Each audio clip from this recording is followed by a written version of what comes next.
Bos días a todos. Vamos dar comenzo ao pleno ordinario do mes de maio.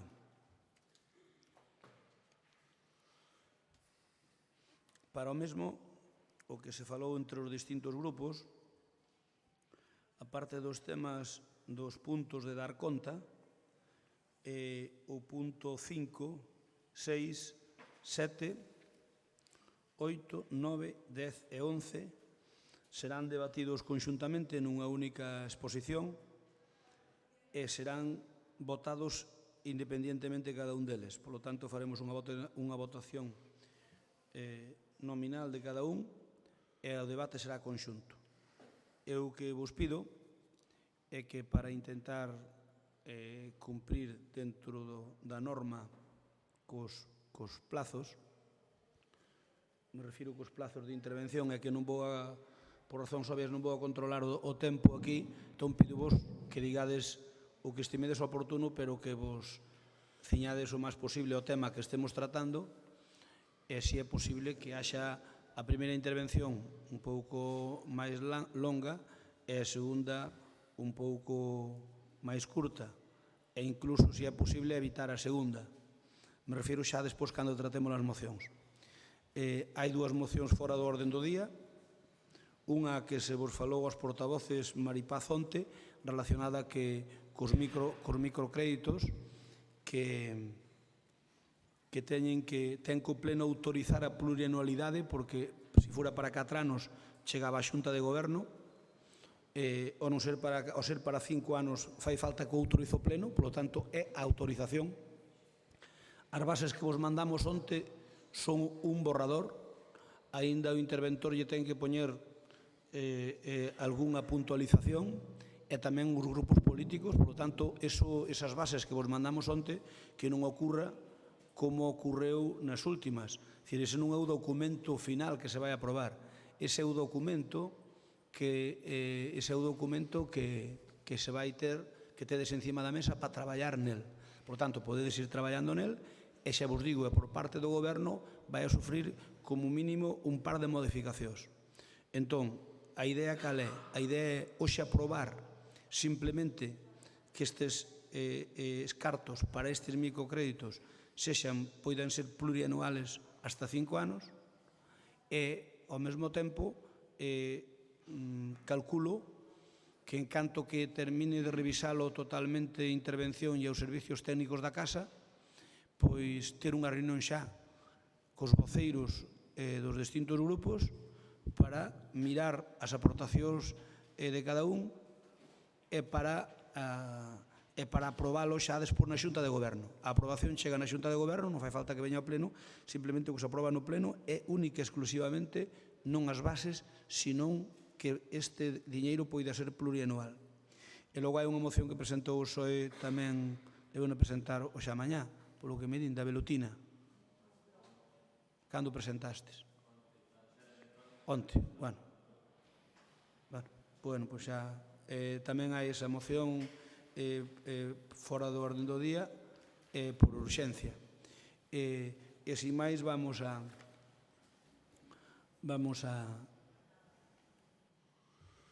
comenzar o pleno. O punto 1 é a aprobación se procede das actas número 3 da sesión ordinaria do 31 do 1 e do número 4, sesión ordinaria do 28 do 2, número 5 do 2020, da sesión extraordinaria de 11 do 3 do 2002 e número 6, 2020, da sesión extraordinaria urxente do 17 do 4. É dicir, vamos a aprobar 4 actas. Intervencións? Falta unha, aínda que é a de 2 de maio, que ainda non está rematada. No, pero aquí o que pon acta é pero número 3, transas 4, dúas número ordinarias 4, e dúas extraordinarias, pero número ainda 5, falta por traer aquí a última acta da sesión de 2 de maio que ainda non está rematada. Bueno, pero aquí aprobamos 4. Sí, A número 3, a número 4, a número 5 e a número 6. Eso. Vale, aprobamos estas 4. A que non está metida non está aquí, xa para debatir. No, pero Ben, para informarlle. Se non hai intervencións, votámola, votos en contra, abstencións, a favor. Aprobámosla por unanimidade? Dúas abstencións. É que na verdade que non temos tempo nin... Dúas ou tres. Dúas abstencións. Dúas abstencións. Non tuve tempo de ler as actas, siquiera. Simplemente, non é outra cuestión. Entón, o PSOE abstense. Exacto. O voto do PSOE é abstención. Exactamente, maioría. Moi ben. O punto 2. Toma de posesión da nova concelleira do Grupo Municipal do PSDG-PSOE, Mariluz Iglesias Cobas. Secretario, isto non tiene que ser en tu mesa. No, non sei, es aquí. Vale, vale. Espera. Dalle. Prometo pola miña conciencia e honra cumprir fielmente as obrigas do cargo de concelleira do Concello de Lalín, con lealdade ao Rei, e gardar e facer gardar a Constitución como norma fundamental do Estado. Moi ben, benvida a corporación. Pois benvida esta nova concelleira, María Luz Iglesias Cobas. Desexámoslle a mellor das sortes e xa irá vendo como son os plenos en directo. A mellor das sortes, cando me refírome no eido persoal e tamén no político para que faga unha boa labor dentro do grupo que lle toca, neste caso, estar na oposición. Non me refiro, obviamente, non se interprete mal. Imos co punto 3, decretos da alcaldía dar conta ao pleno de 29 de maio do 2020. Bueno, claro. Señor secretario, ten a palabra. Vamos a ver, o señor alcalde dá conta das resoluciones que dictou dende a data do día 16 de marzo. O decreto de alarma, o Real Decreto Lei de 14 de marzo, entón, o día 16 empezaron a contar, a facerse moitos decretos e dá conta de todo o decreto desde esa data ata a data do venres pasado. Moitas gracias. Teñen copia, se non quedan enterados, xa poden usted. Moitas gracias, señor secretario. O punto 4. Isto é dar conta, No, na dar conta non hai intervencións, Señor secretario, non se pode intervir. A ver, se queres intervir, intervén. A ver, pero en dar conta non hai que o que intervir está- nada, o non que hai está debate. claro- Unha intervención significa debate, e polo tanto nisto non hai debate. No, é simple, non ten por que ser debate. Aclaración, en dar conta solamente hai aclaración.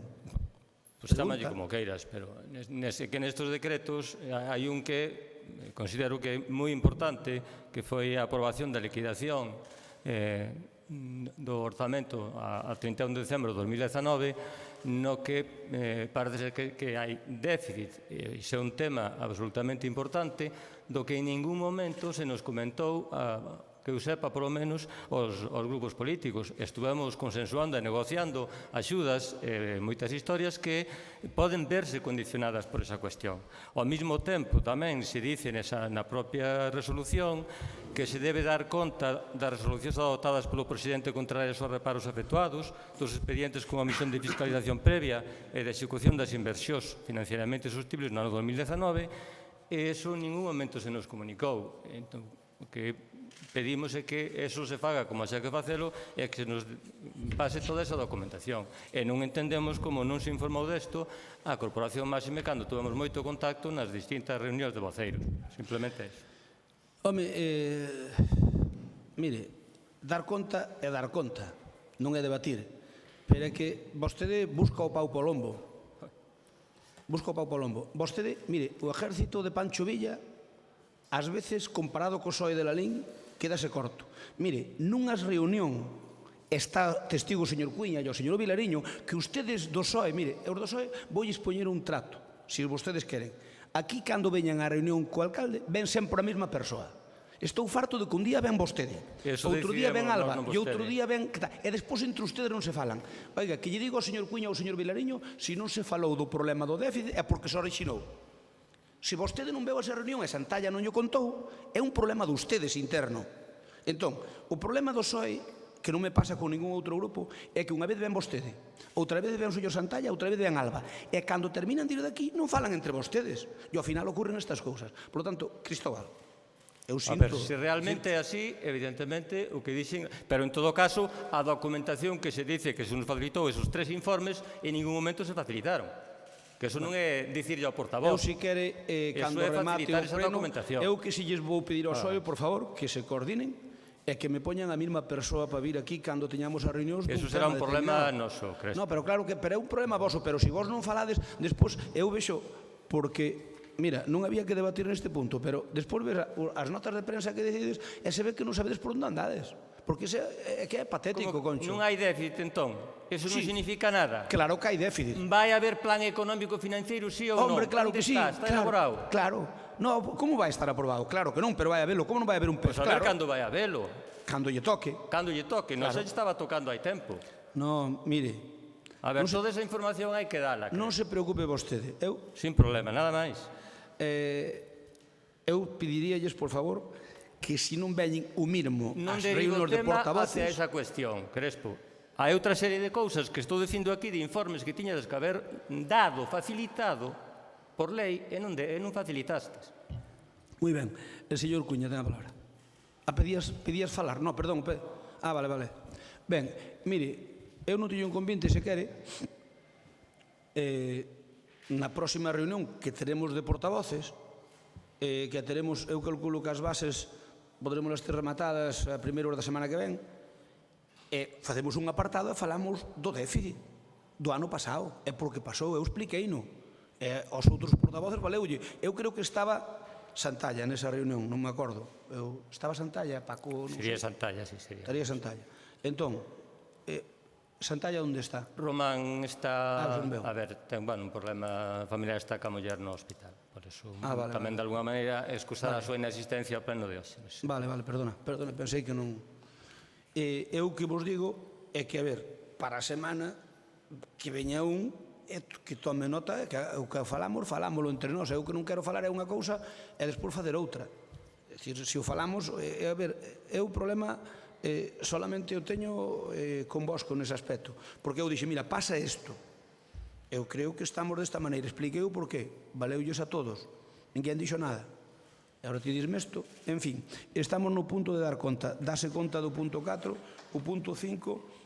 o punto 4. O punto 3, perdón, o punto 3, o punto 4, dar conta dos informes de morosidade e período medio de pago do Concello de Lalín e Patronato Cultural de Lalín correspondentes ao primeiro trimestre do ano 20. Ten a palabra o señor secretario.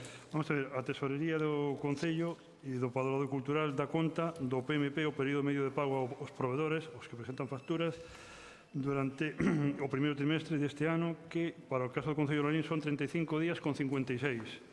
Ese é o período medio do primeiro trimestre. E no padroado é máis longo, son 42 días con 16. Quedan enterados. Moitas gracias. Vamos debatir agora o punto 5, 6, 7, 8, 9, 10 e 11. Que son todas modificacións de crédito e recoñecemento extrajudicial de crédito. Ten a palabra a concelleira de Facenda.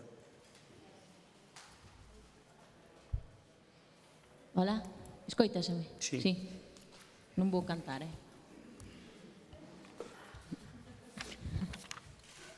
Ben, bos días a todos.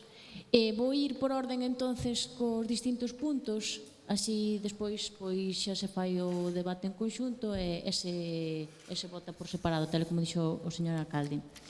O punto 5, que é o expediente 1809-2020, é un expediente de 16.784 euros, é un expediente que corresponde a unhas pequenas obras nos colexios, en concreto en Vilatuxe, Don Ramiro e en Prado. O expediente 1853-2020, este expediente é unha partida que vamos a dotar de 58.000 euros para cometer desbroces en estradas e camiños do Concello de Lalín. Ben, aínda que hai máquinas no Concello que están funcionando desde a primavera, o que se pretende é que de cara ao verán e para que as parroquias estén en perfecto estado de conservación, non queda máis remedio que reforzar este operativo, entonces para iso se trae esta partida para poder suplementalo. O ano pasado xa se cometeu así, e é verdade que se nota bastante que se reforza este operativo. O punto 7 sería o expediente 1400/2020, que é unha modificación de crédito para implementar ou suplementar a partida das bolsas de estudio. Serían 22.000 euros a maiores do que xa está dotado no orzamento, que son 18.000, e o que nos levaría a un total de 40.000 euros a dotar nesta partida. Sería, por decirlo así, a cifra máis alta que se dá nun solo exercicio para en concepto destas axudas ás familias. Vendo como está a situación polo tema do COVID, pois o que intentamos é que poidamos chegar a todas as familias. O expediente 8 é o 1864-2020. Este expediente é unha baixa por anulación da partida de amortización de préstamos. É un pouco, como xa se tratou no pleno dos 800.000 euros de axudas polo COVID, o que se pretende é intentar que a regla de gasto non se supere, e o que facemos é que así compensamos, é de traer dunha partida para implementar outras, é dicir, para que manteñamos a regla de gasto neste ano. O punto 9, que é o expediente 1519-2020, é unha relación de facturas, e o importe desta relación é de 90.108,70 euros, e son, na súa maioría, reparacións de maquinaria, produtos de limpeza e diversos mantementos de puntos de luz e demais. O punto 10 é o expediente 6211/2018, é un recoñecemento extrajudicial tamén dunha soa factura que correspondería a unha certificación de obras final de afirmado de camiños. É unha certificación de obras a favor de Taboada e Ramos. Tal e como se falou nas comisións, era para dicirlle a Vilariño que a persona que fixo o plan de seguridade e saúde é Román Gómez Fraiz, que foi unha consulta que vostede fixo nas comisións. O importe desta certificación son 52.928,91 euros. E xa o punto 11, que sería o expediente 17/77/2020, é outra relación de facturas por importe de 228.355,15 euros, e nesta relación de facturas a maioría delas son importes de enerxía, telecomunicacións, diversos servicios, reparacións e as dúas facturas de SAF. Moitas gracias. Turnos para os grupos da oposición. Ten en primeiro lugar a palabra o señor Vilariño polo BNG. Bo día. En todo caso, primeiro darlle a benvida á nova concelleira do PSOE e a corporación. Eu non tiña pensado intervir, pero de verdade conte cando ao longo da tarde e ás 9 da noite nos chegan varios expedientes. Eu de verdade que vou aproveitar esta primeira intervención do pleno para decir que é impresentable que un pleno de 22 puntos se lle engadan dous, xa non digamos a menos de 24 horas, senón con moito menos tempo, e despois outro punto máis, que é unha moción de urxencia que nin entro niso, pero que desde logo é imposible chegar a un pleno desta corporación en igualdade de condicións para poder ter a capacidade de ter estudado os expedientes. Un expediente que chega ás 9 da noite é imposible que se poda mirar con un mínimo de rigor para o día seguinte. Por lo tanto, eu creo que xa o levamos advertindo varias veces e é completamente impresentable que siga acontecendo este tema que efectivamente vostedes, cando pasaba no anterior mandato, poñían o berro no ceo, Por lo tanto, unha vez máis, dicirlo, E ao mesmo tempo aproveito para o seguinte, Estamos vendo como nin máis nin menos estamos falando de 318.000 euros en facturas que se van a aprobar. 318.000 euros. Que claro que vostede obvia as cantidades, pero que é o que son, 318.000 euros en facturas discrecionais, moitas delas porque vostedes seguen un ano despois sin sacar desde logo as licitacións, do que son estes gastos. Argumento este manido, repetido, e que se poñían vostedes, como furias cando algo desto acontecía no anterior goberno. Cando teñen contratos fundamentais que nós incluso deixamos feitos prácticamente como o tema da auga sin tramitar.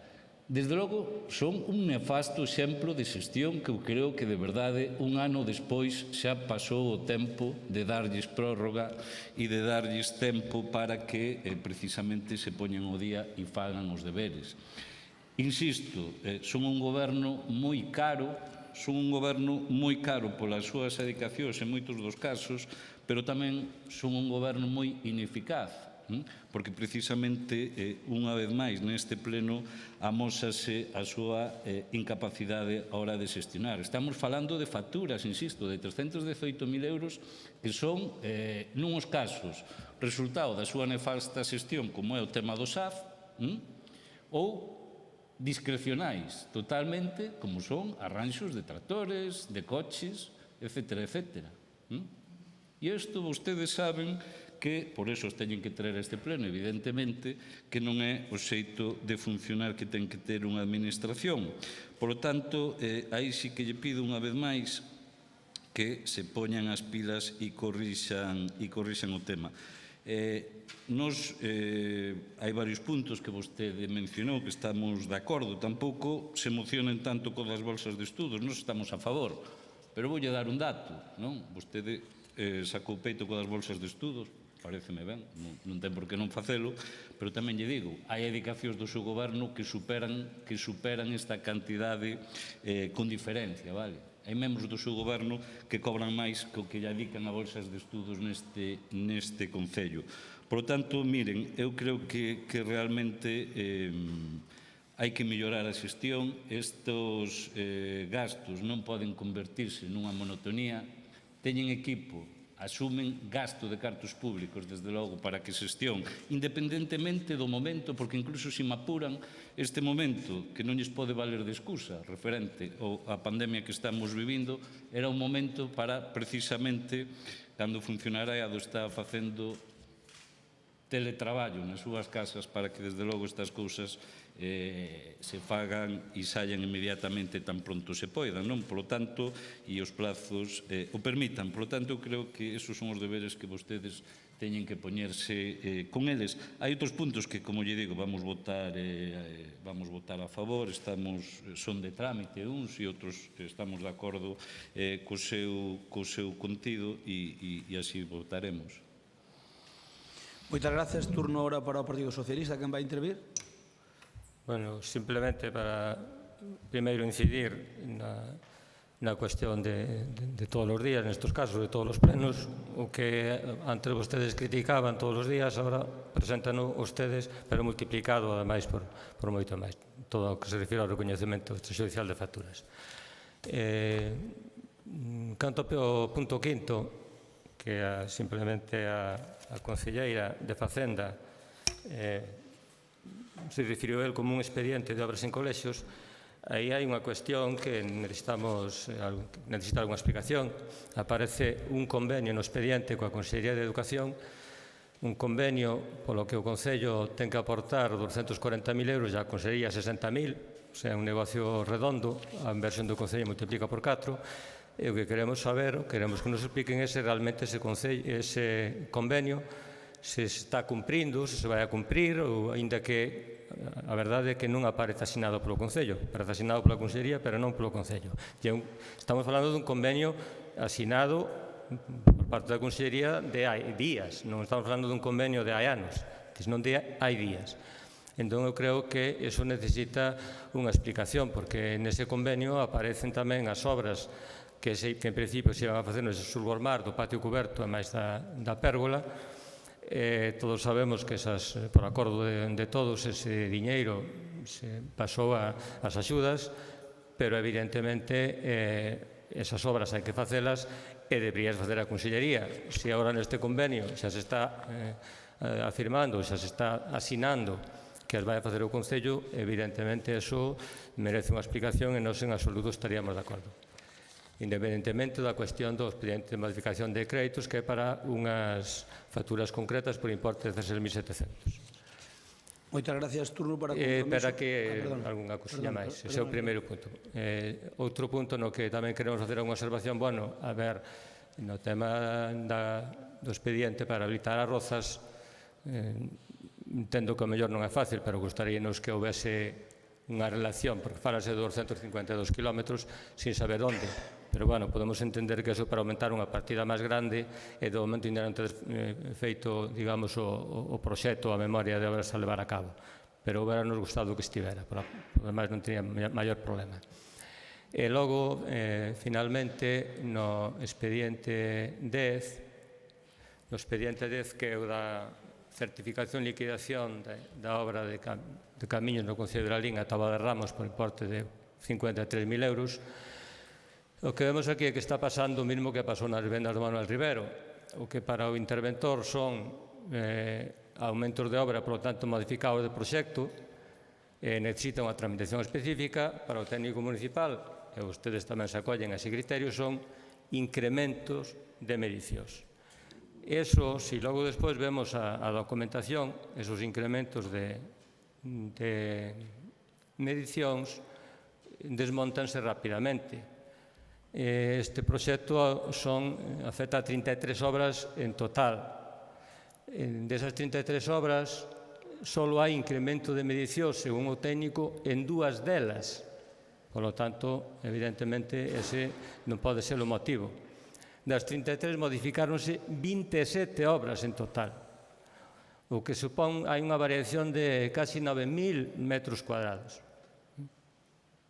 Se iso non é un modificado, pois que veña Deus e que o vexa. Este é o problema das baixas deliberadas das empresas nas ofertas, que logo despois vai a resolver o técnico de man e o goberno, pois, bueno, asume o...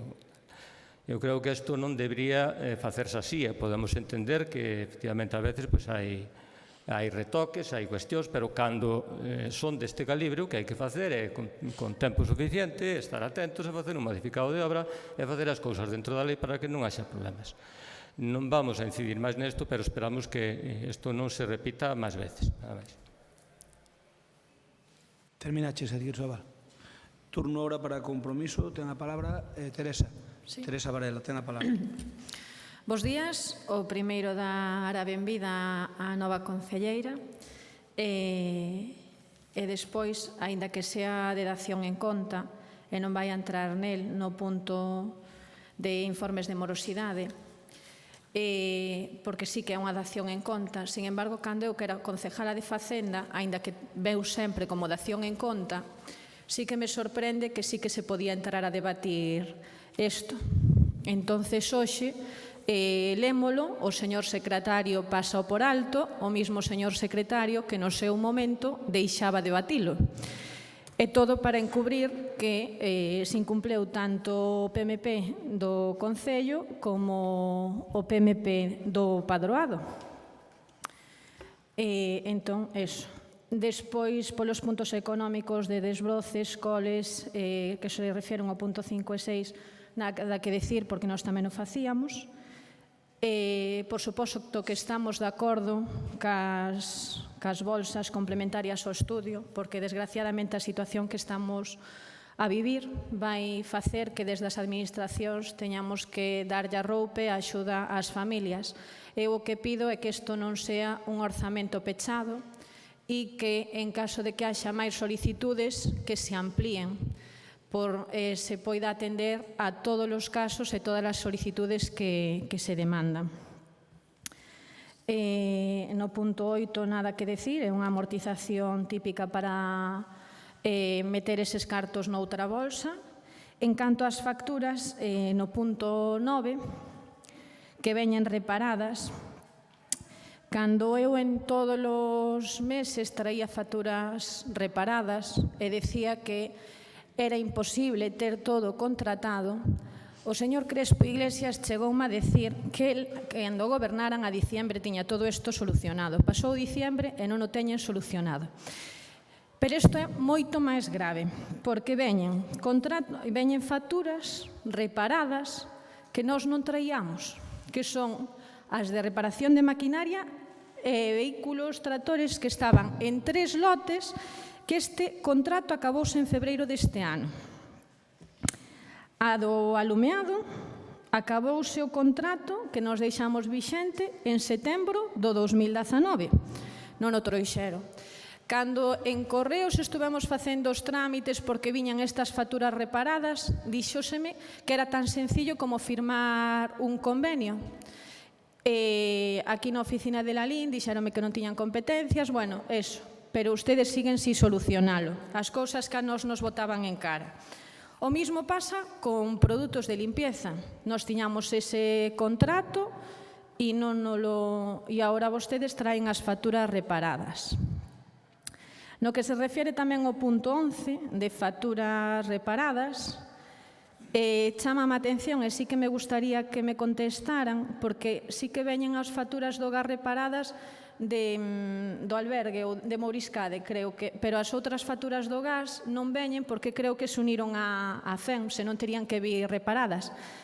A técnica de contratación decía que a complexidade de sacar o contrato de suministro eléctrico que era moito, entonces que senón que nos podíamos adherir á FEM. O plazo para adherirse á FEM xa pasou fai moito tempo, non se nos dou ningunha explicación de por que non se adheriron. Telefonía. Outro contrato que nós tiñamos en vigor e que se acabou en marzo a prórroga, que tampouco nos dan relación dos trámites. SAF sigue vindo reparado e cando dixen que se podía solucionar, a señora teniente alcalde díxome que estaba a puntiño de salir publicado cando desgraciadamente pois nos vimos envoltos nesta situación. Eu voulle ler o publicado no Boletín Oficial, donde a Xunta acorda a continuación da licitación de expedientes de contratación de concesións de servicios públicos, non vou ler o servicio público, por ser indispensable para o funcionamento básico do servicio público na comunidade autónoma. Se vostede me pode dicir que contrato é máis importante no Concello de Lalín ca ese, pois agradezco o codo SAF, co cual estarían perfectamente habilitados para sacalo a licitación e deixar de derrochar cartos dos lalinenses nesto. Perdón. Despois,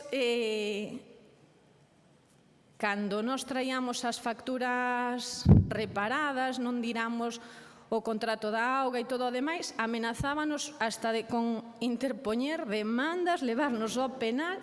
Aquí traen facturas reparadas, 300.000 euros nun solo día de pleno, nadie dá unha xustificación, nadie nos di como están a contratación, nadie nos informa de nada. É algo que sí que me sorprende. Gracias. Moitas gracias. Turno ahora para a concelleira de Facenda. Sí. A ver, por partes. O de encubrir o PMP, cando se dan os datos e se facilitan os informes, non vexo que se encubra o PMP. É unha dación de conta, dáse conta no pleno, envíanse os informes, non vexo que sea un encubrimento de datos. Pero iso a vostedes gustalles moito, de encubrir os datos por parte do PP. O dos contratos para salir.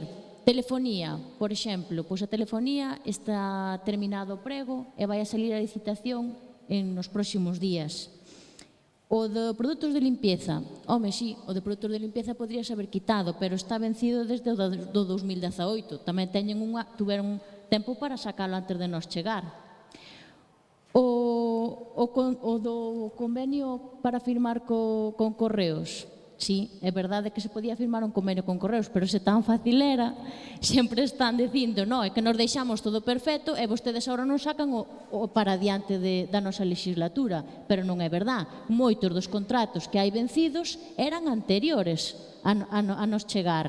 É dicir, a mí pareceme ben, por exemplo, pois en febreiro terminou o contrato do mantenimento de vehículos e desgraciadamente veu o COVID, algo que é axeno a todos nós. Entonces, en canto se poida volver a licitar, vais a quitar o de mantemento de vehículos e os que vayan vencendo posteriormente. Ahora, non nos achaquen tampouco os contratos anteriores que foron vencendo e que non os quitamos. Non, é que é imposible. Se temos 20 contratos para sacar, temos que darlle prioridade. E ahora mesmo, unha das prioridades tamén é o campo de fútbol de Vilatuxe para poder para poder sacalo e poder telo a tempo para cumplir os plazos.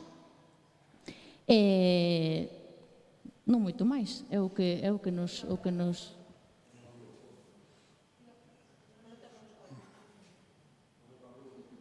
Pero que houbera...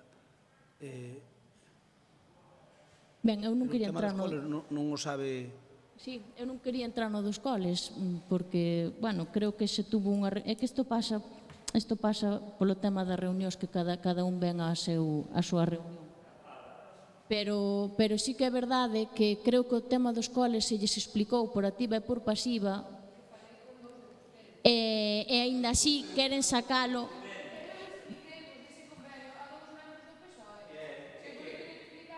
Pero tes que chamar aos 4, senón non hai forma.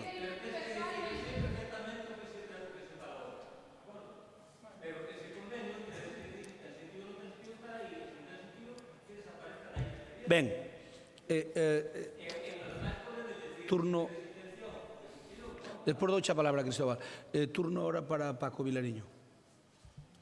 Procura ser breve. Sí, no, eu, de verdade, bueno, a veces damos sensación de que perdemos máis tempo en reunións que noutras cousas e que non valen para moito, polo que vexo. Mire, levan un ano prácticamente gobernando, vale? Esa brisa, non sei como saía estes días no medio, esa brisa, non sei, xa non me acordo da expresión. Pero Suave. Suave. Esa brisa suave, eu creo que máis o sofoco, representa máis o sofoco destes días con a brisa suave o seu goberno, pero que en todo caso, bueno, pois nun ano, todas aquelas leccións que vostedes nos daban, todos os plenos, de como vostedes eran uns magníficos xestores, pois vemos que era completamente unha retaíla de mentiras. E máis, é que, claro, o argumento que esgrimen vostedes de, bueno, é que é culpa do anterior goberno, a ver, dense conta que isto, o mandato dura 4 anos, Isto, eu creo que xa esgotaron toda a súa capacidade política de botar a culpa ao anterior goberno dos males do universo, vale?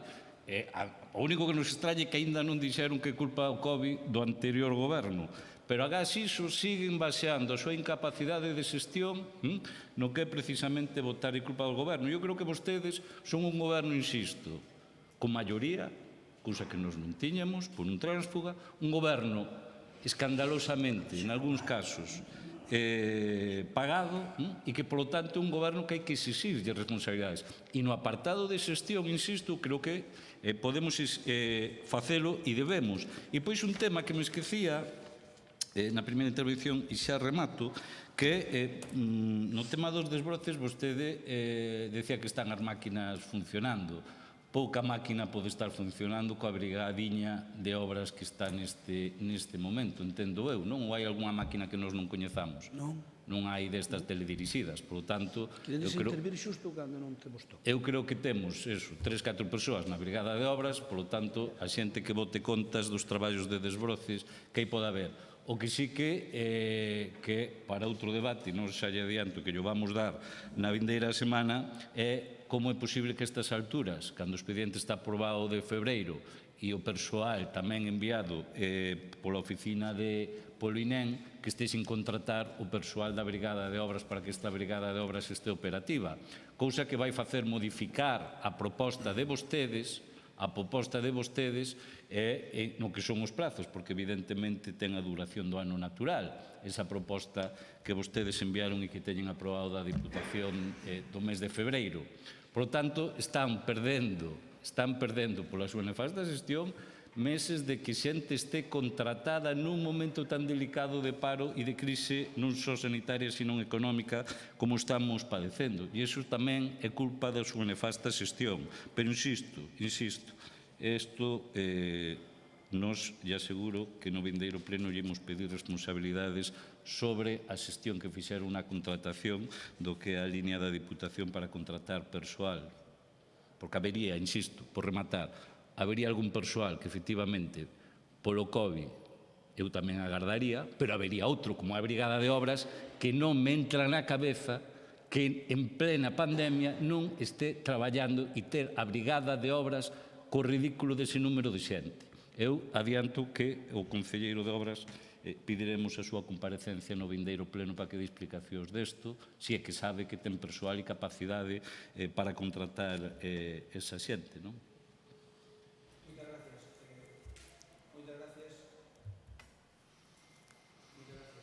Turno para o Partido Socialista.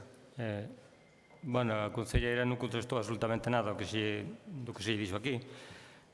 Por certo, chama a atención que dice que cumpriron perfectamente no tema da morosidade. Cumpristes con dar conta, só faltaría. Pero o que non cumpristes é nin o período medio de pago, fixeste 94 pagos fora de plazo, 29 facturas pendentes de pago. Neso non cumpristes absolutamente nada. E que sepas que se comparamos co primeiro trimestre do ano pasado, que había outro goberno, aí o período medio de pago era de 20,35 días, fronte a 35,56, que supera ampliamente os 30, que había 11 pagos fora de plazo e ustedes multiplicaron por 9, teñen 94, e que había unha factura pendente de pago e que vostedes multiplicaron por 29. E se miramos incluso o terceiro e o cuarto trimestre, datos son ainda moito peores que os de agora. Esa explicación debía non o secretario presentar esos datos, senón presentalos á concelleira e a partir de aí xustificar ou fora, polo menos, decir algo. Do convenio simplemente o que lles pido, sei perfectamente o que se tratou, ou que falastes, pero que simplemente pido o convenio, que é un tema que está aí aparte, que se diga non está asinado e non ten validez. Con eso é suficiente. Que non vayamos presentarnos mañá unha moción para que faga a Consellería de non sei que ou o Estado e que me digades, pero non sabes que hai un convenio, que non te enteras que hai un convenio, que tal, que... Entón, quero saber se ese convenio ten validez ou non, simplemente, nada máis. E nada, decir que non se contestou absolutamente nada o que se preguntou, por lo menos na miña intervención, e creo que non resta igual. Moitas gracias. Turno para a señora Varela. Ben, mire, polo canto que me contestabas do PMP, distes conta, claro que sí, porque tedes que dar, pero non entramos a debatir, cousa que vos faciades e tes que revisar as atas do que decía o que decíades vos en aquel momento respecto a este punto, que era o que eu non sei se expliquei ben antes, é dicir, que vos entrabades a debate e o secretario permitío, non só decía que era unha dación en conta, que realmente é unha dación en conta. Polo do convenio de Correos, decíadelo vos, non nós. Eu dixen que non era factible, pero vos solucionabádelo cun convenio con Correos, pero claro, non é tan fácil como se pinta cando vos o decíades. Polo de que quedaba vencido, o da limpieza, sí é certo, andábamos en trámites daquelas, xo dixen, por iso dos outros vos din datas, venceron estando vos gobernando. Non é o mismo facer un contrato de cero que ter unha base que se perfeccione, é distinto a hora do traballo. Cando nós traíamos isto, aquilo era un apocalipsis, vamos, pois agora debedes estar no purgatorio, porque non poñades de excusas en canto a contratación, nin en canto ás cousas que vos saian mal ou que non teñades o día o COVID. Eso é unha desgracia, pero non vos amparedes neso. Porque limbos publicación do DOGA no que se vos di que sí que se poden sacar contratos. Eu só lle pido que gobernen. Teresa, como podes dicir semejante barbaridade? No, leovos... Se a plataforma onde licitamos, a plataforma estatal, cortárona. Cortou no Estado, pero por favor, a ver, non podes dicir iso e quedarte tan pancha. Fuches concelleira de Facenda, que non fuches concelleira de Rural. No. Vamos a ver, a plataforma estatal parou de licitar e non deixaba entrar. A plataforma que licitamos, a plataforma do Estado, parou de licitar, non me falar de DOGA. Nós licitamos na plataforma do Estado, na mesma que vostedes. Sí. Pararon de licitar. Sí, pero é a mesma plataforma que utiliza a Xunta, por eso yo digo. Non, por favor. A Xunta publica determinados contratos por esa plataforma e outros por fora. E eles justificaron a necesidade de contratos. El INGE o DOGA. A Xunta ten plataforma propia, vale? E non publica na mesma. Nós estamos na mesma que estaban vostedes e a plataforma pechou no Estado. Sabe o que? Pechou no Estado. Madrid pechou na. E nós estuvemos bramando en hebreo. e fixemos máis dunha reclamación, porque non hai dereito a que pecharan a plataforma de contratación. Outra cousa é que non se poden facer as obras, pero contratar, todo telemático, como non se podía contratar? Esa é unha aberración. Eso sabe que fixo? O Estado paralizou 2 meses a contratación porque lle dou a gana para que os concellos e as outras administracións, salvo o Estado, non pudéramos licitar nada e para así conxelar o gasto. Foi o que pasou realmente, sabe? Porque a plataforma, ao ser todo digital, non había que habela parado para nada. Por lo tanto, é unha afrenta que nos fixo o Estado aos concellos. Unha das máis, porque non é de recibo que pararan a plataforma. A Xunta segueu licitando na súa. E máis, nunha reunión de alcaldes, eu pedín se podíamos licitar na plataforma da Xunta. E dixeronme que sí, pero resulta que era peor remedio que a enfermedade. Todo o proceso que tiñamos que facer da outra plataforma e desa era peor remedio, non íamos rematar antes de que abrira esta. Agora xa abreu esta e xa non temos problema. Pero é que o Estado parou 2 meses a licitación na plataforma, dunha maneira totalmente arbitraria, porque aí non había que ir físicamente levar ningún papel. Por tanto, oiga, que nos queira achacar eso a nós, cando a culpa é do goberno que nos tuvo totalmente maniatados, é que agora liberou un pouco, pero porque o da plataforma é que non entendía ninguén, nin as empresas, nin os concellos, non entendemos ninguén. Outra cousa é que non puderan empezar, licitas unha cousa, oye, que non pudera empezar agora, perfecto, axudicar yo a unha empresa e cando levanten o estado de sitio, a partir de aí, pois empezamos a traballar, perfecto. A nós valíanos eso, pero é que non podías acceder á plataforma, estaba bloqueada por orden do Ministerio. Entón, Teresa, que nos queiras achacar eso a nós. Pero acabo de decir vostede que o podían utilizar a da Xunta, por eso eu vos lin eso. A ver, acabo de decir vostede. Se vostede, mire, nunha reunión que tuvemos de alcaldes, eu propuxen que como o Estado nos ten bloqueada a plataforma se podíamos licitar na Xunta. E dixo o presidente nesa reunión, vamos a estudiálas e podedes sí. É claro que podemos, pero nós temos que salir dunha e meternos na outra. Entón, ao final, era peor o remedio que a enfermedade. Cando pudéramos licitar na da Xunta, xa resulta que era mellor volver a licitar na outra. Por lo tanto, o motivo é que quedou conxelada a plataforma estatal. E a da Xunta licitou, pero en puro senso, de acordo coa orde ministerial, non podía licitar. Vale? Ninguén recurreu, non podía licitar. E non pasarnos para a Xunta era peor remedio que a enfermedade. Senón, nós o que queríamos é ir licitando. Como non queremos ir licitando? Quen nos dera a nos ahora ter adxudicado o campo de Vilatuxe, que ímoslo publicar ahora, quen nos dera poderlo ter licitado e adjudicado? E agora xa empezaban a facelo, mira que ben nos viña. O primeiro día que abreu a plataforma que temos nós, xa se meteron expedientes nela ao Concello de Lalín. O primeiro día, non os primeiros días, non, o primeiro. E aí foi unha metedura de gamba do Estado. Vale, pero estaba dicindo, por eso me remitín á publicación do DOGA, de que eles estaban buscando outras alternativas. Entón, o que me quere decir é que tan pronto o Estado habla a plataforma, cantos contratos ides colgar ese día? Xa os colgamos, é que xa abreu. Pero cantos ides colgar máis? Porque os que hai agora son insignificantes. Cantos colgamos ali, Paz? Por eso mismo.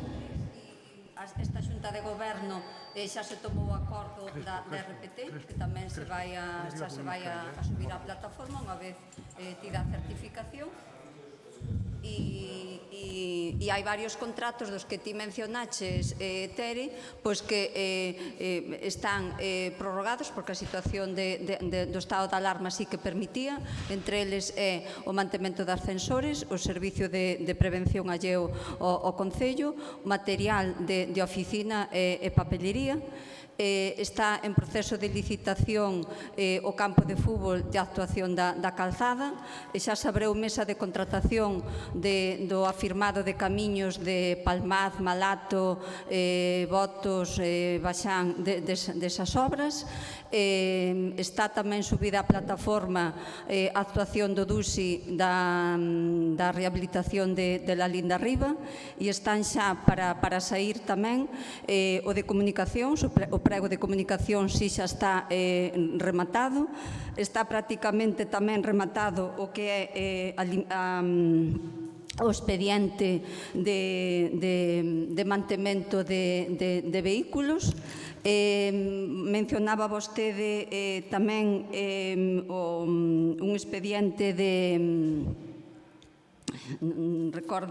o mantemento de actividades fitness tamén está, o sea que están todos en proceso, ou licitándose ou a inicio de licitación. E o do SAF precisamente incorporouse o primeiro día e remata o plazo para a presentación de ofertas o día 12 de junio. Ben, continúe, Teresa, por favor. Nada, dos que nomeéis eu, de que venceron estando vos, eu non vos comentei os que sí que xa están prorrogados, porque esas facturas non veñen reparadas por costar prorrogados os contratos, por eso non veñen. É dicir, que ese problema ídelo terá maiores e virán en próximos plenos porque cando se acaba o estado de alarma eses contratos van a deixar de estar en vigor, entonces aí sí que des ter moitas máis facturas reparadas. Por eso decía eu que tedes 3 subidos, pero vencidos no voso mandato non hai ningún deses subidos e teríades que, se estuverades traballando tanto, telos borradores e no primeiro día subilos todos. Era o que, eso, entonces, era o que vos quería comentar. Nada, rematei a intervención. Gracias.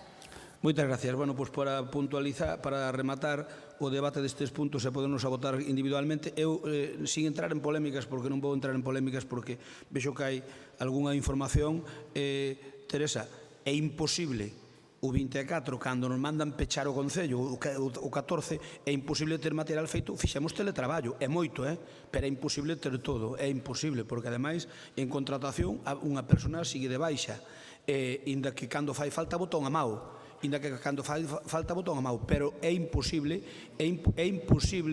cos medios que temos e co que caeu do COVID. Por lo tanto, bueno, eu non vou entrar sobre quen é o que máis traballo ou non, eu simplemente lles digo que as cousas hai que relativizalas de acordo cos concellos similares. Póñame algún concello similar que fixera máis actividade que nós, entón algún concello similar ao noso que fixera máis actividade que nós durante a pandemia e comparámoslo, vale? Incluído un servidor. Vamos a ver, puntualizar 5 cousas que anotei, simplemente para que lles quede a nivel, para que sepan que estamos traballando nelas, que por diga que non deixemos nada. Primeiro, cando chegue en maio do 2023, veremos como está esta casa e compararemosla como a collemos. En todo, en contratos, en todo, absolutamente en todo. Maio do 2023 veremoslo. O mellor temos o peor. O mellor temos o peor, eu non sei. Sí, non se preocupe, iba a ser ese... Non se preocupe, mire, nós vamos torear todas as vicisitudes que temos que torear. Vamos torear os pedrazos, nós vamos torear todo, vamos torear a tromba que caeu... Vamos torear a tromba que caeu outro día e que, por certo, o único que non nos dou absolutamente nada foi a Diputación, rexida polo PSOE, o único. A Xunta mandounos un equipo de bacheo, un equipo de limpieza para Bermés, e para Sello, e para Filgueira, e para Santiso. A Mancomunidade mandounos o equipo que estaba en Camanzo e mandounos para Lalín, e a Diputación nada, e ten un parque de maquinaria. Parado, eso sí, porque queren desactivalo por completo. Pero a Diputación pidinlle auxilio e nada. Aquí o único que respondeu en tempo e forma a tromba esa impresionante que houve en 5 parroquias, bueno, casi 7. Esa tromba arreglámola durante unha semana, a semana seguinte, que Santiso caeu ali un mar. Santiso tirou muros, encheu ali, en Bermés, na carretera que remata ali no vento, quitáronse 6 ou 7 camións de terra que trouxe a arroiada. Bueno, pois gracias á Xunta de Galicia, que por emergencia botou-nos unha mão, gracias á Mancomunidade e a Diputación non nos mandou nin unha pala. Eu pidíalles unha pala mixta e un camión, e se era posible unha motoniveladora. Por lo tanto, mire, cada un fala da feira según lle vai nela. En maio de 2023 diremos, ahora durante iremos dando contas parciales, de acordo? Unhas saliremos mellor parados, outras peor parados, pero a conta definitiva é cando remate isto, e veremos cantos contratos temos pendientes, e veremos moitas cousas, porque sabe unha cousa, en moitos temas tuvemos que empezar de cero, e iso é o que nos ralentiza moito as cousas. Por exemplo, o punto 2 que lle quero contar é RPT. O mércores iniciouse o proceso, aprobamos a contratación de RPT. Non é un RPT de 18.000 euros, como a que fixeron vostedes. É un RPT que sale como debe sair, con 70.000 euros, para facer un RPT como merece esta casa. E vamos facer un RPT exemplar. Ou polo menos vámoslo intentar. Depois, ao mellor sale normal, pero vámoslo intentar. Pero xa desde o minuto 1 sabemos ao que nos enfrentamos e sacamos un supercontrato para poder ter organizada esta casa. Porque un dos problemas que fallamos é pola falta de organización desta casa. Iso non se arregla en 2 días. Eu xa dixen cando cheguei que contaba telo arreglado para diciembre e despois xa me corrixín aos 15 días dicindo que era imposible. Bien, de acordo. Obviamente, dixen unha cousa despois doutra, pero foi cando vin como estaba isto por dentro. Porque antes intuío, non o sabía. Despois soubeno. Por lo tanto, a RPT vai nos axudar a clarificar moitísimas cousas. Contratámola, como vos digo, empezou o proceso este miércoles. Terceiro, comentábamos, quero comentarvos aí, non é ninguna crítica, nin moito menos, sino que o tema do alumeado.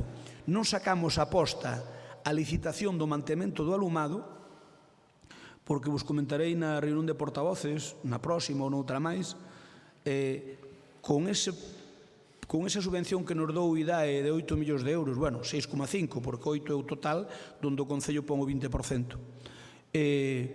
Vamos a intentar, botelle a ese proceso tranquilamente unhas 50 horas de traballo, 10 ou 12 videoconferencias, etc.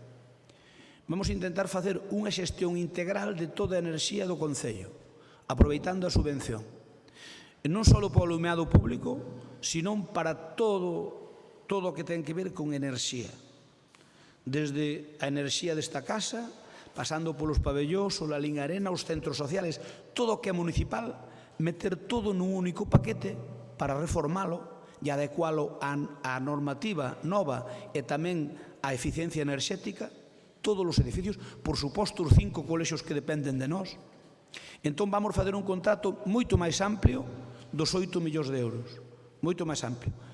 No IDAE están encantados. Eu chamei ao Ministerio para consultarlo si podía, e eu, mira, nós temos que gastar 8 millóns de euros. Se en vez de 8 millóns gastamos 12 ou 16, os que fagan falta, e facemos a xestión integral, por certo, nada novo. Eu estou vendo en internet, porque non había moita documentación, vendo en internet o que se fixo en outros puntos de España, pero especialmente en Alemania, que son empresas que levan a xestión integral dun concello desde o farolillo de esquina hasta o edificio e non pagan a enerxía a empresa, non a paga o concello. Por que? Non temos inspectores suficientes nin de broma para ver os recibos da luz. E ainda que teñamos inspectores, teñamos que ter un ingeniero especializado para poder meterlle un dedo no ollo ás eléctricas. Non o temos, nin o podemos ter, nin podemos ter a nómina.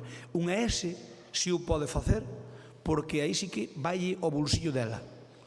Entón, xa lle contei unha vez como estaba aquí o tema do alumnado público, por tanto vamos a intentar ir a unha xestión integral, co cal o mantemento levaría a empresa que leve a feitura deso.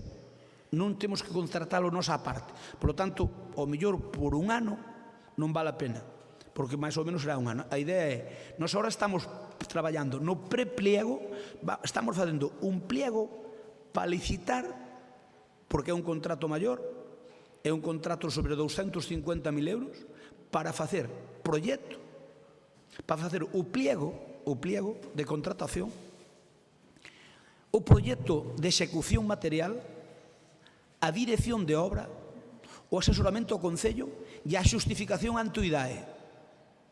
Entón, nunca se fixe un contrato desa magnitude en la línea. O sea, que un proxecto, proxecto, dirección de obra, o sea, as 5 patas que vos acabo de decir,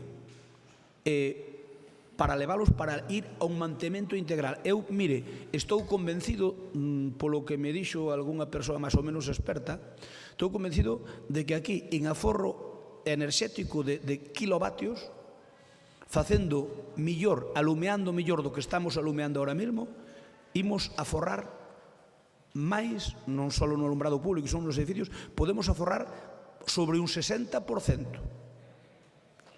Cos datos do Concello, significaría aforrar como mínimo 50% do que gastamos agora. É dicir, que entre todos os edificios e todo, en cuestión de 10 anos, teríamos aforrado máis de 5 millóns de euros. Máis de 5 millóns de euros. E cunha xestión infinitamente máis eficaz. Por que? Porque aquí, se agora non funciona o óculo arreglaría a empresa.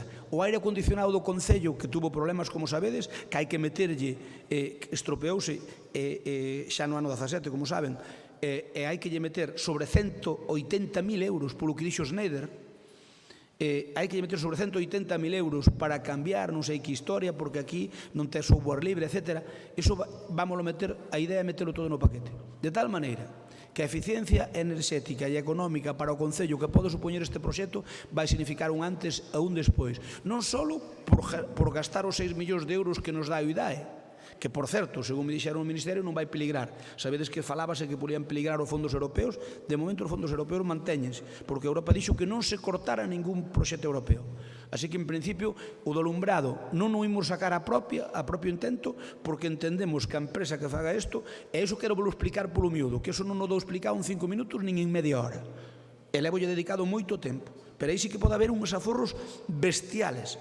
É un servicio infinitamente máis eficiente. Infinitos de saber, desde un móvil ou desde unha tablet, saber que punto de luz non alumbrouse a noite, que grado de intensidade ten, se está fundido ou non, dar unhas alertas. Bueno, hoxe a verdade é que o avance que houve neso é tan vertixinoso que é difícil incluso de creer. Pero sí que se pode saber que enerxía está consumindo un dos 9.000 puntos de luz, se está encendido ou non, que horario ten, e como podelo incluso encender, apagar, e como está o mantemento de calquer edificio integral, do aire acondicionado, todo o que teña que ver con electricidade. Por suposto, no Lalín Arena farías un aforro cercano tamén ao 50%. E entrarían tamén paneles fotovoltaicos, etc. O proxecto é un proxecto moi ambicioso. Xa hai precedentes, é dicir, non vamos ser conejillos de indias. Fíxose xa en algunha parte de España, pero, sobre todo, os concellos alemanes que pasan de 20.000 habitantes teñeno prácticamente todos. Os únicos que non o temos somos en España, pero ahora xa hai algúns. Por lo tanto, o do alumnado que mencionou Teresa, que quede claro. O do SAF xa dixo Paz que está en licitación, por lo tanto, termina o plazo do 12 de outubro. Señor Vilariño, e remato, que máis quixéramos nos cater os obreros da Diputación. Mire, chamei eu personalmente á Diputación. Temos para facer as pruebas pa semana. Non toquen a eso, prohibido terminantemente. Home, non me diga que se nós se puderamos contratar, que non íbamos contratar. Mire, por que? Acababa de empezar o tema do COVID, o 14, e non se podían facer. Mire, a reunión era o tribunal, pero eu preguntei ao secretario tamén, mire, non se podían facer reunións de máis de que non sei cantas persoas eran. Incumplíamos todo. Incumplíamos todo, pero vamos a ver. Vostede cree que nós non pelexamos contratar sobre todo os obreros? Cree que non nos pelexamos ou cree que somos mancos? Nós pedimos o INEM, o INEM xa os había seleccionado, mandado, pelexámoslo como agua de maio. E agora que ainda vostede nos queira cargar a nós co morto de que non nos contratamos por inoperencia, home, aquí ten máis que decir que caga na cama que na limpia. Non é certo. Como que non é certo? Pero que lles impediu facer as probas? Mire, impidió a norma estatal. E logo outros concellos que contrataron que... Algún concello contratou a la EL. Algún concello contratou a la EL. Ten a xente contratada, ten a xente currando e non modifican, claro. Mire, non contratou ningún concello que estuvera na mesma situación que a nós. A mí se me di algún concello que ao mellor seleccionaba unha persoa e que había 3 do tribunal e se xuntaban 4 nun espacio como isto, sí, pero non era o caso de Lalín. Non podíamos garantir o tema sanitario, punto. Se non nos tiñamos... Mire, nos habíamos pedido o INEM xa nos había mandado, xa tiñamos a xente para seleccionar. E tuvemos que parar todo. Que cree que somos parvos? Non, a mí. Nos paramos todo porque non nos quedou máis remedio. Preguntamos por un lado e por outro e que nos dixeron que non, punto. Non é certo. Imagínese vostede que lle damos para diante. E despois resulta que nun proceso deses alguén se contaxia. Usted retrotráigase a esa paz. Mire, fíxose unha consulta desde a FEN,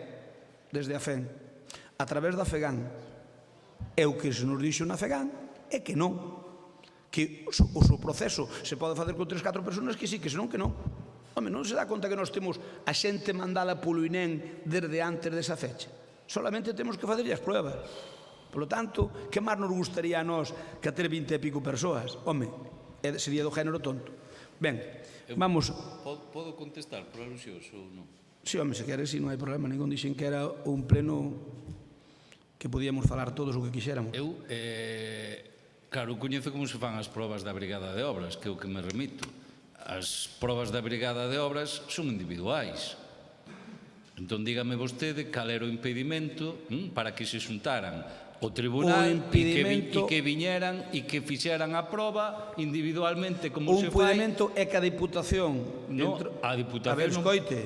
No. A Diputación mandou parar todos os procesos de selectivos, vale? Outra cousa é que algún non nos parara, vale? Outra cousa é que algún nos parara. Que máis quixéramos ter nos que contrataos eso? Que máis quixéramos nos que ter contratada a xente? Pero, bueno, non polemicemos sobre eso, vámonos contratar agora, en canto que poidamos, o antes posible, e, lóxicamente, pois, bueno, en vez de acabar no mes de outubro, ou do mes de noviembre, acabarán no de decembro. Imos votar os puntos por orden. Imos co punto 5. Votos en contra? Non hai. Abstencións? PSOE? 3 do PSOE? Compromiso? Compromiso tamén. Vilariño, a oposición. Abstención a favor o noso? Aprobado por maioría. Imos co punto 6. Votos en contra? Non hai. Abstencións? É o expediente de modificación de crédito número 1853. Desbroces. Votos en contra? Estamos co punto 6. Votos en contra? Non hai. Abstencións? Compromiso? Vilariño? PSOE, aí que votades? A favor. Ben, entón, vamos a ver, o punto 6. Soy a favor, soy a favor. A favor. Sí, a ver, César, xa coordino desde aquí, a ver. Votos en contra non hai, abstencións, compromiso e bloque. A favor, PSOE e Grupo de Goberno. Queda aprobado por maioría. Imos co punto 7. Expediente de modificación de crédito 1400-2020. E votos en contra non hai, abstencións non hai. Sí, abstención Paco Vilariño. De que o 7, Bolsas de estudo. bolsas de estudio, Paco. A favor. Por unanimidade, o punto 7 por unanimidade, César.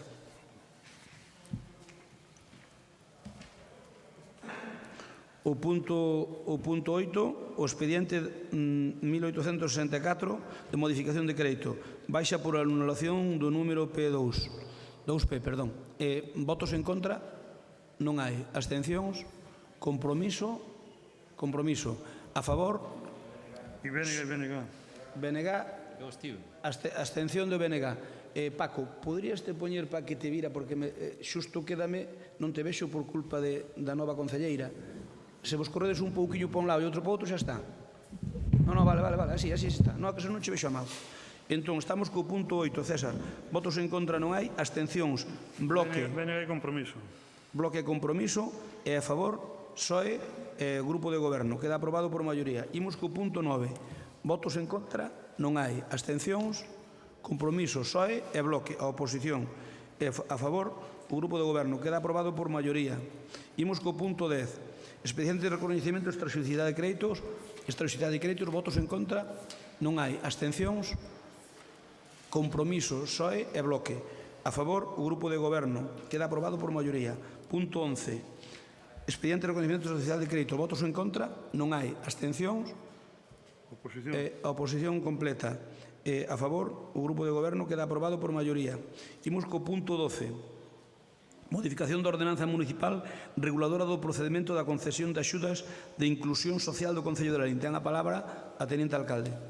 Moi ben, bos días, benvida María, moita sorte nesta andadura que algún sin sabor che dará, pero, bueno, é unha experiencia que hai que tela tamén. Bueno, ben, esta modificación que traemos a pleno é unha modificación sobre a actual que temos, que está publicada no Boletín Oficial da Provincia do día 8 de setembro do ano 16. E, en primeiro lugar, antes de entrar no detalle da moción, quero recoñecer e agradecer a boa acollida por parte de cada un dos grupos políticos, incluso non a acollida, sino que se brindaron e así foron recollidas tamén algunhas das suxerencias para ter en conta nesta modificación. Indicar tamén que na comisión que tivemos o luns, previa ao pleno, pois no expediente que se vos entregou, e que nós mesmos tiñamos tamén, pois non estaba incluído un informe de intervención, tanto pola parte técnica como pola parte política. Estimause que non era preciso, pero a posteriormente o señor interventor, que logo se o considerades, el ten a ben tamén de darvos a explicación, nos indicou que sí que debería incorporarse ese informe por parte de intervención. Se tivo en conta, se aportou unha estimación por parte da técnica de servicios sociais, e onte por eso se vos remiteu o informe que se incorpora a este expediente. Dito isto, vou a resumir e a facer así unhas líneas xerais dos cambios que se pretenden modificar nesta ordenanza, que basicamente o que vai a significar é incrementar as posibilidades de familias ou persoas que están en situación de exclusión e que poidan recibir as axudas. Tamén o que pretendemos con esta modificación é aumentar as contías que poderán percibir a axuda obxecto de solicitude. Aumentamos tamén conceptos que ao longo deste tempo e en previsión tamén da situación que vamos a ter, xa non é unha previsión, sino que xa é unha realidade, incluínse novos conceptos como poden ser, que xa tivemos nestes meses desta situación de alarma, pois situacións de familias que teñen dificultades para os gastos de sepelio e máis para os gastos de velatorio.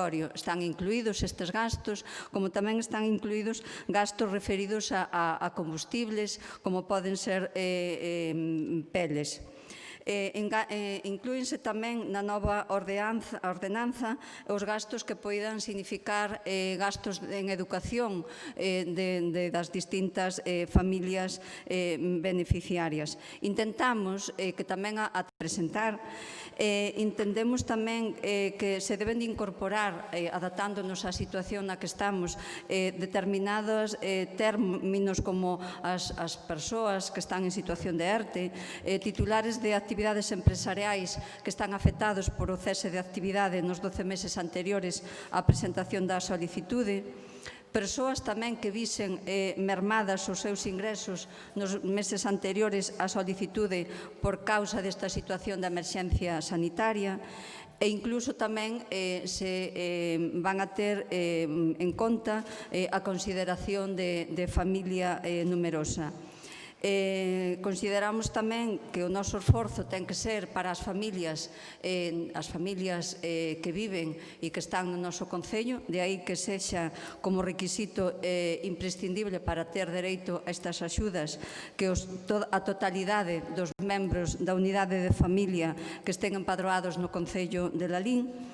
E na situación do baremo económico pasamos do 75% do IPREN, do indicador público da renta de efectos múltiples, pasamos do 75% ao 100%, o cual pois se amplían os ingresos para poder percibir esta axuda.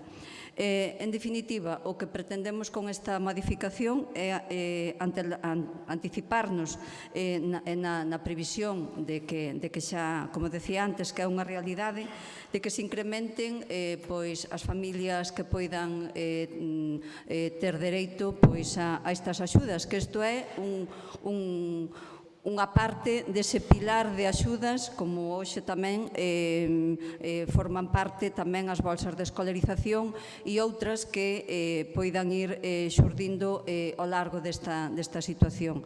Nesta primeira intervención, pola miña parte, pois nada máis. Moitas gracias. Turno para o BNG. Por favor, estas intervencións eu pediríavos que foran o máis breve, empezando polo ponente, o máis breve posibles, porque eu creo que sería o mesmo se somos máis breves para intentar que o pleno non se alarga hasta as 3, se é posible. Turno para BNG. Paco Vilariño ten a palabra. Eu non son de alongarme, entón non teño problema. Xusto. Falou a fame e dixo que estaba chea. Vamos a ver, nos vémoslo ben, imos votar a favor. En todo caso, nos cando fixemos as reunións de voceiros, cando tratamos ese paquete de axudas económicas, dixemos ali que co que esta institución local tiña que ter coberto sí ou sí era precisamente as persoas, as familias nesta nova realidade tan dura en termos sanitarios e obviamente económicos que se avecinan, non? O galla que sexa o menos duradeira posible, pero que desde logo a institución local ten que cubrir desde logo as necesidades e implementar o ate o que faga falta para que desde logo eso sexa posible. Por lo tanto, nos cando, ademais eu penso que cando as cousas se fan ben, hai que dicilo, Paz chamou, pasounos o borrador, permitiu-nos velo con anterioridade, con tempo, e eu tamén, como cando paso o contrario digo, tamén me parece de xustiza decir cando é noutra dirección, e que creo que iso tamén quero destacalo, non? E eu só, por rematar, unha cuestión que yo dixen a él, a min, como me parece perfecto que se vaya no sentido de adaptar a nova realidade e de implementar as axudas até o que sexa necesario para que ninguén no noso Concello teña problemas nas súas necesidades máis básicas, o que tamén penso que paralelamente é estritamente necesario aumentar o rigor e o control sobre as mesmas. Vale?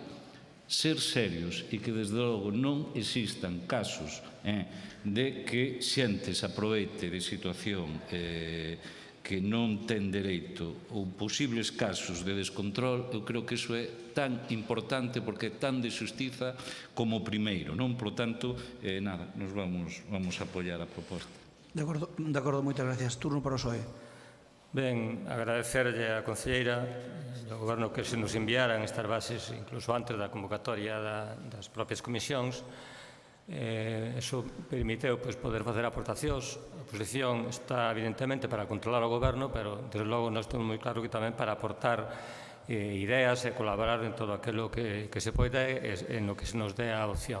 Nos presentamos unha serie de suxestións por escrito, tuveronse en conta ou, polo menos, explicouse que o que nos decíamos xa estaba contemplado, polo tanto que non era preciso.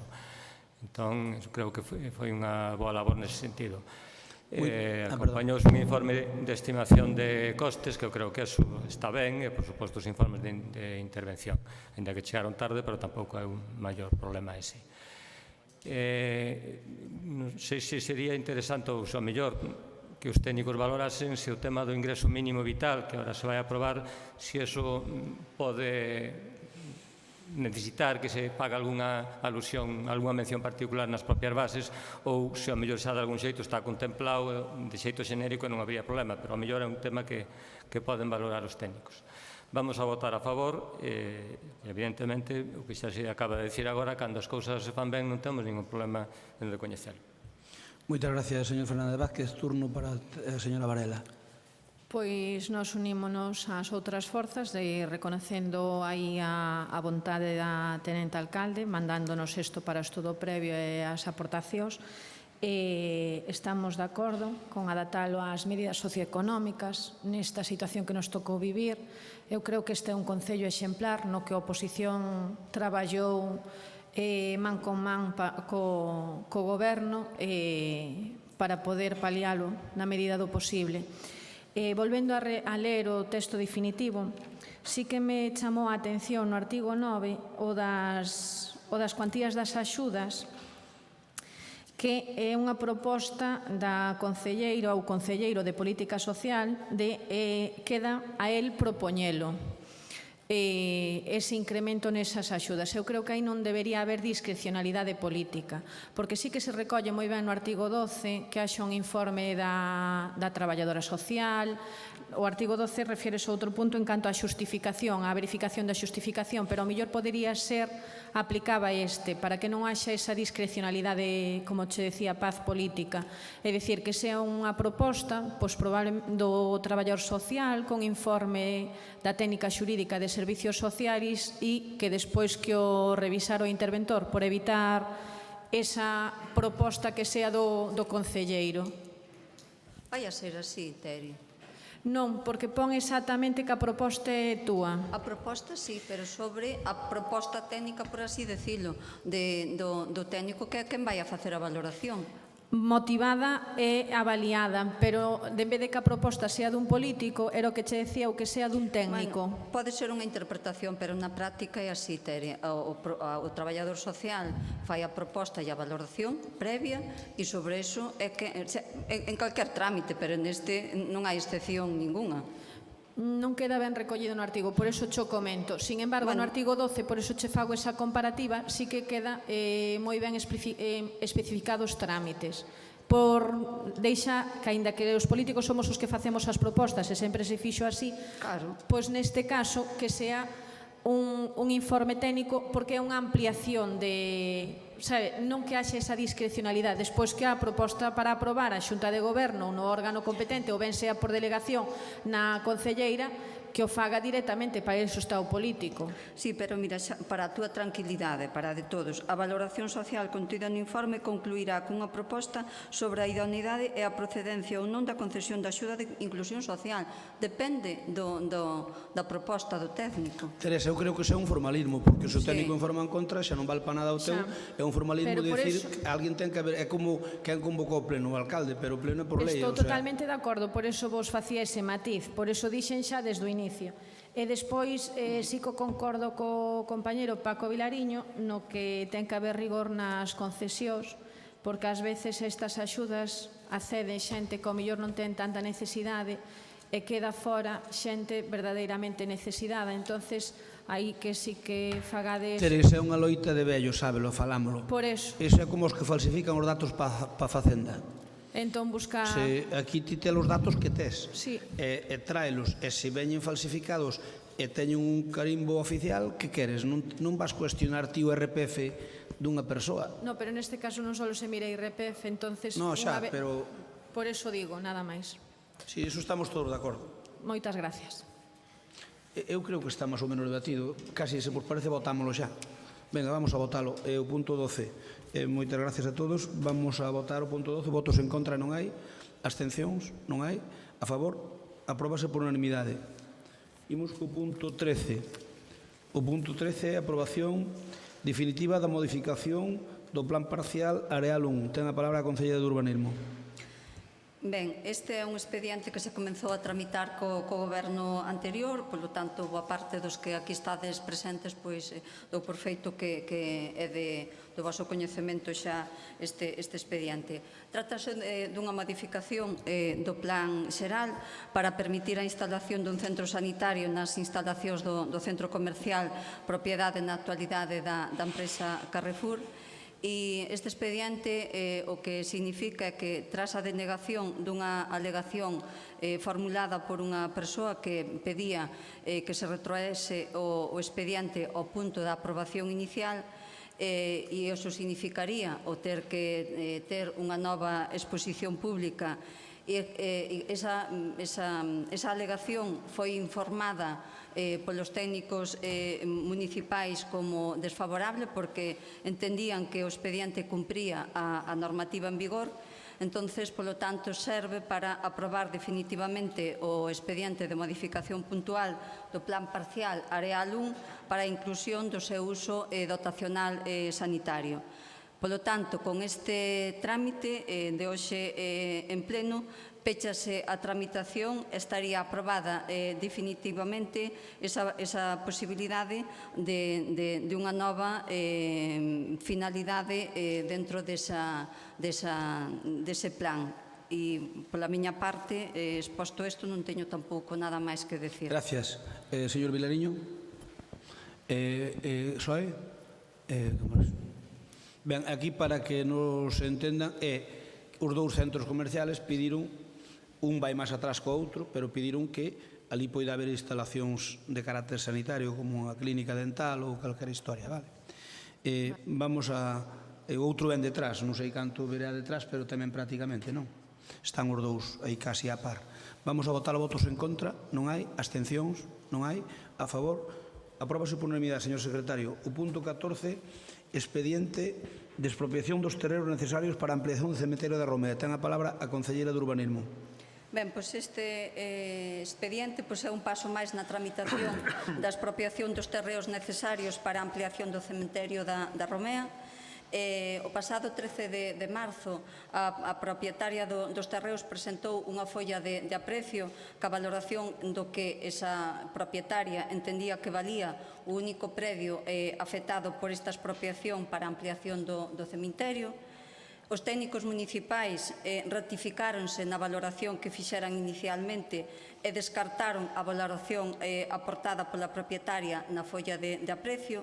Entonces, o que este expediente, ca aportación dos técnicos, o que facemos é desestimar esa folla de aprecio ca proposta de valoración da propietaria e reafirmar a proposta realizada polos técnicos.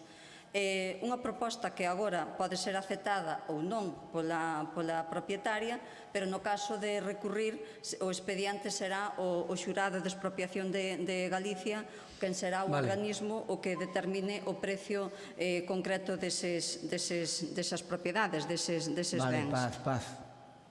Está máis que explicado. Xa remataba. Vamos a expropiar o cemiterio da Romea e terminará un contencioso casi seguro.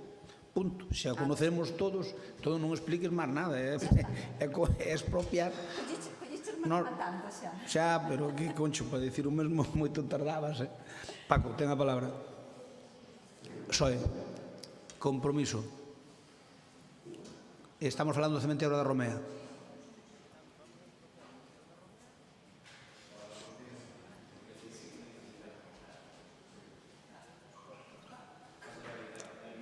Dalle, Medela. Hola, bons días. Bueno, benvida María. Ahora, aquí no pleno, pues, maioría de Vilatúxia. Non nos poñemos para un lado, pues, hai que tomar medidas. Bueno, pois, nós estamos de acordo ca ampliación do cementerio, non? O que si queremos é que se chegue a un acordo cos veciños, pois, no tema antes de chegar á expropiación, non? Porque o que fai isto dunha expropiación é o aliortas entre o Concello e veciños, é o único que fai é demorar o tema da expropiación, non? O sea que nós o que queremos é que non se pase por encima de ninguén e que se intente chegar a un acordo no precio cos veciños. Nada máis. A ver, Medela. É así. Como chegamos nós, que a finca de Vilatúxia, chegamos a un acordo. Hai un propietario. Bueno, pois hai que chegar a acordo con ele, hai que intentar chegar a Hai acordo con ele. un propietario, por favor, pero a ver, é como se non nos conoceramos, non? Hai un propietario que nos dixémoslle que yo queríamos comprar en tanto e fai unha folla de precio totalmente desorbitada. Nos temos que defender o interés general, amigo. Está claro, pero por eso hai que chegar a un acordo, ben por veciño e ben por Concello. É un acordo? Claro, lógico. Vale. Pareceme ben. Alcalde, quería Sí, decir... señor secretario. Sí, solamente dicir que neste expediente que está feito con moito cuidado, moita atención. Xa por si acaso. Están valorados, están individualizados todos e cada un dos árbores, polo seu diámetro e pola súa altura, todos. Non hai ningún que non este aí no expediente. De todas maneiras, señor Medela, intentaremos, sabe que hai uns árboles grandotes aquí na entrada, e cando fagamos o proxecto vamos a intentar o que son carballos, pinos e por aí non hai problema, pero o que son carballos vamos a intentar aqueles que quedarían na parte de ampliación da carretera, porque a carretera Avenida da Romea ali despois do primeiro tanatorio leva un ancho considerable, entón, inda que iso ten que ir para viales, obviamente, pois vamos a intentar ao mellor cambiando algo do proxecto para salvar ali hai 3 ou 4 carballos que hai que salvalos e que vale a pena salvalos. Entón, cando se encarga o proxecto de execución, obviamente vamos a telo en conta, por suposto. Ao mellor algún non é posible, pero o gallá, sai unha fórmula que permita, ao mellor, non vai facer así a carretera, pero ali hai algúns que poden quedar, non vai quedar a mediana, non vai quedar tan no mesmo nivel que a queda a outra, porque ven de vello e para salvar ali algún árbol hai que cambiar un pouquiño. Estéticamente, cando mires de arriba, vai parecer que está un pouco torcido, pero, bueno, creo que vale a pena ao mellor ali salvar. Hai ali 3 carballos singulares que non son tan vellos como eu pensei que eran máis vellos, o que pasa é que medraron moito, debe ser boa terra, e medraron moito, entón hai ali 3 árboles ou 4 que serían necesarios. Por lo tanto, cando se faga o proxecto, terás en conta de salvar o máis posible de árboles. Ahora ben, chegar a un acordo ca propiedade eu atrevo-me a decir que é prácticamente imposible. De todas maneiras, eu se quere nombro a vostede mediador, se se ofrece, eu se quere nombro a vostede mediador, e se consigue un mutuo acuerdo co que din os técnicos municipales o máximo que pode pagarse isto, felicitareite públicamente. Home, unha calla non che podemos poñer, pero sí que che damos unha medalla ou algo,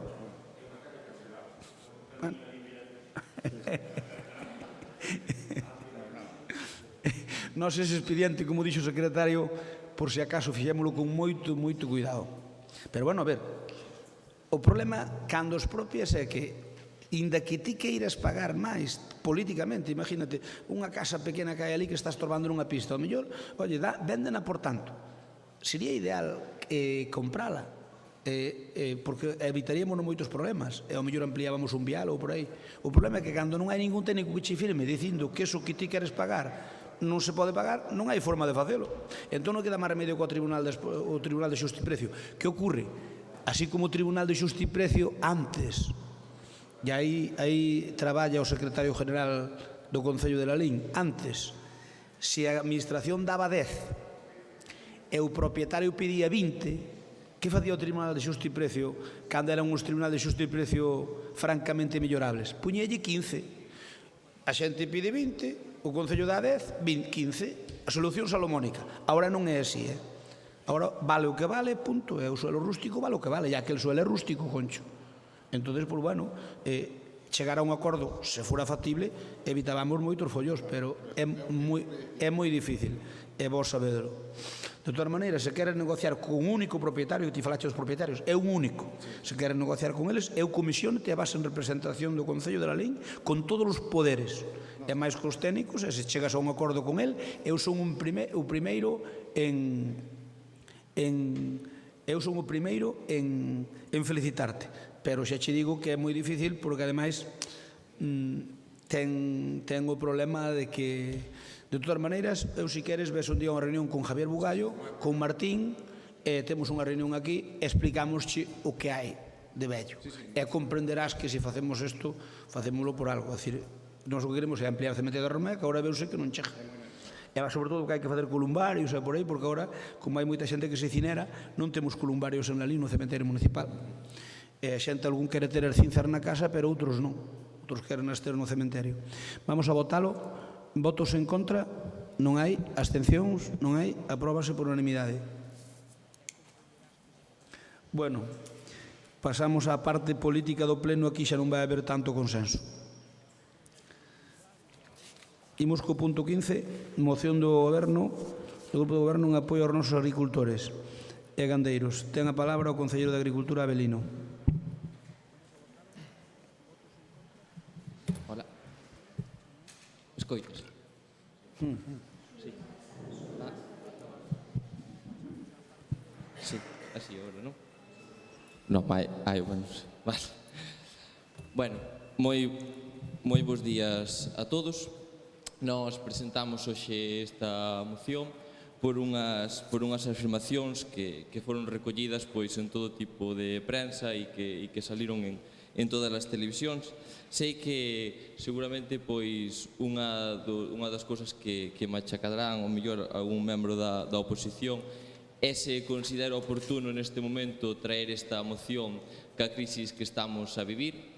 E xa lles adianto que sí, é fundamental rebatir e borrar estas imaxes, estas afirmacións sobre os agricultores e gandeiros, que o único que pretenden é crear unha opinión e que ao final, por a xente que non conoce o mundo do rural, crean unha opinión e unha tendencia que estamos a vivir. Para que me entendan a xente que nos está a escoitar, refírome a afirmacións como la leche non é necesaria para el ser humano, el hombre es el único mamífero que le roba la leche a otra especie, solo supone un maltrato animal, para que haya leche tiene que quitársela a un ternero. Estas son as barbaridades, entre moitas outras que vou a decir despois, que se pronunciaron por unha persona que demostra descoñecemento absoluto, porque debería saber que unha vaca de leite, se non a muxes, un becerro non é capaz a tomarlle a tomar o leite que produce e, ademais, debería saber que esas animales necesitan do cuidado dos humanos, que para eso son a súa raza, están preparadas xenéticamente para eso, non sobrevivirían solas. Pero estas afirmacións dixoas o director xeral de Benestar Animal deste goberno estatal.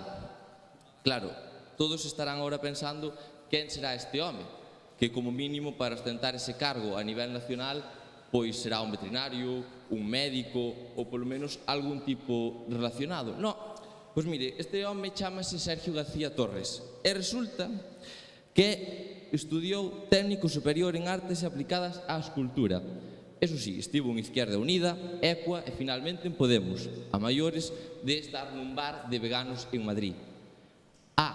E o gran mérito para ostentar o cargo deste señor é que estuvo na plataforma antitauromaquia La tortura non é escultura.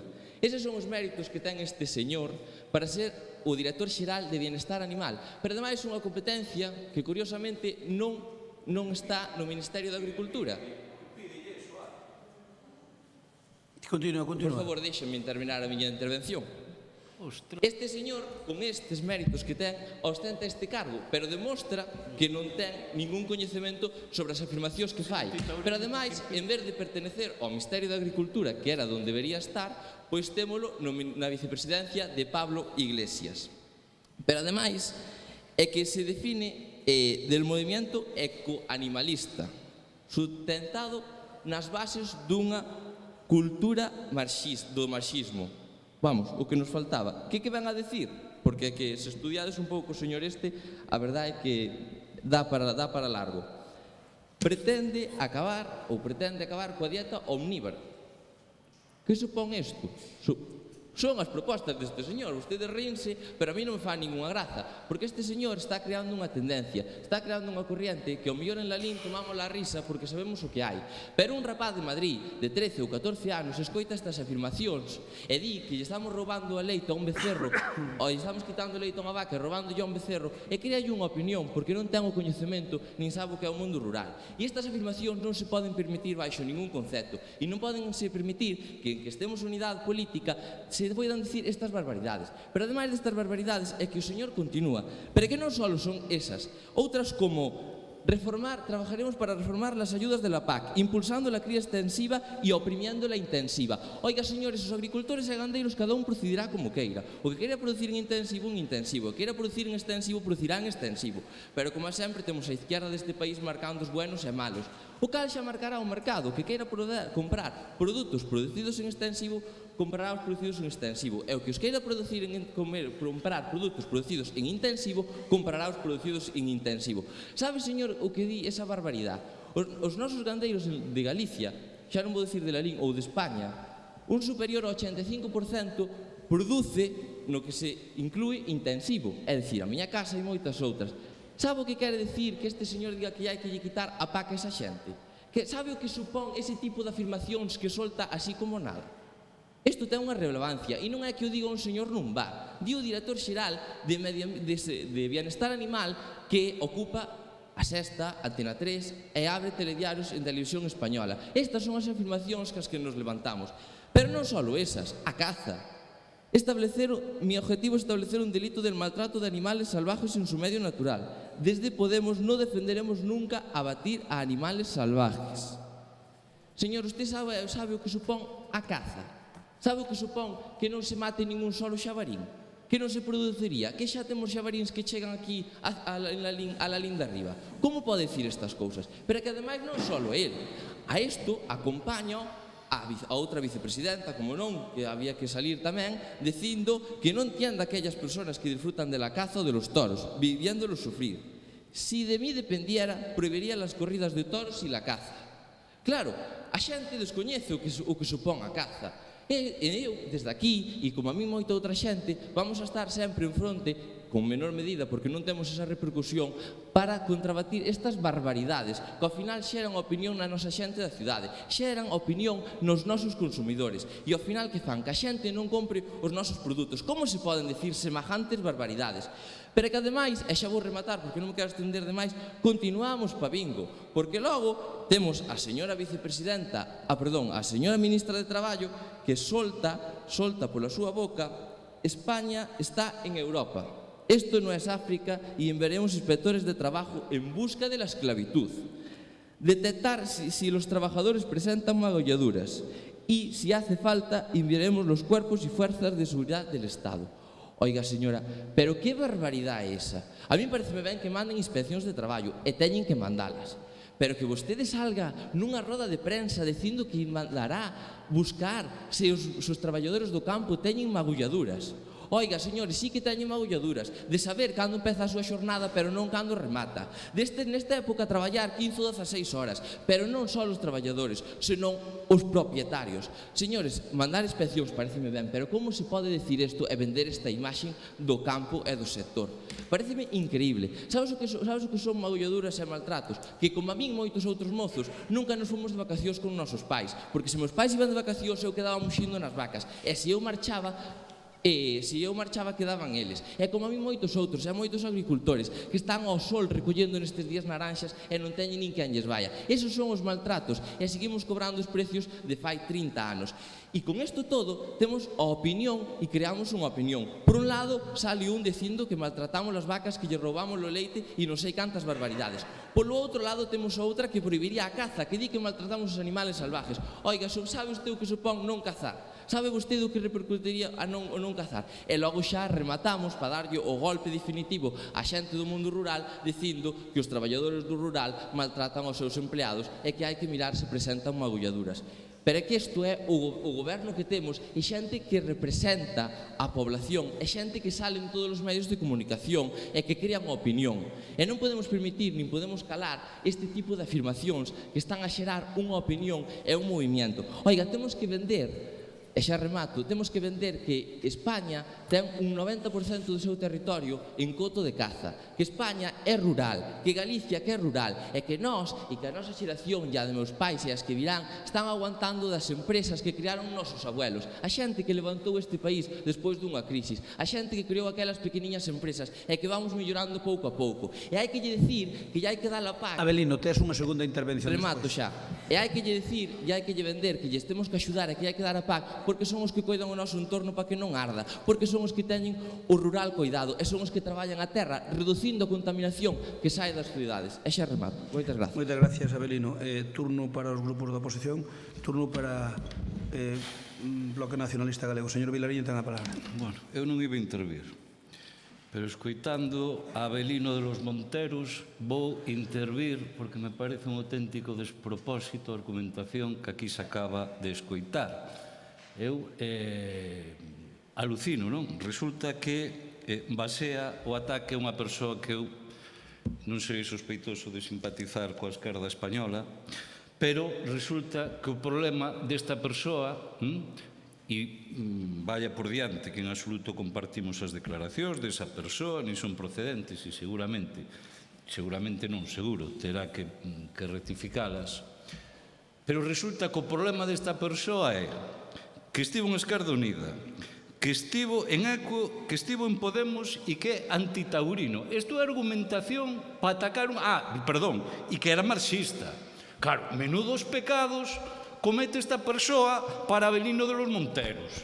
Claro, resulta que aquí el señorito de 22 anos que cobra 3.000 euros de cartos públicos. Eu pídolle respeto para o concelleiro. Estou con todo o respeto porque se vamos a poñer alcumes tamén o de vostede non lle vai quedar corto. A falta de respeto é atacar a alguén polas ideas ideolóxicas. Eso sabemos quen o fai e o que conleva consigo. A min as declaracións desta persoa me poden producir o mesmo que aquí se está argumentando. Pero basealas en que é antitaurino, que é marxista e que estivo en Izquierda Unida e non sei cantos chiringos máis, é insultar e é perseguir ideolóxicamente a xente. Por eso son actitudes fascistas intolerables e que vostede aquí non veña disfrazado con unha problemática de defensa do sector agrario, cando o único que busca é atacar gratuitamente. E por que lle digo isto? Porque o normal é que vostede, efectivamente, baseara a súa argumentación nunhas declaracións irresponsables como mínimo e carentes de sentido seguro. Vale, aí coincidimos. Pero no resto todo é para vomitar o que vostede dixo. De verdade que me fixo, foron das peores intervencións que eu escoitei neste pleno. Das peores. Porque ten unha carga ideolóxica noxenta. Porque, claro, agora entendo a entrevista esa que lle fixeron a vostede, onde decía vostede, claro, eu estou no PP por amizade con Crespo, pero eu sou máis de dereitas, claro. Eu estou máis á dereita co PP. Isto está por escrito, se quero eu leo textualmente. Claro, isto é vostede, claro, e vostede pensa, vostede que nunca, con unha formación ideolóxica contrastable como a de vostede, entendes? Claro, pensa que ser de ultradereita é, claro, e chegar á política 22 anos, 3.000 euros de salario público de todos os larinenses cada mes, entende? E iso é a ultradereita para vostede, claro, entón vostede, hombre, faltaría máis, entón, como vai consentir que alguén teña un pensamento marxista? ou que este en contra dos touros, pero que ten que ver eso? O normal é que vostede trouxera hoxe aquí esa reprobación, eu desde logo pois non lla discutiría, hasta lla apoyaría, pero non nestes termos. Vostede traiga hoxe aquí, se está preocupado polo sector, algunha medida, verdade, para incidir, por exemplo, se tanto está preocupado, nos prezos como quero no sector da carne, verdade? Pero eso se la repanfinfla. Claro, porque vostede o único que lle preocupa, entendes, é perseguir ideoloxías. Ou fale, como vostede dixo, do tema da PAC. Pero falamos aquí do seu papel do Partido Popular na Unión Europea ou do Partido Socialista, desmantelando un sector fundamental neste país como o sector lácteo nos últimos anos, as cousas que vostedes votaron a favor. Pero, eu de verdade, me vou reservar moito para a segunda intervención. Agardo que rectifique unha actitude impresentable, porque de verdade que a xente pode pensar, opinar libremente, ser de calquer partido político, de calquera, non é motivo de persecución, nin desde logo unha excusa para atacalo. E tamén, permítame dicirlle, ser antitaurino é un orgullo, vale? Tamén yo digo, e ser de esquerdas, algo que a vostede lle parece tan horrible, tamén forma parte dun ADN moi xusto para este planeta no que vivimos. Por lo tanto, de verdade lle pido, porque senón no segundo turno sí que me vou estender bastante máis, lle pido que rectifique as palabras intolerables que vostedes aquí dixo hoxe. Moi ben, moitas gracias. Turno para o PSOE. Este está encendido, non? Sí. Vale, bueno, bons días a todos e a todas. A verdade é que eu tampouco iba a intervir nesta moción, máis que nada porque creo que non hai maior desprezo políticamente falando que non facer aprezo. Pero, bueno, hoxe a mañá pensei nun pouquiño máis e démonos conta de que houve moitos veciños que nos votaron e que non merecen que nos quedemos calados ante esta tomadura de pelo. Por iso vou dicir nada, un par de cousas. Se non recordo mal, este é o terceiro pleno desde o inicio da pandemia. Temos veciños pasando mal, esperando medidas, esperando dinamización, esperando solucións para sair desta crise. Vemos como non se lle ocorre nada mellor que traer hoxe aquí unha moción coa reprobación de non sei cantos ministros e outros cargos por apreciacións descontextualizadas nalgúns casos e outras de fai tempo. E para que? Pois para meter o dedo no ollo, como lle gusta decir a Crespo, porque non entendemos outro sentido desta moción. De verdade que non temos cousas máis interesantes que atender no noso pobo? Permítame dudalo. E despois creo que os socialistas viñamos ca man tendida desde o inicio da pandemia para facer o que fixase falla para axudar aos nosos veciños e veciñas, igual que o resto da oposición, tamén hai que dicilo.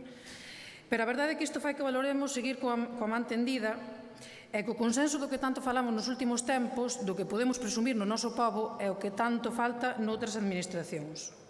Como ben dixo o alcalde, fai uns días, Chegamos aquí, toda a oposición, incluídos vostedes, sacamos os sombreiros coas siglas dos nosos partidos para sacar adiante medidas en beneficio do noso povo. O que hoxe aquí vemos é todo o contrario. Hoxe aquí vemos que o señor Avelino Souto ven co sombreiro do PP posto e intenta nun momento de máxima dificultade sacar rédito político e, sobre todo, confrontar, porque esta moción non ten outro sentido máis que ese. Lonxe da imaxe idílica que nos intentan vender, o que demostra é ser un especialista niso, na provocación. Provoca con chorradas así, con declaracións subidas de tono na prensa, provoca algúns sindicatos cando están a pedir prezos xustos, provoca con distincións e desprecios falando de urbanitas ou de universitarios que parece que non saben o que é o campo. A verdade é que non vexo como isto pode favorecer o sector agrogandeiro. Sabemos perfectamente o que é un gandeiro ou un agricultor. Nas nosas filas, a maior parte son do sector. A verdade é que a estes non lle preocupa o máis mínimo que se investiga a esclavitude laboral. Cando as cousas están ben feitas, non vexo cal é o problema en facer iso.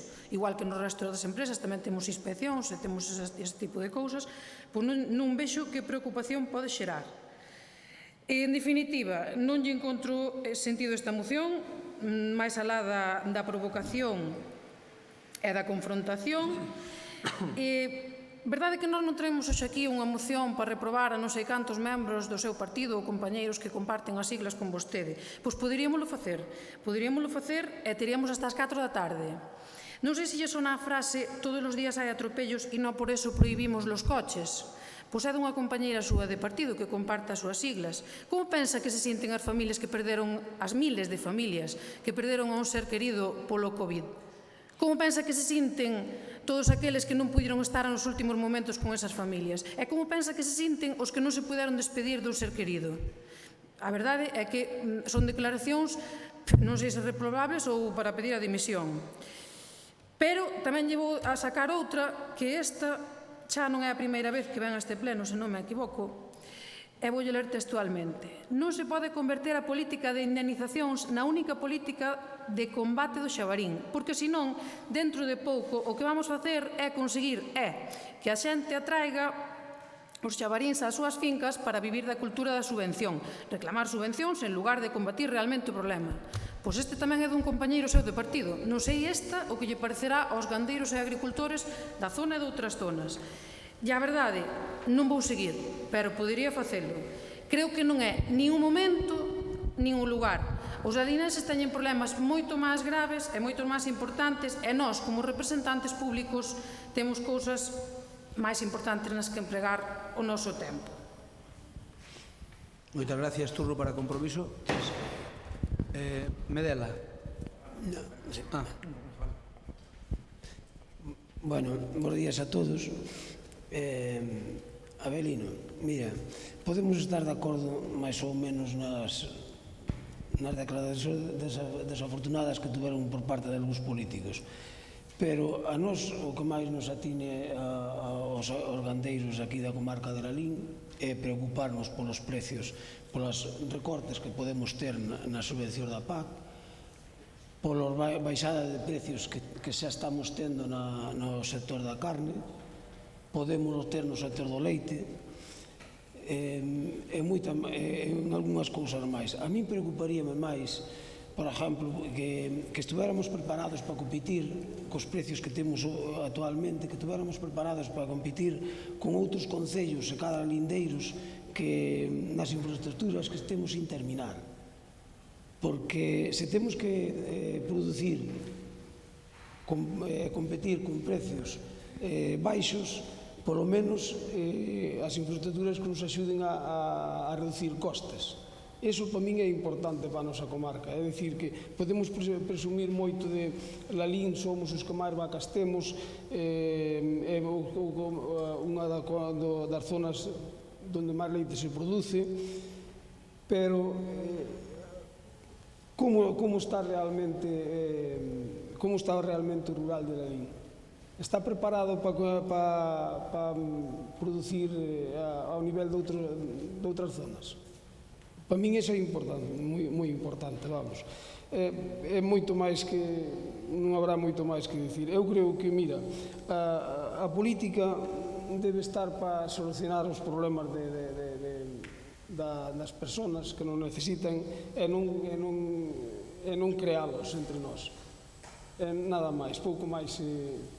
Ti conoces como a min o sector, irse por outros lados que ao final non nos levan a ningún camiño.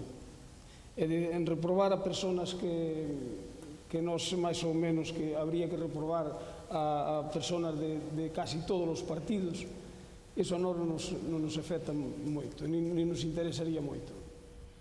A mí gustaríame centrarme máis no que necesita o Concello de Lalín, os gandeiros de Lalín. Que hai cousas moi necesarias para facernos máis fácil, para que podamos producir máis fácil e producir con menos costes. Nada máis. Moitas gracias. Turno ahora para Belino. Ben, vou empezar, en primeiro lugar, polo señor Vilariño. Varias cousas. Primeiro, creo que vostede me interpretou erróneamente, porque eu o único que dixen foi definir ese señor que estudiou e onde estuvo. En ningún momento dixen que fora bo ou malo. Agora tamén lle digo que noto que vostede me coñece bastante pouco, se pensa que estou máis ben deses que din vostedes que nos atreven a dar un golpe de Estado de izquierda, máis ben deses que din os de izquierdas que nos atreven a dar un golpe de Estado. Creo que está bastante equivocado, que eu non teño nada en común con ese tipo de partidos, pero bueno, independentemente deso, creo que os términos onde vostede se quixo levar o debate demostran que é un bo político, demostran que sabe facer demagoxia no eido máis grande que puido. Hoxe demostrou no que o fixo da mellor maneira, levou o debate, retorceuno para onde vostede quixo, interpelándome a afirmacións que eu nin siquiera que dixen ou vostede quixo interpretar mal, vamos a collelo así. Simplemente dixen que certa persona estuvo nun partido militando, despois no outro, é o que estudiou, Santas Pascuas, para decir quen era, nada máis, e vostede levouno pois a donde quixo. Por certo, sacaban tanto vostede como o señor Fernando o tema do precio da carne, que tan preocupados nos ten a todos e que foi notable por culpa do COVID, que houve que cerrar a restauración e, como sabemos, pois os canales que dan precios son os dos choletós, bois, e por eso baixou o precio da carne, sobre todo nos animales de valor. Pois outra das propostas deste home é impoñer máis impostos á carne. Logo, por outra parte, a señora Alba tamén aprendeu do seu de Vilariño, levou o debate ao terreno da demagoxia tamén máis absoluto, porque vostede me terá que decir, e sinto moito, e non o vou a sentir, levando co dolor das vítimas a este debate, ou se dixo unha persona que non quere cortar as calles ou non, e que se había atropellos ou non, que non vai impedir que haxa os coches en Madrid. Pregúntome vostede que ten que ver iso con este debate. Logo, tamén quíxose pasar de frenada co tema das declaracións do Xabarín, que lle acaban de mandar por teléfono. Pregúntolle se sabe quen as mandou. Supoño que ahora lle chegará tamén o mensaxe. Esas declaracións fixos un diputado da provincia de Lugo, o cal eu compartín no meu Facebook, se quere revisio, e puxen que estaba totalmente en contra, a pesar de que era do Partido Popular. Sabe cal tiña que ser a declaración hoxe do Partido Socialista de Lalín, que xa sei que teñen moitos gandeiros. As declaracións do Partido Socialista de Lalín é que conocen perfectamente o sector. Estou seguro que vostede, e se estuvera aquí Santalla, estaría totalmente en contra destas declaracións. Pero un socialista de Madrid escoita estas cousas e cree que son certas, porque non sabe o que son o rural, nin sabe o que son as vacas. E iso é o que non podemos permitir, porque os nosos consumidores, a gran maioría, non están en Lalín, nin están en Silleda. Os nosos consumidores están nas grandes ciudades, os que lle chega a información esta sesgada que está vendendo a izquierda sobre o sector agrario. Esa tiña que ser a súa intervención. Decir que vostede non comparte, porque eu xa o fixen con certas cousas que dixeron xente do PP e non me caeron os anillos. Eu non entrei con ningún sombreiro por esa porta. Iso que vostede dixo é unha barbaridade do Xabarín. Se digo aquí, esas declaracións non son certas, xa o puxen no meu Facebook e non teño ningún problema. Pero puderon facer. A min isto pareceme inasumible, este tipo de declaracións e esta campaña contra o mundo rural. Habría que vender outra imaxe do mundo rural e habría que apoialo, porque para falar da España vaciada enchesenos a todos a boca, pero logo para sacar medidas xa estamos menos abelentes, e sobre todo con este tipo de ataques, quen vai querer ir ao rural? E logo, e non ten importancia este debate en Lalín, o concello con máis vacas de Galicia. Entón, claro, aquí mellor... De España, Avelino, de España. Perdón, de España. Aquí temos outro debate, claro. Seguramente nos preocupa moito a peatonalización das calles todas, ou a ver como facemos crecer a cidade de Lalín, a ver cantos máis edificios ou cantas máis cosas podemos... Eses debates son os que temos que ter aquí en Lalín, ou incluso como outros concellos que non teñen Concellería de Agricultura. Ao mellor en Lalín xa non tería nin interés, porque é o que vostede está dicindo. Os veciños de Lalín que viven do rural, que a mitad temolo no rural, non lle interesa este tipo de debates, señora Alba. Pregúntome eu, non lle interesa este debates en Lalín? Noutros concellos, claro que estará fora de lugar. E logo remato xa, porque tampouco me quero alargar máis destas barbaridades de declaracións. Señor Fernando, non podría estar máis de acordo no que dixo vostede na súa intervención. Temos que intentar que ter un sector máis competitivo.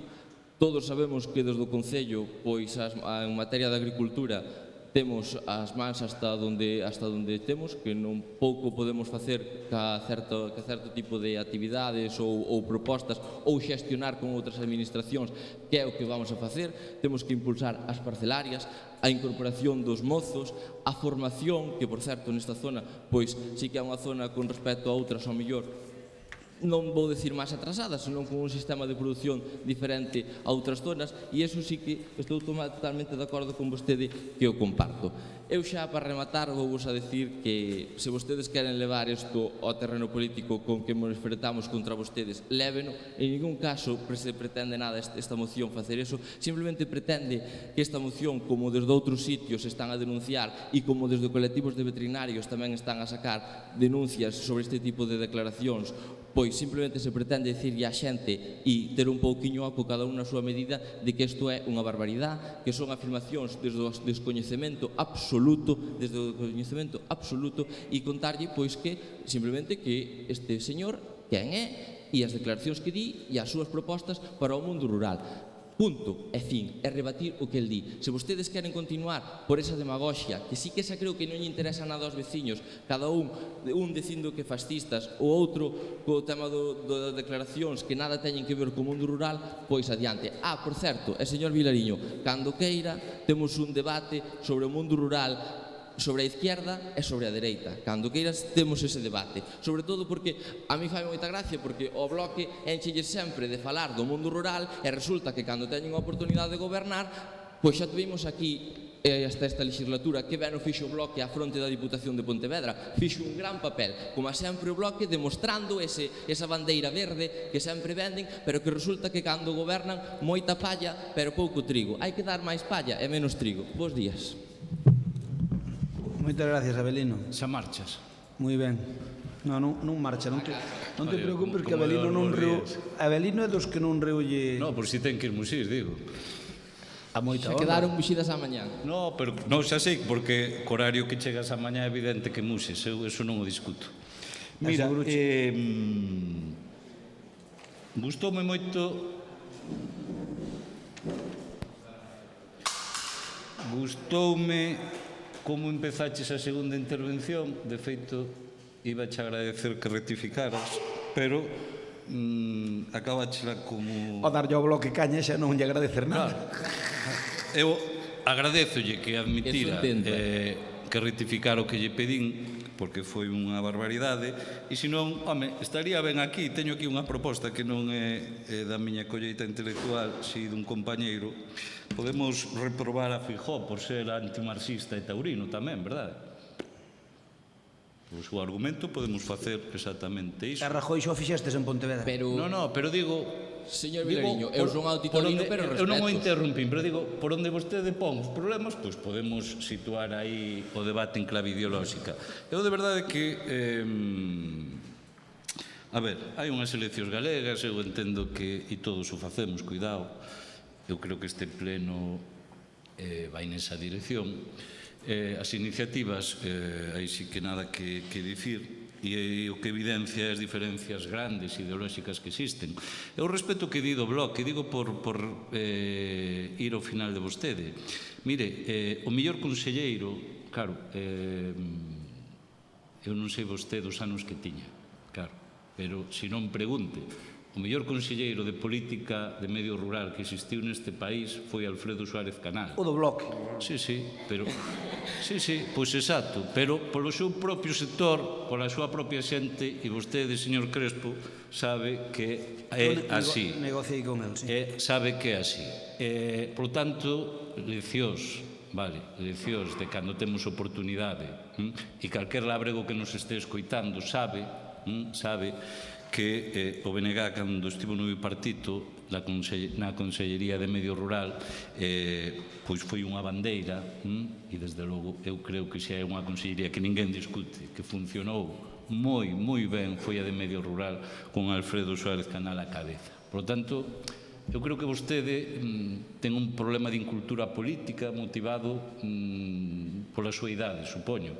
Pero digo, cando fai afirmacións, o que hai, bueno, o que isto é unha legislatura, nós non legislamos, vale?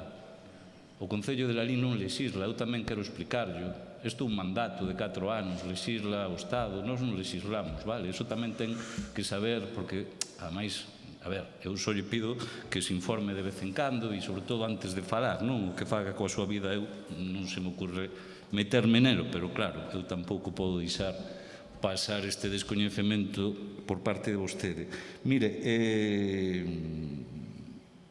eu agradezolle que diga que son un bo político, tamén yo agradezco, pero mire, quen dixo que era de dereitas é vostede, está recollido, máis de dereitas co Partido Popular. Entón non me tome a mal que eu lle achaque unha ideoloxía, vale, iso dixo vostede, ou senón está mal recollido, non? Ou está mal recollido, ou se estaban recollidos son palabras de vostede. Eu non estou inventando nada, vale? Bueno, pois, entón, non renegue, porque me di, non me coñece. Efectivamente, ou vostede non o coñezo nada por unha cuestión, pois, desgraciadamente, de idade para min, non o coñezo de nada, é unha persoa que, ademais, tamén lle digo, me cae simpático do pouco que o coñezo, non me amarga admitilo, pero que, en todo caso, eu refirme ás palabras que vostede di nun medio de comunicación. E, claro, e con unha intervención que baseaba nunhas declaracións impresentables. Digo, eu non teño ningún problema en apoiar que estas declaracións que vostede fai alusión son impresentables, pero son tan impresentables como non, é moito máis impresentable a argumentación en clave ideolóxica que vostede deu para desautorizar a esta xente, e foi onde vostede perdeu toda a razón, non? Sobre todo os que pensamos que afortunadamente cada un pode pensar o que queira, e no respeto está seguramente o éxito da convivencia, non? E eu creo que iso últimamente tamén certa xente, a estrategia de crispar a sociedade está traendo certas consecuencias. E eu, sobre todo a min, que me coñece, sabe que eu respeto profundamente a xente que ten ideoloxía. Eu desprecio moito máis alguén que non ten ideoloxía e que está por unha nómina, que alguén que ten ideoloxía e defende as súas opinións. Por tanto, eu aí sí que comigo non vai ter problemas de debate en clave ideolóxica e, insisto, collolle a luva cando queira e temos ese debate como vostede me propón, e encantado da vida, pero lle digo antes de ir ao debate, mírese ben os 4 anos do BNG na Xunta. En definitiva, traigamos propostas que os nosos labregos e labregas lles interesan. Eu, de verdade, vostede pensa que, por exemplo, do carne, non? Do prezo da carne, que é algo que está como está e que, efectivamente, eu creo que é algo urxente de abordar. Pois eu gustaríame que se trouxera algo neso e nós, lle digo xa que vamos empezar a traballar nesa dirección para o vindeiro pleno. Cuestións da PAC, non? Desta Unión Europea tan inútil, tan impresentable, tan indecente, que o único que vale é para beneficiar a uns poucos frente á gran maioría, vale? Un alarde de antidemocracia e de defender a uns poucos. E que eso directamente, esa Unión Europea irresponsable, impresentable, sin ningún tipo de proveito para ninguén, agás a élite, pois eu entendo que o que se está debatindo da PAC sí que é moi grave para os nosos labregos e labregas. Pois aí eu claro que coincido con vostede. Por que non vamos debatir aquí e ter unha posición cando o noso Concello, entende, depende do que depende do sector agrario. Por lo tanto, eu, de verdade, fagamos política con mayúsculas, non persigamos ideoloxías, combatamos entre todos e todas declaracións tan irresponsables como as que se fan aquí, alusión, pero sempre buscando defender os nosos veciños e veciñas. Moitas gracias. Turno para Alba. Ten a palabra. Nada, nos, a ver, non imos entrar máis ao trapo, só facer un par de apuntes e resposto a un par de cousas que dixo antes na súa intervención. Falaba dos méritos que tivo esta persoa para ser director xeral de Dereitos Animais, despectivamente, baixo o meu punto de vista, pero que méritos ten vostede para estar aquí? Non sei se ten máis méritos vostede para estar aquí que esa persoa para estar ao frente para ser director xeral de Dereitos Animais. Depois falade de demagoxia. Eu creo que esta moción non ten outro nome, porque se non é demagoxia, digamos que é. Eu non creo que esta moción lle solucione nada aos gandeiros e agricultores. E senón, en vez de traer reprobacións á xente que buscou alá en Madrid, pois traer solucións e propostas. E en vez de reprobar, ao mellor, a estas persoas solo, pois ao mellor tamén tiñamos que reprobar a este compañeiro seu do partido que está aquí en Lugo, non alá en Madrid. Pero digo, eso non o pon, eso non o trae, non interesa, supoño. Entón non falemos de demagoxia. E despois do tema da Ayuso veu a conto porque estamos falando de declaracións reprobables de outros partidos, claro. Para acabar, pois nada, preguntar se ao mellor o de cambiar os produtores do mercado do sábado lle axudou ao sector agrícola ou gandeiro a leválos a unha zona onde eles mesmos din que venden moitísimo menos. E tamén preguntar, ou que se pregunte vostede, onde estaba cando, por exemplo, a Xunta lle recortou a Lalín miles de euros do plan marco para a mellora de camiños de acceso ás explotacións. E non vou seguir, de verdade. Eu creo que podemos traer aquí propostas, podemos traer aquí solucións ou posibles solucións para axudar aos nosos gandeiros, para axudar aos nosos agricultores, pero isto non sei de verdade en que vai axudar, na máis que meter o dedo no ollo e confrontación política que non lle axuda nin aos gandeiros nin aos agricultores. Moitas gracias. Turno para Compromiso de Cuña. Rafael Cuña ten a palabra. Bo día a todos e a todas. Se me permiten 30 segundos porque é a miña primeira intervención. Bueno, primeiro, non é un reproche. Como estamos en loito oficial, pensei que íamos comenzar o pleno con un minuto de silencio como están facendo en outros pero... Non digo que o fixemos onte, o que pasa é que tamén a FEN... Chamaron tarde, pero bueno... A FEN nos comunicaron tarde, despois nos chamamos vos a vos tarde, mandamos aquí ao funcionario da casa, os que estaban aquí, e máis a vos, e xo fixemos. Insisto que non é un reproche, vale, de acordo, pero que dende Compromiso acompañamos este loito oficial. En todo caso, cando sexa así, empeza un pleno, eu non teño patente de corso para nada, pedídelo e non houbera habido ningún problema, xa yo digo. En nome de Compromiso, pois o noso afecto, o noso cariño a todas as vítimas desta pandemia do COVID, que estou convencido que compartimos todos os que estamos aquí no pleno. En segundo lugar, dar a benvida a María Iglesias Covas, con ese apelido sinal sen dúbida de competencia, porque coñezo máis membros da súa familia, os que aprecio e valoro tamén.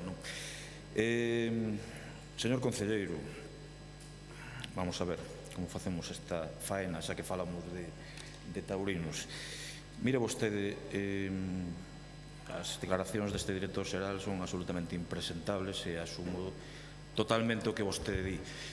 Si me gusta seguir un pouco na liña da absoluta racionalidade, como ten un home de campo como é Fernando, o noso concelleiro de Compromiso, que expuxo realmente que os problemas importantes para o campo, para o rural, sobre todo de Lalín, son os que son. Aquí moitas veces vimos a facer política para intentar buscar titulares o día seguinte, reprobando a xente que nunca lle chegará esa reprobación e que lle dá, con toda seguridade, exactamente igual. Pero, sen dúbida, os problemas do agro e do rural que vostede tamén coñece son outros en este concello. E cando lle veía con ese micro de pé facendo tantos aspavientos, tiña a sensación de estar no Corral da Morería ali en Madrid, que a veces salía ás 8 da mañán con Antón Lamazares, porque daba a sensación de estar en un tablao flamenco con tanto aspaviento. Eu non vou entrar en un debate ideolóxico esquerda-dereita con vostede, voulle dar un ano máis de formación para despois se quere ter este tipo de debate con nós. Pero tamén lle vou dicir que... Se a Belino lle dá un ano de formación, algún outro membro da corporación que lle dá toda a legislatura. Bueno, pero agora estou falando con Abelino, por iso, cando toque outro membro da corporación, pois falaremos con outro membro da corporación. Eu non son marxista, eu ideolóxicamente son galeguista, non son marxista, pero tamén lle digo que se asumo algún axioma de Carlos Marx, que, como cando decía que cando todo o mundo tivese alimento, roupa e un teito onde cobillarse, pois seguramente aí comenzaría a historia da humanidade. Eso eu sí que o comparto con Carlos Marx. Poucas cousas máis, non? A min preocúpame, no rural de Lalín, como lle preocupará sen dúbida a vostede, pois, por exemplo, a desaparición de explotacións que estamos tendo, por exemplo, nos últimos 10 anos, ou que non haxa unha sucesión familiar nas explotacións e que por eso teñan que pechar. Vostede, ao mellor, é o exemplo do contrario. Pero isto é realmente preocupante. O que pasa cos precios do leite? Cantas explotacións tiveron que pechar por culpa de non poder manter polos precios do leite a súa explotación, ou tiveron que recortar? Auténticos dramas familiares. O que pasou cando Europa agora anuncia que vai recortar tamén os fondos da PAC? O que pasa en un concello como o de Lalín, no que en algunhas zonas levamos décadas e décadas sen solucionar e sen arranxar a cuestión das parcelarias.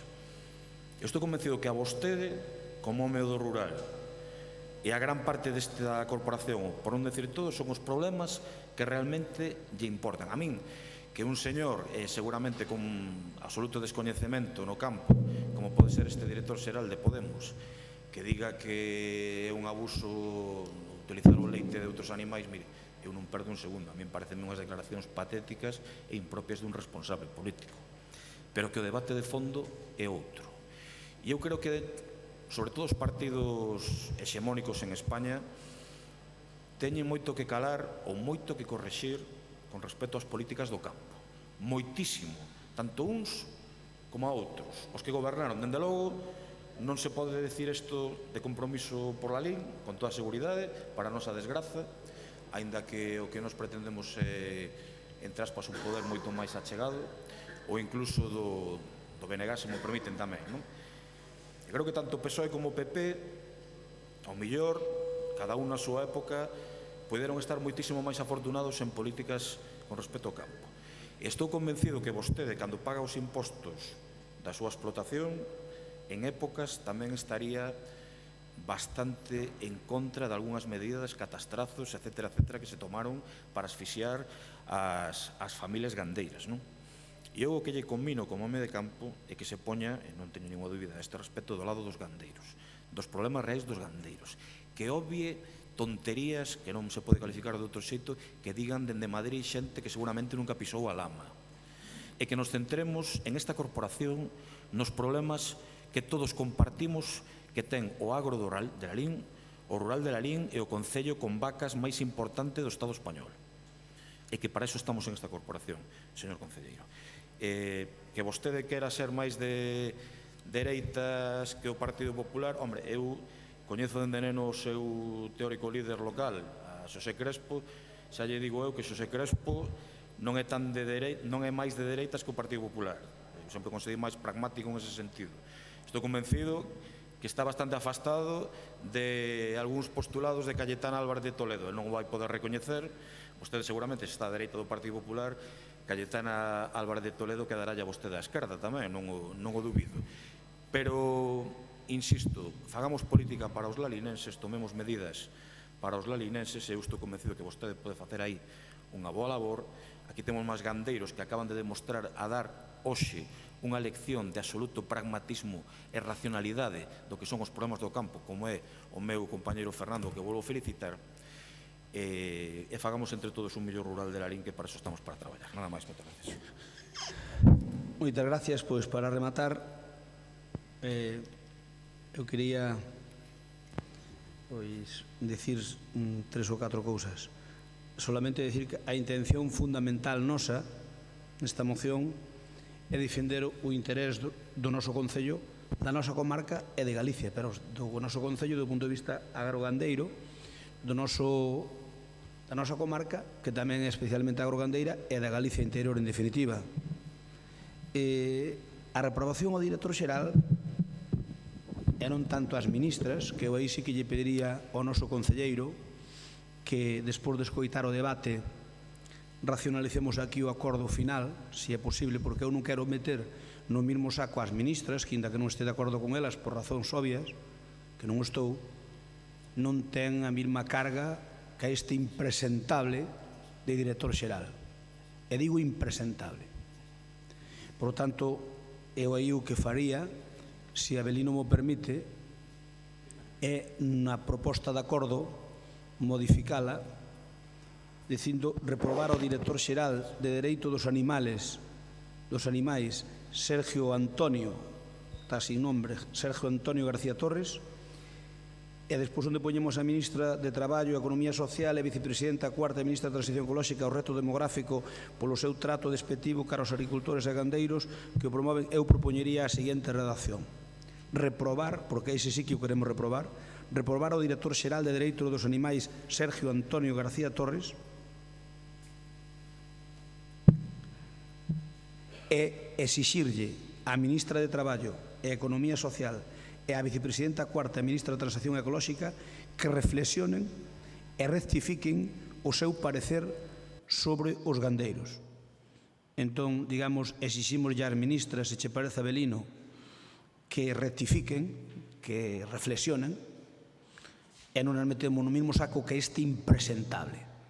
Estes elementos fan moito máis daño do que vostedes pensan. E aí non ten tanta culpa non ten tanta culpa o Partido Socialista, que a ten porque é o do goberno, pero non ten tanta culpa, como ten o tema ideolóxico. Se alguén quer ideologizar todo é Podemos, absolutamente todo. Cando sale a ministra de Igualdade dicindo que sairemos, como era, do COVID, que saldremos antifascistas ou algo así, unhas historias, é dicir, é que é tan impresentable, o que fai Podemos, é tan noxento o que fai Podemos e o que quere facer con este país, que realmente pode ter unhas consecuencias terribles. Magua que o Partido Socialista e o Partido Popular, os dous principales partidos de España, non se poidan entender nestas cousas, que valería a pena, inda sacrificando moita parte como fixemos aquí. A mí, ao mellor, gustaría me dicir algunhas cousas, mordín má lengua, e a vostedes seguro que tamén. E mordémonos a lengua. E chegamos a un acordo porque realmente é unha situación crítica, é máis crítica que vai ser.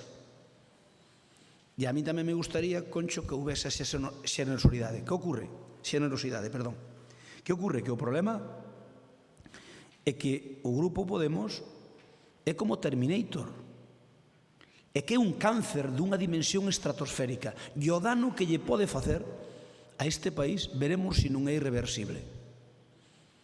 Así que eu, se mo permiten, primeiro quero defender a Avelino porque cos fallos e cos acertos que teña é un rapaz novo, ten 21 anos, cree no agro, que é un problema dos que hoxe ten Galicia, cree no agro a pé xuntiñas e, sobre todo, defendio con uñas e dentes. É claro que lle falta experiencia en algunhas cousas normal. Eu, con 21 anos, pois non sei onde andaba, pero estaba facendo a mili. E desde logo poñerme a debatir temas políticos nin siquiera lle chegaría a suela do zapato de hoxe do Avelino que temos aquí hoxe. Por tanto, señor Vilariño, home, sexa un pouco máis xeneroso. Cando teña o seu bagaxe o señor Avelino, o mellor é ministro de Agricultura. Bueno, iso tamén ten razón. Eso tamén ten razón. En definitiva, gracias, Avelino, por a túa defensa do sector. Eu sei que lle pos moita pasión porque crees nel. A ver, esta moción, dicirlle a Alba, para nós non é anodina e non é anedótica. Mire, eu cando vin esa nota deste director xeral indigneime e dixen, Avelino, algo temos que facer sobre isto. E Avelino traballou e saleu a moción que saleu. E saleu da súa colleita. Pero non é anodina, sabe por qué? Porque o problema non é o que di este descerebrado, non. O problema é que está nun goberno, un señor cobra máis que o ministro, directores xerais cobra máis que os ministros, que o sepan vostedes. O que máis cobra do Estado é o subsecretario dun ministerio. Despois cobra o secretario de Estado, despois os directores xerais e despois o ministro, nese orden, o cal é realmente paradóxico.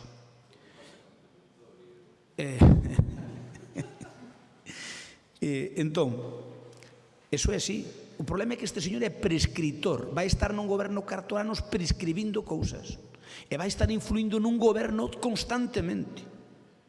E ese é o que é peligroso, porque vai crear unha conciencia. Mire, o leite, xa por desgracia, nós somos o concello con as vacas de Galicia, e o leite por desgracia está tendo moitos hándicaps. E se deixa de ser rentable, que xa non é moito, pois entón pecharán non moitas, todas, e a xente dedicarás a outras cousas. O leite para nós é vital, e xa hai moitos prescriptores antileiteiros, uns deles nutricionistas, outros médicos que non son nutricionistas, pero que dicen que o leite que non deberíamos tomar. Despois está todo o tema relacionado ca higienización do leite, e despois está os que non queren tomar leite, e despois están xa os parvos de todo que dicen que tomar leite, e como pode un señor que é capaz de dicir que o leite é maltrato animal, porque as vacas non prestan o seu consentimento para ese leite, ou o terneiro, porque o becerro estamos lle comendo parte del. Un señor que é capaz de decir semejante barbaridade, para min está descatalogado de todo para estar en calquer posto de responsabilidade. E o posto de director xeral no Estado, mire, un director xeral no Estado mándalle bastante máis que a moitos conselleiros. Un director xeral do Estado é infinitamente, influye moitísimo máis, porque é quen lexisla, moito máis, porque despois cando haxa unha lei sobre a agricultura, el desde a súa dirección xeral poñeralle a puntilla. E se non lle pon a puntilla, fará unha apreciación para que a lei salga coxa. E unha lei que ao mellor sale que podría sair boa, ou unha normativa que podría sair boa para o gandeiro, termina estropeando estas cousas. Por lo tanto, mire, este señor é un señor que non debía estar un minuto máis nesa dirección xeral. Nin en ninguna, non nesa, en ninguna. Nin siquiera en medio ambiente, nin siquiera en nada. Porque eso é un prescritor de opinión, non só prescritor de opinión, porque non é un opinador deses que están de moda das radios, os tertulianos que saben de todo, entenden de todo. Non me refiero a ninguén en concreto, pero entenden de todo. Non é un tertuliano que crea opinión, sí, ese crea opinión.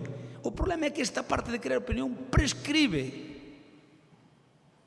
E a min, que se meta cos toros, dame exactamente igual. Pero o problema é que cando se meta co leite, aí sí que xa non me dá igual. E iso sí que perxudica gravemente a Galicia. E é un director xeral. Este señor tiñan que cesalo fulminantemente por ser un auténtico impresentable e non ter categoría nin persoal non sei, humana tampouco sei, pero non ter categoría profesional para estar nunha dirección xeral que pode marcar o devir en moitas cousas que teñen que ver ca agricultura, non só ca gandeiría, ca agricultura e ca gandeiría. Hai quen ve un país idílico, moi ben, eses que estén un país idílico todo verde, onde aquí, bueno, a ver, eu aquí fago todo verde, pero despois consumo cousas. Sabe o que facía Ceaușescu a todos estos? Prohibían ter whisky aos veciños, aos ciudadanos, e pois, cando lle deron por saco, entraron no seu despacho, tiña ali as marcas todas de whisky do mundo mundial. Tiña ali un chisme. Entón, é estupendo aquel dito que decían algúns que lle atribuían aos curas vellos, que decía, faced o que eu diga e non o que eu fago. Entón, vendemos unha España, vendemos un mundo verde, bucólico, ideal. Pero é que queremos consumir. Pero é que queremos andar en coche e fai falta energía. Pero é que queremos calefacción de inverno cando non nos chega a lareira, que manda un pouco. Non, porque hai que ter boa climatización. Claro, é moi fácil predicar, pero a realidade é que é. E esa xente está ben para estar en ONGs. Esa xente está ben para ir dar unha conferencia sobre o clima. Esa xente está ben para casi todo o que sea bucólico. Pero non está ben para estar nun executivo español, nin moito menos. Por lo tanto, eu creo que se a Avelino non che importa, cambiaría o acordo e quedaría secretario redactado da seguinte maneira: reprobar ao director xeral de Dereitos dos Animais, Sergio Antonio García Torres, por ser unha persoa tóxica para o sector agrogandeiro español, especialmente para o galego, e exixirlle á ministra de Traballo, Economía Social e a vicepresidenta cuarta e ministra de Transición Ecolóxica que reflexionen e rectifiquen o seu parecer sobre os gandeiros. Abelino, pareceche? Ben, vamos a votalo entón. Votos en contra? Non hai? Abstencións? Toda a oposición, César? A favor? O grupo de goberno queda aprobado por maioría. Imos ca seguinte moción. Perdón. Aprobada por maioría. Se dixen unanimidade, equivoqueime. Errei. Por maioría. Expediente, moción do Grupo de Goberno para instar ao Goberno de España a dotar as entidades. Aquí vou ser moi curto, moi breve. Vou mirar a parte dispositiva, porque isto, todo o que propoñemos aquí, está falado na FEGAN, está falado na FEN, está falado... a ver, onde meten isto? Que está por dúas caras. Está falado en moitos ambientes e logo, lóxicamente, leva unha receta tamén especial de aquí. Nós aquí queremos con esta moción é instar ao Goberno de España a mobilizar máis de 40.000 millóns, que é un acordo que hai unánime de todos os alcaldes de España, mobilizar máis de 40.000 millóns de euros cara ás entidades locais para a reactivación económica deste post-Covid. Bueno, post-Covid non, deste crisis do Covid. Da seguinte maneira, 18.900 millóns de euros para o adianto das entregas a conta ás entidades locales da participación en tributos do Estado do PIE. Eso, o que pedimos aí é que realmente eso que xa nos toca, pedimoslle adianto. Pedimoslle adianto para ter tesorería. En la lei non teríamos problema, pero é un acordo que se tomou a nivel, falouse a nivel da FEN e tamén se falou a nivel da FEGAN.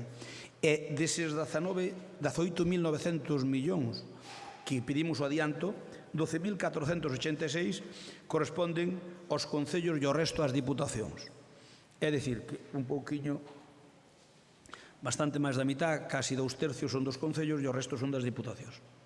Logo, dicimos que é necesario un adianto de polo menos o 50% das cantidades pendentes para o ano 2020 para poderlle facer frente a tensións de tesorería que están causadas precisamente por esta crisis onde a xente gastamos o que moitas veces non estaba consignado e por urgencia podémoslo facer e, por lo tanto, podemos ter tensións de tesorería. O punto 2 é a posta en marcha dun fondo de 5.000 millóns de euros para axudas directas e incondicionadas ás entidades locais. Eso pideuno a FEN, está pedido a nivel nacional. Nós o que facemos é reforzalo. Ou reforzalo non, dicir igual que a eles. Creación de fondos específicos para, entre outras situacións, para aumentar as axudas de alimentación a través dos servicios sociais municipales. Todos os concellos estamos tendo problemas non, pero estamos tendo que incrementar considerablemente as partidas económicas derivadas hacia os servicios sociais. De feito, xa dixemos aquí no plan Lalín por vir. Por lo tanto, aí pedimos 2.025 millóns de euros. Estas cantidades van así concretas porque son acordos que en algún caso están tomados a través da FEGAN e noutros están tomados a través da FEN, maioritariamente a través da FEN, están expostos aos ministerios. Pero o problema de todo é que 80 días despois de haber metidonos en confinamento, o Estado, ningún ministerio se pronunciou sobre isto, sobre os concellos, téñennos totalmente abandonados. Estamos abandonados da máis de Deus, porque eu podo entender que o primeiro había que atender os temas importantes que era o tema sanidade. Había que atender a que a pandemia parara de haber tanta infección. E aí podes entender 15 días. Pero logo o ministro, as ministras relacionadas co sector, co que ten que ver ca administración local, hombre, eu creo que en 80 días tiveron tempo de sobra, pasados os primeiros 15 días da pandemia, que imaginamos que os 22 ministros tuveran que atender ao tema da sanitario. Vale, aceptemos eso. E que paralizaron os seus ministerios, vale. Pero a partir de aí, eu creo que en 80 días hai tempo suficiente para decirlo aos concellos. O que podemos facer co superávit? O que podemos facer cos remanentes? E se imos ter ou non algunha partida específica a maiores, porque nos dixeron en principio que sí. E sobre todo, bueno, que non anden para diante e para atrás, por exemplo, dicindo que a renta básica que se vai aprobar para a semana que ven, que seamos os concellos que na tramitemos. Era xa o que nos faltaba. Primeiro, que é unha inxerencia impresentable para as comunidades autónomas. Iso é unha capacidade das comunidades autónomas. E quererlle quitar as comunidades autónomas é romper o espírito que houbo de consenso nos temas de comer. Pero segundo, non contentos con non darlle a comunidades autónomas, que é quen lle teñen que dar, porque xa quen ten o risga, non contento con eso, dignos que a ver se os concellos o podemos tramitar. Para que? Para que ocurra como cando non dan un risga, que ao mellor votan 3 meses para dar un risga, e resulta que a xente ven aquí protestar, e vennos protestar ao Concello, e quen non o aproba é a Xunta. Nos tramitámolo, pero a min tenme parado alguén na calle para dicirme: ainda non me mandaste os papeles para lá. Os papeles están mandados, o que pasa é que a Xunta non terá medios económicos dispoñibles no momento e non o aprobou. Bueno, pois, se vai a pasar co tema da renta básica o mesmo, non creo que seamos os concellos que debemos tramitalo. Por moito que parezca o contrario, porque dicíanos tramitalo concellos como quen para darnos competencias. Non, é unha competencia envenenada. E se non son capaces de pagar os ERTES en tempo, e sabedes que os ERTES moito tal, pero a xente que foi a ERTE, a día de hoxe, a gran maioría está sin cobrar. Está sin cobrar. E, por lo tanto, se non dan pagados ERTES, van pagar a renta básica. Veremos, ao mellor apróbana, e pois sabe Dios cando a pagan, porque esa como cando foi a lei da dependencia, aprobouse sin fondos, e despois foi rancaleando hasta que, bueno, hasta que foi indo para diante. Pero, en todo caso, nós o que pretendemos é que con esta moción, decirlle ao Goberno do Estado que mova a ficha. Tampouco é que lle tiremos tanto das orellas, pero que nos digan algo, a que nos podemos ater. Porque o problema é que andamos ceguiños. Porque podemos gastar, non o sabemos. Nin dun paquete, nin doutro. Van nos dar algo a maiores? Non. Porque depois pedimos aquí no punto 4 autorización, respetando o garantido na autonomía da Constitución Española, as leis que otorgan as entidades locais e tal, para poder utilizar o aforro das entidades locais, que son 28.000 millóns, que xa nesta corporación xa tomamos un acordo nese sentido, para paliar a dramática situación que teñen moitas familias, autónomos, PEMES, etc., no noso país. Un pouco por aí vai o programa Lalín por vir. E logo o que queremos é incrementar a capacidade de gasto dos concellos para políticas sociais, para combatir danos económicos, excluindo estes gastos da regla de gasto. É dicir, por poñer un caso, no caso de Lalín, isto foi colleita a miña que lle metín específico, e que o propuxo un outro día na FEGAN, na executiva da FEGAN, que lle pareceu ben a todos, pero non se tomou ningún acordo porque era parte de rogos e preguntas. Por lo tanto, pareceulles ben aos 4 grupos políticos que hai na FEGAN, ou iso dixeron polo menos, que os gastos que teñamos con isto do coronavirus que non nos conten a regla de gasto. Primeiro, se suprimiran a regla de gasto, como dicimos algún, xa moito mellor, entón xa non había nada que pedir isto. Pero a regla de gasto, seamos sensatos, non as van a suprimir. Flexibilizarán un pouco, pero suprimir non van a suprimir. Entón o que pedimos é que non conten na regla de gasto. É dicir, o que gastamos estes 800.000 euros máis o que gastamos no caso de Lalín sobre 1 millón de euros, entre o que deixamos de percibir de cuotas de veciños, entre o que deixamos percibir dos impostos e das tasas que perdoamos, entre o que puxemos os 800.000 euros encima da mesa, que esos que non nos contaran na regla de gasto. Eu creo que eso non sería tan difícil. É unha cantidade importante, pero non sei no que se cifra, pero podemos falar ao mellor de 8 ou 10.000 millóns de euros, que non contaran na regla de gasto. Inda que a regla de gasto a flexibilizan un pouco, a maiores, o que pedimos é que os gastos que se poida demostrar que foron para isto, para desinfectar, para todo o que ten que ver co tema COVID, que non nos contaran na regla de gasto. Esa é, en definitiva, a moción que pretendemos, e, sobre todo, o que queremos é que lle cheguen ali moitas mocións para que movan ficha e digan que é o que podemos fazer dunha vez, porque, senón, dademos conta que levase 2 anos falando de flexibilizar a regla de gasto. Desde que Sánchez desbancou ca moción de censura a Mariano Rajoy, lévase falando de que se iba a flexibilizar a regla de gasto. Non se flexibilizou para nada. Está exactamente igual que a lei Montoro. A lei Montoro está exactamente igual.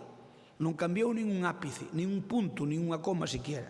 Por lo tanto, por un lado, non cambian a lei Montoro, que en 2 anos xa era hora de cambiala, polo menos parcialmente, porque a situación económica é totalmente distinta, claro está.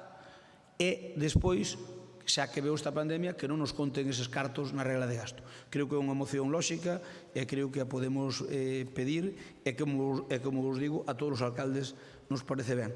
Uns facémola e outros por non lla deixarán facer, porque eu seguro vos que esta moción se lla deixaran presentar aos alcaldes do Partido Socialista, presentarían a todos, non teño ninguna dúbida. E os do Bloque tamén. Turno para a oposición, Bloque Nacionalista Galego, señor Vilariño. Bueno, eu entendínlle mal, porque pensei que dixera que iba a ser breve. Que iba a ser? Entendínlle que iba a ser breve na moción, pero por iso digo que lle entendín mal. Eu sí que vou ser, en todo caso, nós si están de acordo en funcionar o punto 4 e 5 coa redacción que vostedes queiran, pero que en todo caso o punto 4 e 5 se fusionen solicitar a derogación da Lei Montoro, nos imos votar a favor e se non abstémonos. Punto 4 e 5, sumalos os dous?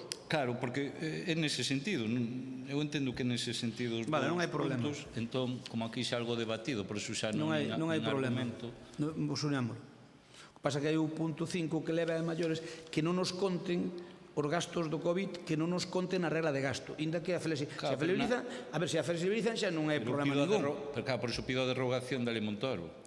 Porque xa... A ti queres que lle poñamos aquí derogación da Lei Montoro? Claro, fusionar a 4 e 5 pedindo en vez do 4 e 5 cambia, porque de fondo que hai no 4 e no 5 pero se non se votamos a favor. Por iso digo, xa se non abstemos, non hai máis problema. A ver, pero agora habría que redactalo. Poñémolo punto 4 e 5, poñémolo todo nun, e punto. Non? Bueno, pero exacto, pero pedindo que, claro, a solución para estas cuestións... Home, aquí leva, obviamente, a derogación, a modificación. Eu creo que hai que pedir a derogación... E queres que a ministra Calviño se poña contra ti como se puxo contra Pablo Iglesias, queres? Sí, hostia, non. A ver, a Lei Montoro non se pode derogar na súa totalidade. A min gustaríame, pero non se pode porque incurriéramos en inestabilidade dunha maneira bestial, seguro. Por lo tanto, a ministra Calviño, que neso é sensata, por iso ten sangre de Lalín, pois seguro que estou convencido de que ela non vai permitir esa felonía, porque eso sería mandarnos ao precipicio. Eu de verdade, mire, claro, a ver, entón a Lei Montoro hai que modificar moitas cousas, entre elas a regla de gasto que hai que flexibilizala, e se pode anular tamén, pero, a ver, eu creo que iso hai que facelo por fases. Mire, eu... Pedir cousas que non son lóxicas, bueno...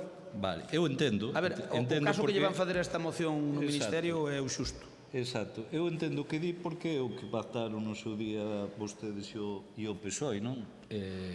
Para aprobar a Lei Montoro. Por iso modificaron a Constitución os dous no ano 2011, pola porta de atrás, naquel verán. Daquelas, se non se fixera así, Paco, pois estaríamos ao mellor sabe Dios. No, pero é que eu quero combatir esa idea que vostede di que é irresponsable e que a ministra non o vai permitir. A ministra é unha fiel sirvienta dos intereses da Unión Europea, por iso ostenta o cargo que ostenta neste goberno. E, efectivamente, a actitude que tivo xa nesta legislatura demostrouno. E nos entendemos que imputarlle aos concellos o problema de algún déficit é cando a Lei Montoro cifra nun 3%.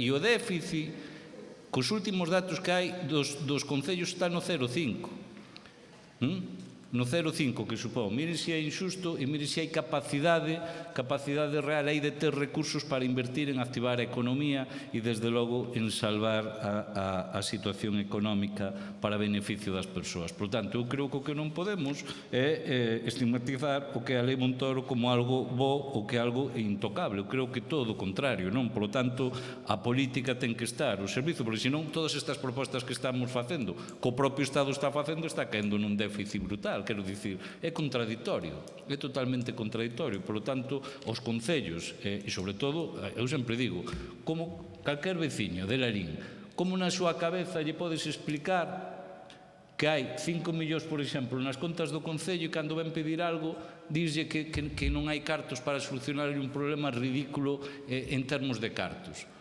Porque se a nos costa entender, pois non me imagino a calquer veciño, non? Por tanto, eu creo que hai leis que hai que derrogar porque non teñen ningún tipo de sentido e as leis teñen que estar ao servizo da ciudadanía, non de outro tipo de intereses. Estás collendo un ramalazo de Pablo Iglesias e non me gusta nada. Pois eu digo que a ministra Galviño é a mellor ministra do goberno español con moito, creo que vale ela tanto como o resto dos ministros xuntos. E desde logo estou totalmente de acordo con ela en que as cousas hai que desescalalas como hai que desescalalas. Se facemos o que di Iglesias, pois é que vamos ao tacho todos, concho, eu creo que hai que ser razonable.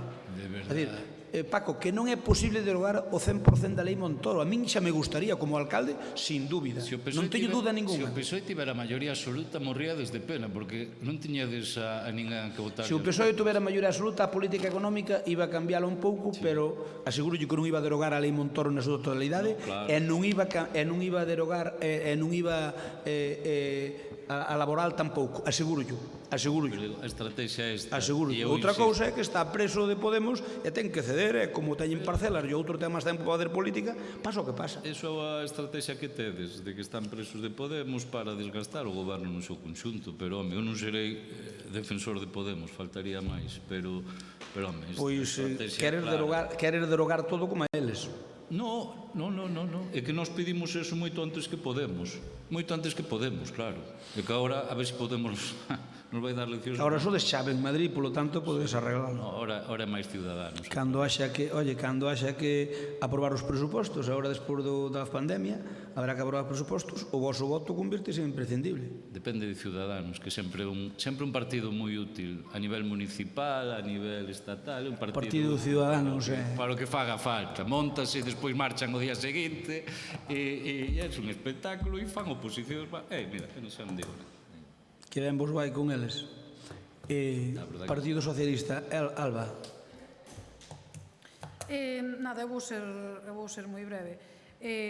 Obviamente, nós defendemos a dote aos concellos de capacidade económica, pero creo que se está a cargar toda a responsabilidade do Goberno de España cando temos aquí ao lado a Xunta, e a verdade é que non nos acordamos moito deles.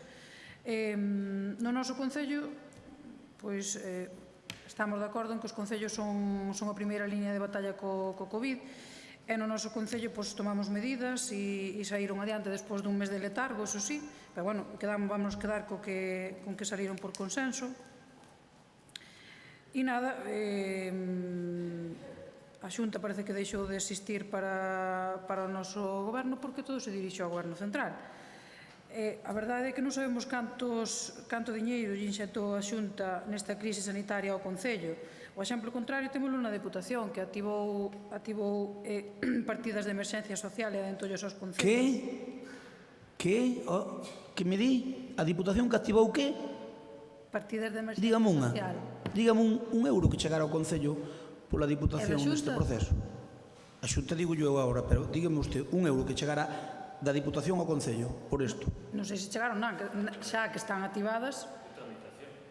Deixáronnos cambiar a línea, o plan Concellos, a línea 1, que era para infraestructuras, que xera nosa, deixáronla cambiar para asuntos sociales.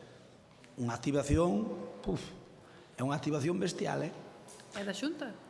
Por da Xunta, por exemplo, digo eu, mandaronme unha semana e un día unha motoniveladora. Pero iso ten que ver co COVID? Home, claro, pero foi a emergencia que nos veu cando veu a tromba esa de auga que veu e a Diputación non me dou nada. Pero eso foi por granizo, non foi polo COVID, ou ten que ver o COVID co granizo? No, por eso, pero mire, pero estábamos confinados co COVID, por lo tanto tiñamos que resolvelo nese tempo. Eu chamei a Diputación, chamei a Xunta respondeu, a Diputación non. A Diputación respondeu dicíndome que non. Eu chamei ás 8 da mañá aos 3. Estamos falando de dos cousas que non teñen nada que ver. O granizo non terá culpa do COVID e o COVID do granizo. Non ten culpa que ver, pero dígame algo que nos dera a Diputación desde o día 14 a día 12, unha cousa sola que nos dera a Diputación. Perdón, ou que aprobara que nos vai dar. Eu estou preguntando que nos deu a Xunta e respóndeme que mandou unhas palas para o día que granizou. Por favor, a Xunta, mire unha cousa, a Xunta cada semana chegábanos un paquete de material da Diputación, aínda non chegou nada. A Diputación neste COVID non se mollou absolutamente nada. Bueno, pero vamos a ver, pero a Sanidade xa chegou que chegou. Pero a que nos mandaron os produtos da Xunta, insuficientes, pero mandaron os produtos da Xunta, cando había calquer tipo de historia que tiña que ver con eles, responderon. E a Diputación, eu cando tuve un problema en todo este proceso, chamei a 3 sitios e o único que non respondeu, dicindo que non, que o sentían moito, pero que non, foi a Diputación, o único. Que era?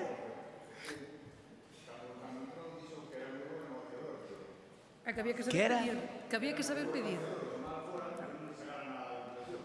Bueno, non se preocupe que ao cabo dos 4 anos imos ver o que lle quitamos nós e o que lle quitaron ustedes.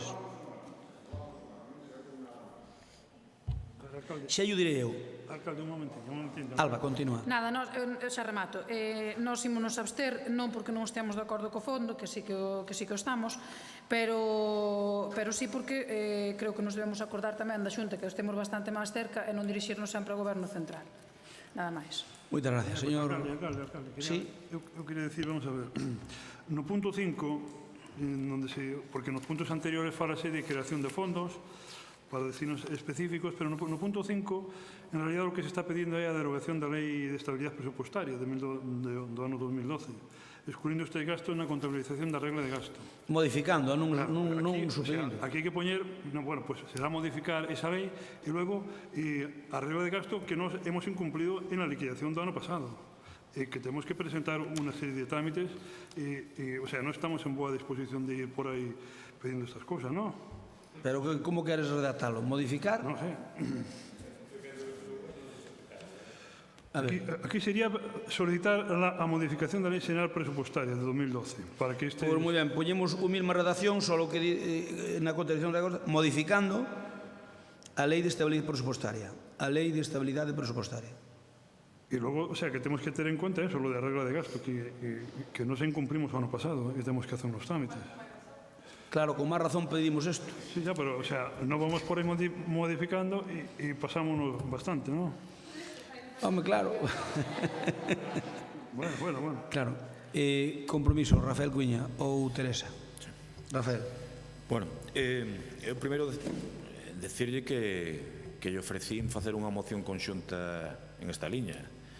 Díxome que xa se fixera no pleno anterior algo semellante, quedou así a cousa. Isto é para respaldar o da FEN, é polo da FEN, Non, digo que non estábamos dispostos a facer unha moción conxunta en ese sentido, que quede claro. Eu non podo, moción conxunta, bueno, decir, compromiso. Eu non solo, de momento, solo represento de momento, para o resto, solo represento a compromiso. Eu non podo estar máis de acordo. Evidentemente, nós somos municipalistas e sabemos das necesidades que hai para a hora da xestión dun concello e estamos absolutamente de acordo. Eu creo que ten que haber definitivamente unha flexibilidade por parte do Estado para que os concellos podan utilizar os seus fondos, os seus remanentes, que para eso os aforramos, e tamén deixaros de investir en cuestións que podían necesitar os veciños e, como non, a todo o que quere Poder Municipal quere gastar todo o posible tamén para vender a súa xestión e, polo tanto, insisto que non podemos estar máis de acordo en esta moción, que é un pouco o espírito do que levamos falando nas xuntas de portavoces. Creo que... Eu, se quere, se lle parece, facemos unha transaccional que pon o Grupo Municipal Popular no Concello de Lalín, ponemos o Grupo Municipal Popular e Compromiso por Lalín e facemos a conxunta. Nós non temos ningún problema. Pois facemos esa modificación, César, imos propoñer esa modificación, de que sexa conxunta. Se me permite, do xeito máis constructivo, creo que debería convidar ao resto de partidos da oposición, por si queren, claro. Eu convido a todos, faltaría máis, o que pasa que, non sei.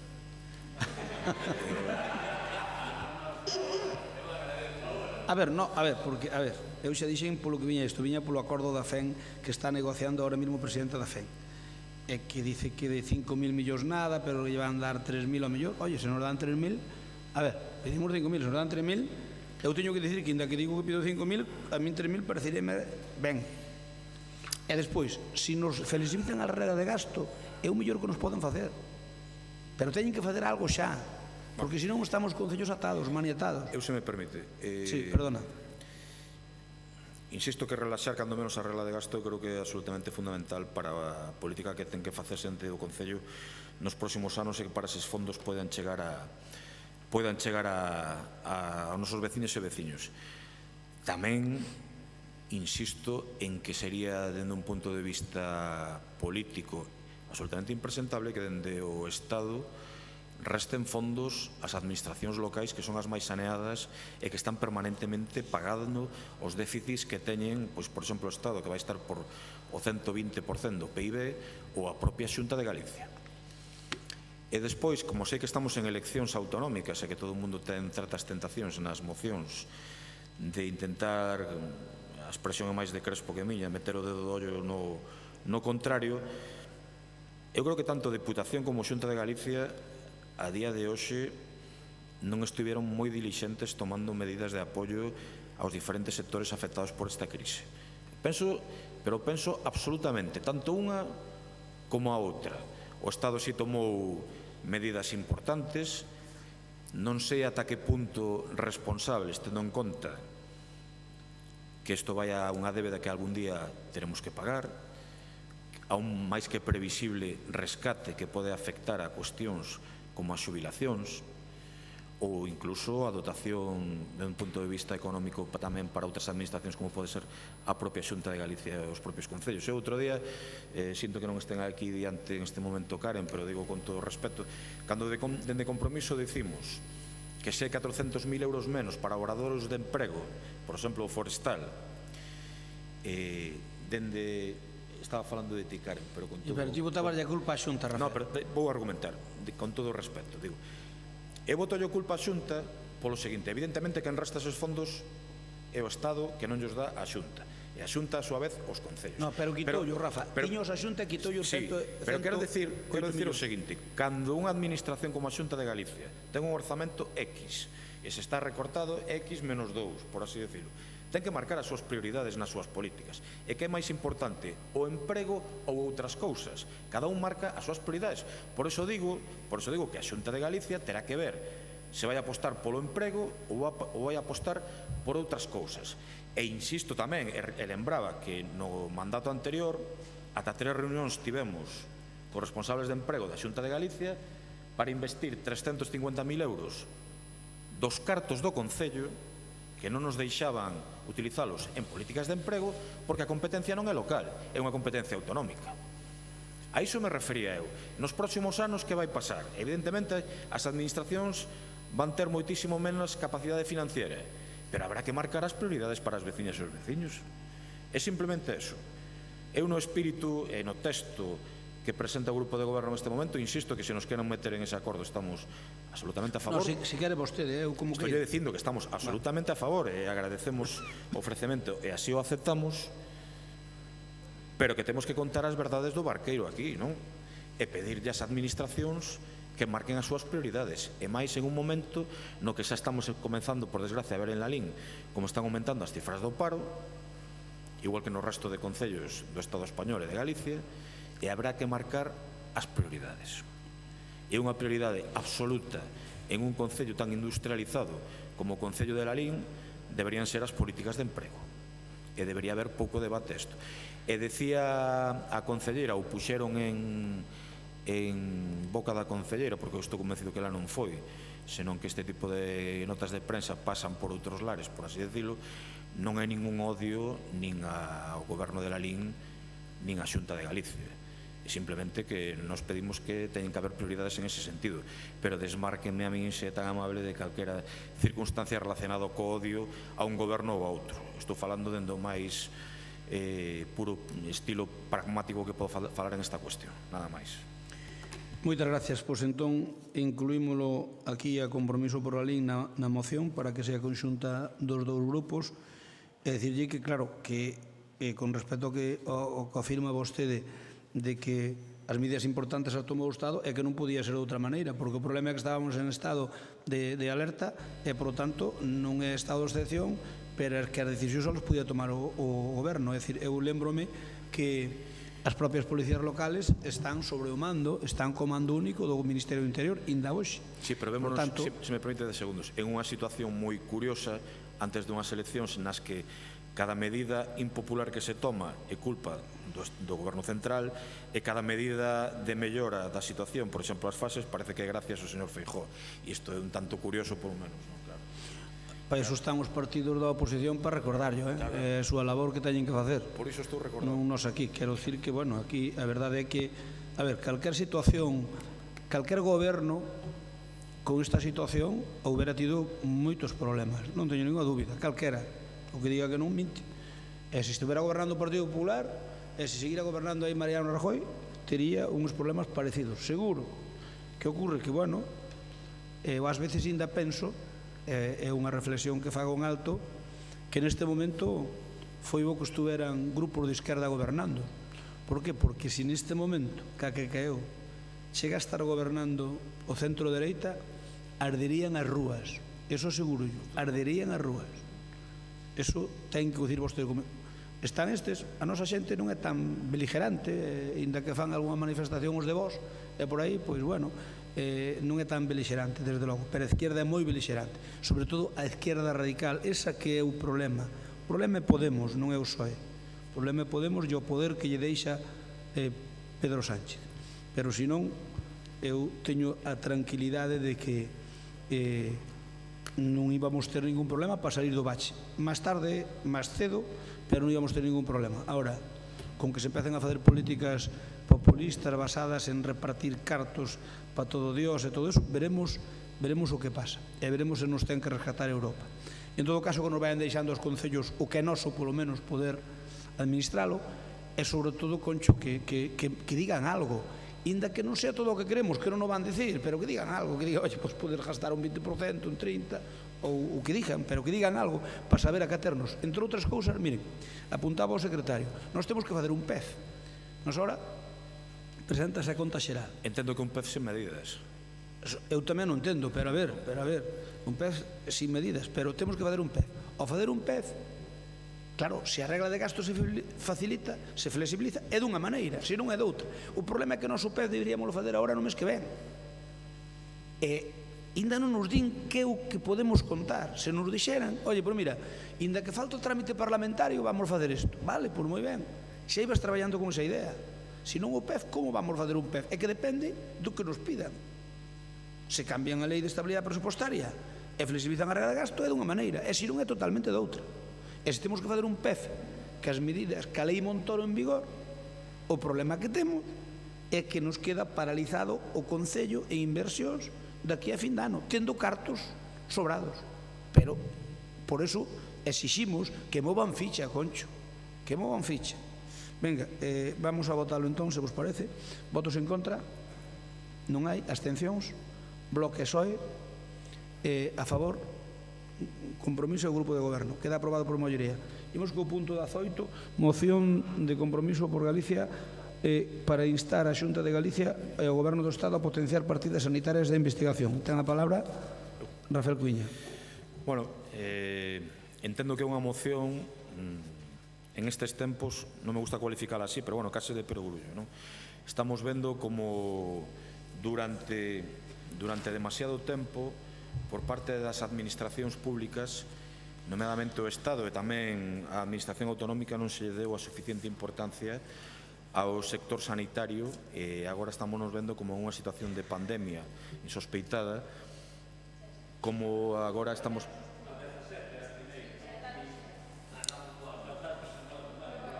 Bueno, pero estamos tratando de 17. É que estamos eu estou lendo polo libro. Pero iso é trampa porque ahora xa sabedes a miña. Non, o 17 eu teño moción de compromiso para que se garantan as situacións previamente comprometidas para a limpo das administracións provincial e autonómica.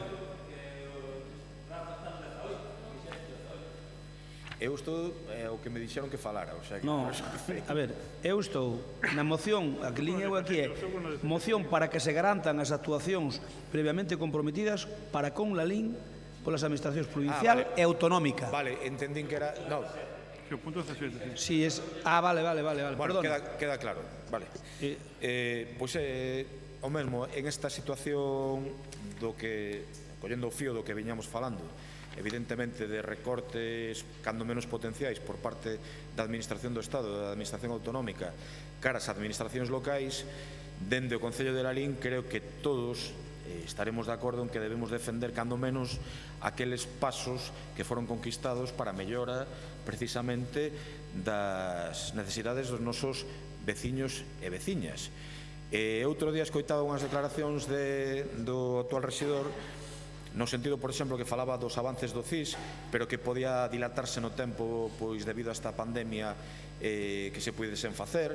E eu, claro, creo que este tipo de cuestións, do xeito máis construtivo, que é o espírito desta moción, debemos deixar claro dende este Concello que hai cuestións absolutamente prioritarias que non se deben dilatar no tempo e que a Xunta de Galicia e a Diputación de Pontevedra debe establecer como prioritarias porque afectan a sectores básicos da nosa vila e da nosa vida do común de todos os días. Por exemplo, eu creo que xa sei que saliu a licitación para a expropiación dos terreos da cuarta fase. Eu quero que o pobo de Lalín saiba que durante o pasado mandato, e non sei se durante este, houve empresas que non se puderon asentar en Lalín por non ter chan industrial. En un momento no que se está perdendo emprego, non podemos perder un segundo máis en que non haxa chan industrial en Lalín para que se poidan asentar empresas. Sabe? Xente durante as eleccións, por exemplo, vostedes decían que empresas novas trouxo Cuña a Lalín. Bueno, isto é un ardid político que non lle dou maior importancia, pero que non había onde poñer empresas dun determinado calado en Lalín durante ese tempo. Levamos máis dunha década sen novo chan industrial. Que a Xunta de Galicia agora activou o botón de emerxencia para que isto poida facerse, de acordo, pero dentro do Concello de Lalín debemos combinar a que non haxa retrasos en este tipo de cuestións. É como a cuestión do CIS. O CIS está conveniado. Estalle falando precisamente quen firmou este convenio coa Consellería. É o terceiro convenio que se firma antes para o CAF e agora para o Centro Integral de Saúde entre a Xunta de Galicia e o Concello de Lalín. Por lo tanto, non se entendería que dilatasen no plazo no máis mínimo a administración, en este caso autonómica, para que isto fose posible.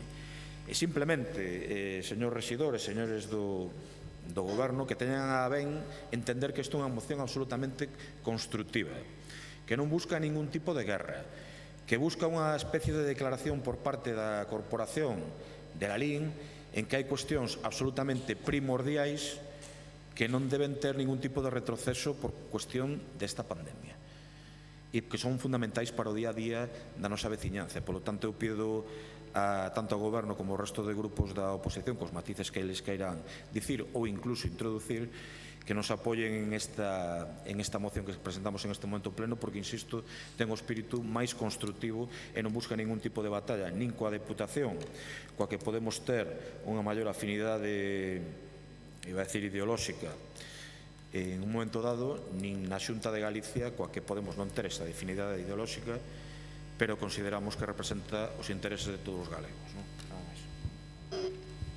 Moitas gracias. Turno para el Bloque Nacionalista Galego.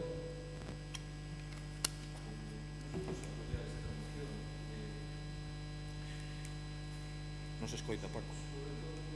Que estaba agora cavilando nela, non? Que cando hubo, non equiparable, pero importante, porque, bueno, podíamos decir, o acordado non se puxo en dúbida e tal, pero, bueno, eu acórdome aquí de cando había o bipartito, moitísimos acordos que asináramos precisamente desde as áreas do BNG co Concello, como podía ser o Centro de Medio Rural, Centro de Día, a cuarta fase do polígono, etcétera, etcétera, que chegara o cambio de goberno, chegara a crise, e a día de hoxe seguimos sin ter nada diso, non? Sin ser unha realidade. Por lo tanto, bueno, eu creo que unha boa declaración de intencións dar un toque neste sentido e que se respete o acordado. El Partido Socialista? Nada, nós tamén vamos a apoiar a moción porque, bueno, son iniciativas beneficiosas para a Lalín e para os nosos veciños e veciñas. Entendemos que é bon pedir o compromiso das outras administracións. Temos o centro sanitario que debe ser unha prioridade e que o goberno anterior xa deu un paso moi importante para a súa construción. Esperemos que a Xunta cumpra e que os últimos anuncios que fixo que non queden só en fume. E despois, falando da ampliación do polígono, pois o mesmo. Esperamos que Lalín conte pronto con chan industrial e a precios competitivos. Logo, en canto ao turismo, a Deputación xa saiu dicindo que iba a seguir apoiando as festas de interés turístico nacional e internacional, co cal entranos aí a Feira do Cocido, e tamén se puxeron en marcha algunhas campañas provinciais de turismo e potenciación do comercio local. Por último, o viveiro de empresas, creo que ten unha ocupación do 75%. E 75%? e que nada, que a Deputación seguro seguirá traballando para darlle a máxima actividade e para facer dela unha boa ferramenta. Moi ben. Alba, cando teña a oportunidade vai a polo Viario de Empresa, vai a dar unha voltiña, vai a vostede, non lle vou dicir eu, vai a vostede por ali e mire a ocupación. Señor Cuíña, a verdade é que esta moción currou unha pouco, Esta currou unha pouco. Pero bueno, a ver, nós estando de acordo, mire, esta moción é unha moción típica que nós deberíamos votar en contra. Pero tendo en conta o espírito construtivo que amosan últimamente vostedes, pois, lóxicamente, vamos a, xo falamos, de considerar votar a favor, pero vamos a fazer unha serie de precisións, porque, a ver, parece que é xusto, que é xusto, e o que é injusto é injusto. A Xunta de Galicia ratifica os investimentos, os plazos conveniados polo CIS. Están ratificados e conveniados. Non nada máis chegar, o primeiro que fixen foi presionar a Xunta de Galicia para que nos orzamentos deste ano puxeran o presuposto necesario para licitalo. E a licitación, non sei se... É dicir, está conveniado, hai un plazo de tempo para executar o CIS, cumplan o convenio, fin. A ver, cando se firma un convenio, o convenio pode se executar nun ano, en 2, en 3, en 4 ou nunca, vale? Porque hai convenios, un montón de convenios que non se executaron nunca. E algúns deles firmei no seu, Algúns deles firmei no seu. Eu firmei con Quintana, marchou Paco agora, un superconvenio para facer un centro de agrario, a oficina agraria comarcal, está sin facer. Quero dicir que hai moitos convenios que se firman ou non. Nós, aquí, eu preocupeime deste tema especialmente. Foi unha das miñas preocupacións importantes. Teño boa relación co conselleiro, aproveitei na todo o que puden. No presuposto deste ano está metido para licitalo e vais a licitar este ano. Eu ainda estuve unha semana pasada na consellería e o presidente deu orden de que todo o que ten pendiente a Xunta en licitación de obra pública que se licite. Por que? Porque se lle quita a obra pública, o problema é... Entonces, claro, é que vamos meter todo para mascarillas. Sí, non. A ver, entón, en principio, non vai haber ningún problema. Eu estuve unha semana pasada na Consellería de Sanidade con outros temas tamén, además con este, non? Entón, en principio, aí non vai haber ningún problema, pero tamén temos os deberes feitos pola nosa parte. Eu preocupeime de cando se estaban facendo os presupostos no mes de xuño, ir ali á Consellería e que querían contemplar a ver se poñían un ano neste ano, no outro ano. Dixo, non, porque termina a legislatura e se non o metes para licitar este ano, despois, se o pos plurianual, ao mellor temos problemas. Entón, para non ter problemas, por eso meteron. Entón, en principio, eso está enfocado e vai ben. Por lo tanto, isto estáse facendo, Rafa. Que a Xunta de Galicia avance dotacións orzamentarias o polígono Lalín 2000. O polígono 2000 ten unha partida económica no ano deste ano ten unha partida económica para acabar de expropiar os terreos. Como saben, eso... a mitad, un pouco máis da mitad, de 55% aproximadamente dos terreos foron comprados de mutuo acordo por Xestur cando se iba a fazer a cuarta fase.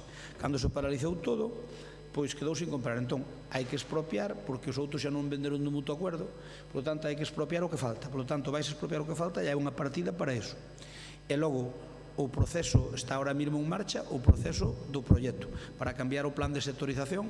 Estánse ahora mismo, termina creo que o lunes para presentar as ofertas. Este lunes, pasado mañá, bueno, para outro máis, para presentar as ofertas da empresa que redate a modificación do proxecto de sectorización. O proxecto de sectorización, eu xa expliquei, que vai ir a menos gastos para que salga o terreo máis barato. Entón, había certas cousas que iban moi bonitas, pero que, obviamente, pois que non van ir tan bonitas, pero que necesitamos eso industrial, como vostede di, estamos de acordo, pero aí fixen os deberes, son 5 ou 6 reunións as que levo tido por este tema con Xestur, e, por lo tanto, expropiase no ano deste ano e licítase, en teoría, no ano que ven, vale? En teoría, no ano que ven, a construcción. E agora estáse facendo o proxecto, ou sea, farás o proxecto e os cambios que haxa que facer no anterior faránse ao largo deste ano.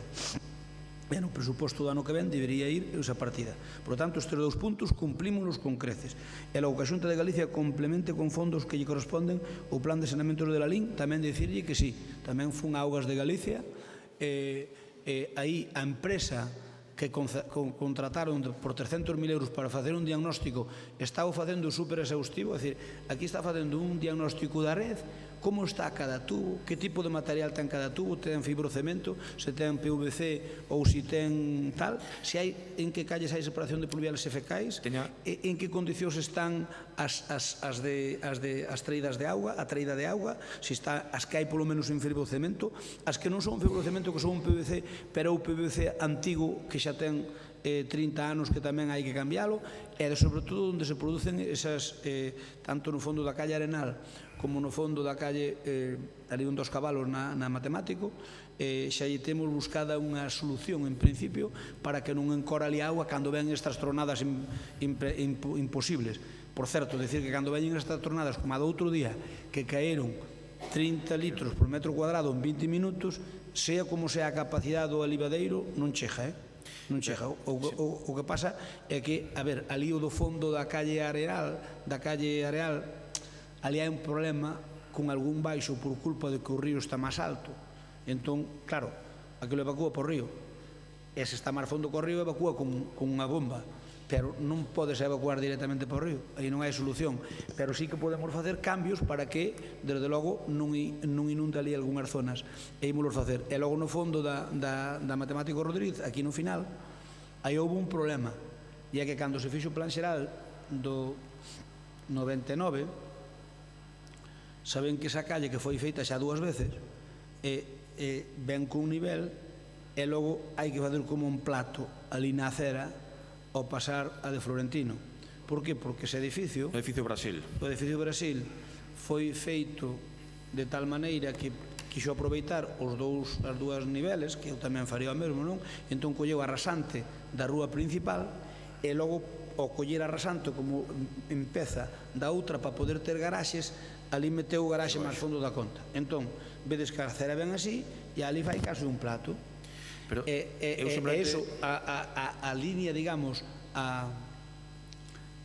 como se chama, a línea de obra, ten un nombre, non me sale agora, bueno, o nivel que tiña que ter ali, é dicir, se nos déramos o nivel de tal, tiña que estar casi 40 centímetros máis alto do que está a entrada do edificio. O edificio, había un plan que xa tiña arrasante, xa máis arrasante, había un plan que era un plan do 75 que esa arrasante tiña, pero como moitos edificios non foi respetada.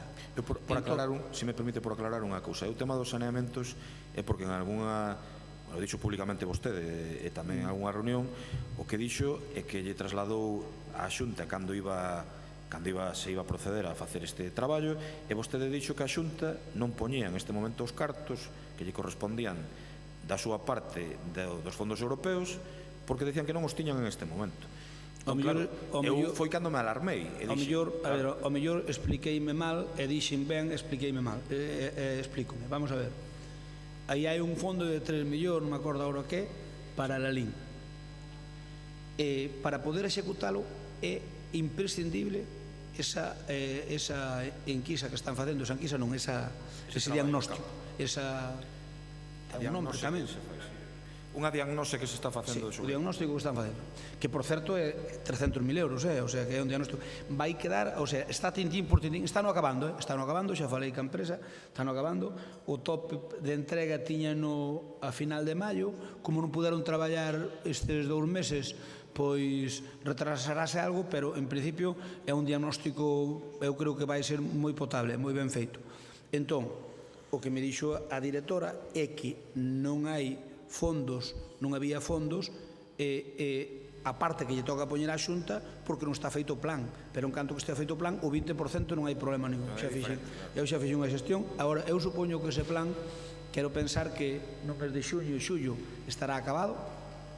Agora mesmo lle dixemos que estudiara unha solución para estes 2 problemas de augas pluviais, tanto do fondo de tal, que por certo, a do fondo podes arreglar fácil, porque no seu momento, cando se fixo nova a calle principal, que temos un problema, ya que as pluviales da calle principal non se collen ben arriba, hai que arreglalo. É dicir, ali diante do Currás, cando baixa desde o agro de la Lin de Riba, baixa a calle con moita auga, ali hai unha corta que non colle o que ten que coller. Ali hai que facer probablemente 2, pois se salta unha que colle a outra, para que esa auga non veña onde a loriga e despois tire por ali para baixo e vai a recaer todo ali ao fondo da Matemático. Entón, porque a principal ten un diámetro de pluviales suficiente, creo que ten un 50 de diámetro, e collen de sobra esas augas na principal, e xa evacúan directamente a un tubo que se puxo ali o ladiño onde estaba Imperial, que ten un 50. Ali hai un tubo de evacuación de un 50 de diámetro, ali colle máis que o río Puntiñas. Entón, simplemente é conectar a esa línea que ven pola calle principal, conectar un aliviadeiro que habría que facer aí. Xa lle temos medio buscado solución, e iso ao mellor incluso xa facemos xa. Está a Espina del Fin traballando, porque ali, cando se concluíron as dúas calles, resulta que o gran aliviadeiro que se puxo na calle principal, porque se vos acordades, diante da Imperial facíase ali un lago, aquilo arreglouse, pero a calle Matemático Rodríguez, a acera da esquerda baixando está conectada, pero a da dereita non, está conectada no sistema de pluviales normal. Entón, metendo ali, vai evacuar moitísimo máis. Pero se cortamos arriba, que xa é o ideal, aquí hai que cortar xa unhas na rúa B, outras na rúa Licho, outras na calle principal, e xa chegaría abaixo prácticamente mínimo. En todo caso, ainda que chegar eso, hai que mirar que non se poida producir esas inundacións. Sin embargo, pasou eso.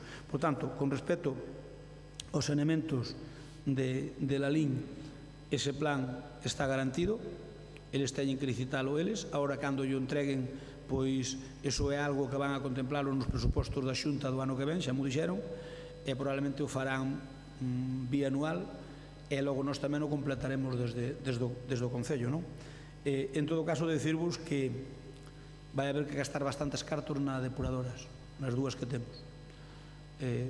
Obviamente son 3 millóns e pico, pero vai haber que gastar unha parte significativa. Está mirando se hai que poñerlle unha balsa de tormentas ao primeiro, a depuradora central de Lalín. Encima, probablemente haxa unha normativa específica polo tema do coronavirus para depuradoras, porque parece ser que os infectados por onde máis eliminábamos material vírico era polas heces, por lo tanto, as depuradoras estaban todas contaminadas con coronavirus. Entón probablemente terminen poñéndolle precisamente para os temas víricos, terminen poñéndolle algunha novedade que xa falaban de metela, co cal tamén obviamente meteríamos nós. Por lo tanto, estes 3 puntos que me pon aquí, señor Cuña, asegurolle que son prioritarios tamén para min e que están garantidos. Están garantidos, non teña dúda. Por lo tanto, con esa apreciación de que isto estáse cumplindo, e logo os dous que pon a cada diputación, eu estou de acordo, e non hai ningún problema, non se mo lo votar a favor. Segunda intervención. Entonces votamos. Si estamos de acordo. Hostia, macho. Sí. Veña, a ver, votos en contra? Non hai abstencións? A favor? Probamos por unanimidade. Imos co punto, entonces, ahora sí, 18. Instar a Xunta de Galicia ao Goberno do Estado a potenciar as partidas de sanidade e investigación. Ten a palabra o señor Cuña. Sí, bueno. Tocaba ya Tere, pero parece ser que confía en mí e xa que estou sentado, pois xa seguro. Ben, é sempre parada a teoría. Miren, estamos en un momento que non fai falta decir especialmente sensible con todas as cuestións relacionadas. Gustaríame ver a Eva Montoto dende aquí, porque é profesional sanitario, con todo respeto. É un momento especialmente sensible, un momento no que esta sociedade está considerando heróis os profesionais sanitarios, cando, ao mellor, se estivesen perfectamente como tiñen que estar na súa labor e no seu traballo, non tiña que ser esta situación, cando algún se lle declara heroe porque está facendo algo absolutamente extraordinario.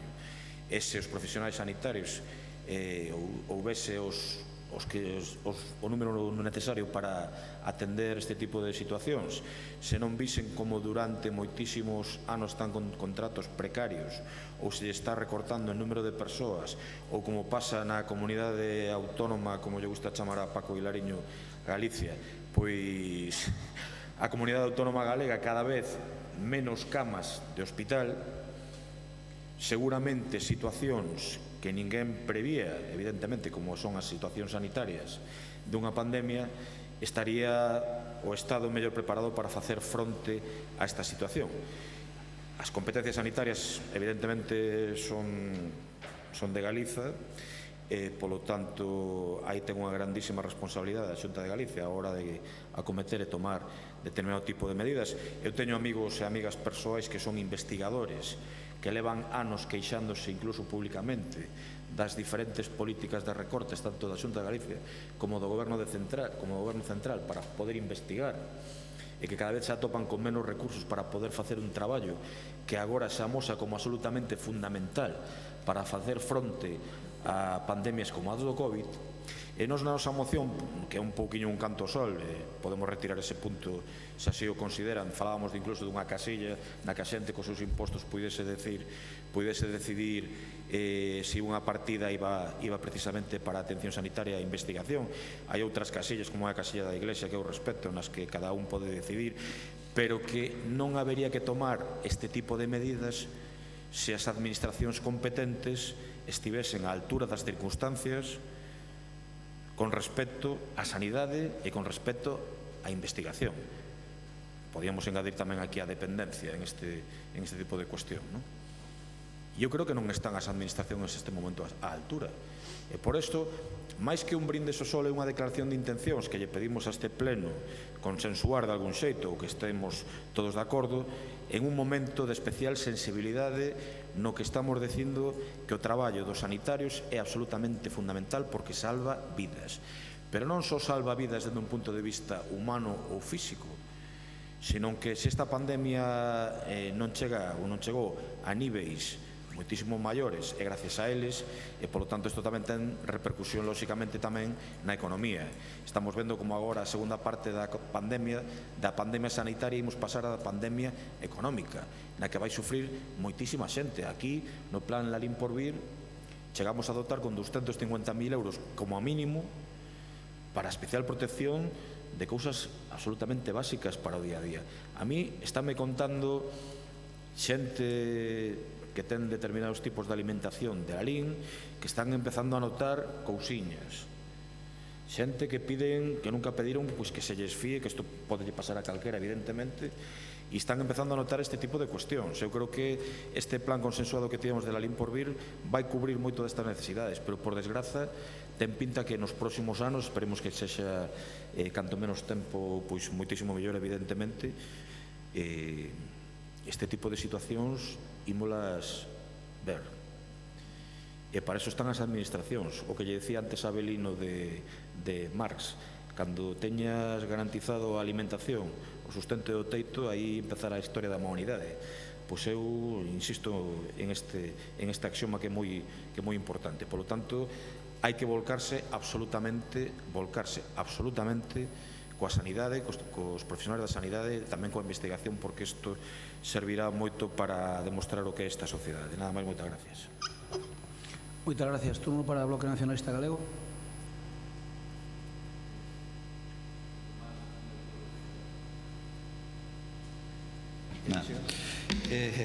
Dixen algo de Groucho? Mira, non digo yo a Belén. É unha broma, nada, non ten ninguna importancia.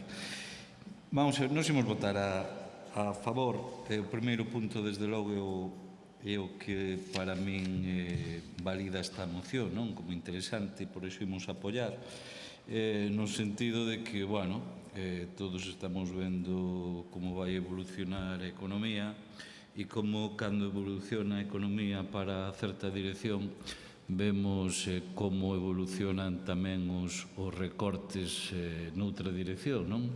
Isto vivímolo non fai moitos anos e é algo que desde logo creo que tiñamos que aprender para que non se volva a repetir, non? Porque senón o que estamos facendo é diario un xesto de hipocrisía máxima, porque por unha banda estamos pedindo inversións, pedindo autonomía, etcétera, e por outro lado, desde logo, imposibilitando, porque con recortes é imposible darlle cobertura aos nosos cidadáns.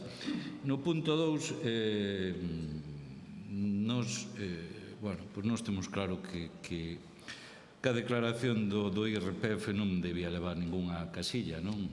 Nin para fins sociais, porque iso tiña que garantir, faltaría máis, o Estado, e non delegar desde logo na vontade da xente que iso exista, e xa non digamos a casilla da Igrexa, que é un auténtico atraso a día de hoxe e no día co que irade situar e non responde máis cos acordos de pasillo que teñen por atrás os dous grandes partidos coa Igrexa, non? De ningunha outra forma se entendería que a xente teña opción, cun Estado faga toda unha rede pública para financiar a unha unha religión en concreto, non? Cada un faltaría máis que confesa a religión que queira, hasta aí podíamos chegar, pero que desde logo o Estado poña todo o seu servicio, e xa non digamos só a casilla, senón a exención do IBI, etcétera, etcétera, etcétera, que eu estou farto de escutar este debate, pero despois os mesmos sempre manteñen os mesmos privilexios para os de sempre. E isto é, desde logo, non unha cuestión que ten que ser a colación cando veñen crises económicas, insisto, dá exactamente igual a situación económica na que nos atopemos. É terriblemente injusto e éticamente, desde logo, indefendible. Por lo tanto, quen queira procesar unha religión ten todo o dereito, que, quen aí me atrevo a entrar, pero quen queira facelo que a sufrague e que, desde logo, non poñamos nin exencións, nin privilexios, nin mecanismos do Estado para financiar pola porta de atrás e, obviamente, a ninguén se nos escapa que cando chegas a estes acordos é porque tes contraprestacións, se non son imposibles de chegar. Por lo tanto, nada, o importante, insisto, o primeiro punto é polo que nos imos apoiar. Moitas gracias. Turno para o Partido Socialista.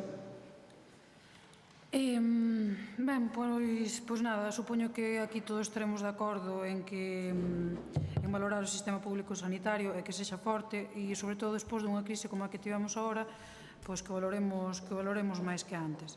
Dende o Partido Socialista sempre nos imos posicionar a favor de calquera iniciativa que pida mellorar as condicións do sistema sanitario e creemos que este goberno non vai a recortar niso e a sanidade pública vai seguir sendo unha garantía da que podamos presumir. Cousa que non poden decir outros partidos que se empeñaron nos últimos anos en facer grandes esforzos para privatizala. Despois, nada, a nivel local, pois decir que é unha mágoa que en Lalín teñamos unha sanidade pública ao nivel de fai moitos anos. Contamos cunha ambulancia, cando fai anos tiñamos varias, e isto non lle poderemos achacar ao goberno central, senón que temos outro cerca que ao mellor o pode solucionar e pouco máis, que esperemos que así sexa. Moi ben. Turno para o Partido Popular e a Concelleira de Sanidade. Bueno, bos días, que todavía non falei así con dereito a palabra, por así decirlo. Nada, nós en este punto estamos totalmente de acordo, totalmente a favor. Entendemos que a situación fixo que probablemente tanto administracións como os propios cidadáns valorasen o que temos e o que debemos manter. E tamén, aparte de pedir, tanto por parte de administracións como por parte de sindicatos, partidos políticos e demais, de que creo que sempre defendín e seguirei defendendo que a sanidade non debería de ser unha arma política e que debería ser algo no que fósemos todos a un. Tamén, por outra parte, creo que é importante suliñar que os cidadáns teñen que darse conta de que tamén é necesario facer un uso racional dos recursos sanitarios que temos, porque esta pandemia deixounos ver moitas cousas, deixou un pouco entrever, aínda que se achaca sempre aos recurtes e demais, que ao final se viu que estivose bastante a altura, aínda que obviamente isto desbordaría calquer sistema sanitario. En Galicia podemos decir que tivemos a sorte de que chegamos en tempo e foi suficiente os recursos que tiñamos para o que chegou realmente. E tamén é certo que, tanto por parte sindical como por parte de todos os partidos políticos se está utilizando agora todo isto e eu creo que debería a sanidade quedar fora diso, e por parte dos cidadáns quedou moi patente que, como se veu con moitos servicios, disminuíron un montón a asistencia de xente e non porque non houbera ao mellor as mesmas patoloxías, senón porque a veces tamén facemos un uso abusivo da sanidade e eu penso que esta situación nos debe facer recapacitar a todos, tanto a políticos, administracións, repito, tamén sindicatos e todos os cidadáns e como pacientes, a que debemos facer un uso racional e, obviamente, non recortar manter o que temos e loitar por algo mellor, porque ao final está demostrado que non somos invencibles e que unha pequena cousa pode nos demostrar que non somos nada neste mundo. Entón, bueno, pois que recapacitemos todos, nos vamos a estar a favor e creo que, bueno, trasladar a ciudadanía tamén eso, que sexamos tamén racionales a hora de usar os servicios sanitarios. Moitas gracias, señor Cuña. Sí. En 30 segundos, porque como estamos de acordo, eu agradezco moitísimo, ademais, tanto o Grupo do Goberno como o resto de grupos da oposición que así o fagan. Este tipo de mocións constructivas pois está ben, é unha demostración, non sei se de brisa suave, pero de que sí que somos cando menos intelixentes e que nos importan as veciñas e os veciños. Decir que a mí sí me preocupa, por isto tamén o da moción de que se garanticen estes fondos para a sanidade e investigación, o baixísimo porcentaxe de persoas que houve infectadas en Galicia. E isto é un dato francamente alarmante, francamente preocupante a futuro, porque non sabemos cando chega o outono ou o inverno, digamos, se pode haber un rebrote, e claro, na nosa comunidade, pois, só un 5% parece ser que foron as persoas infectadas. Quer decir que, teóricamente, o 95% non foron infectadas, e son potencialmente infectables, por así decirlo, non? E por eso o noso sistema sanitario ten que estar absolutamente preparado para facer fronte a unha situación na que, cando menos potencialmente, pode volver a haber problemas, non? Moitas gracias. Como estamos todos de acordo, non fará falta un segundo turno de intervencións. Ben, votos en contra, non hai abstencións, non hai, apróbase por unanimidade. Que non se queixe compromiso que leva as dúas mocións que presentou por unanimidade.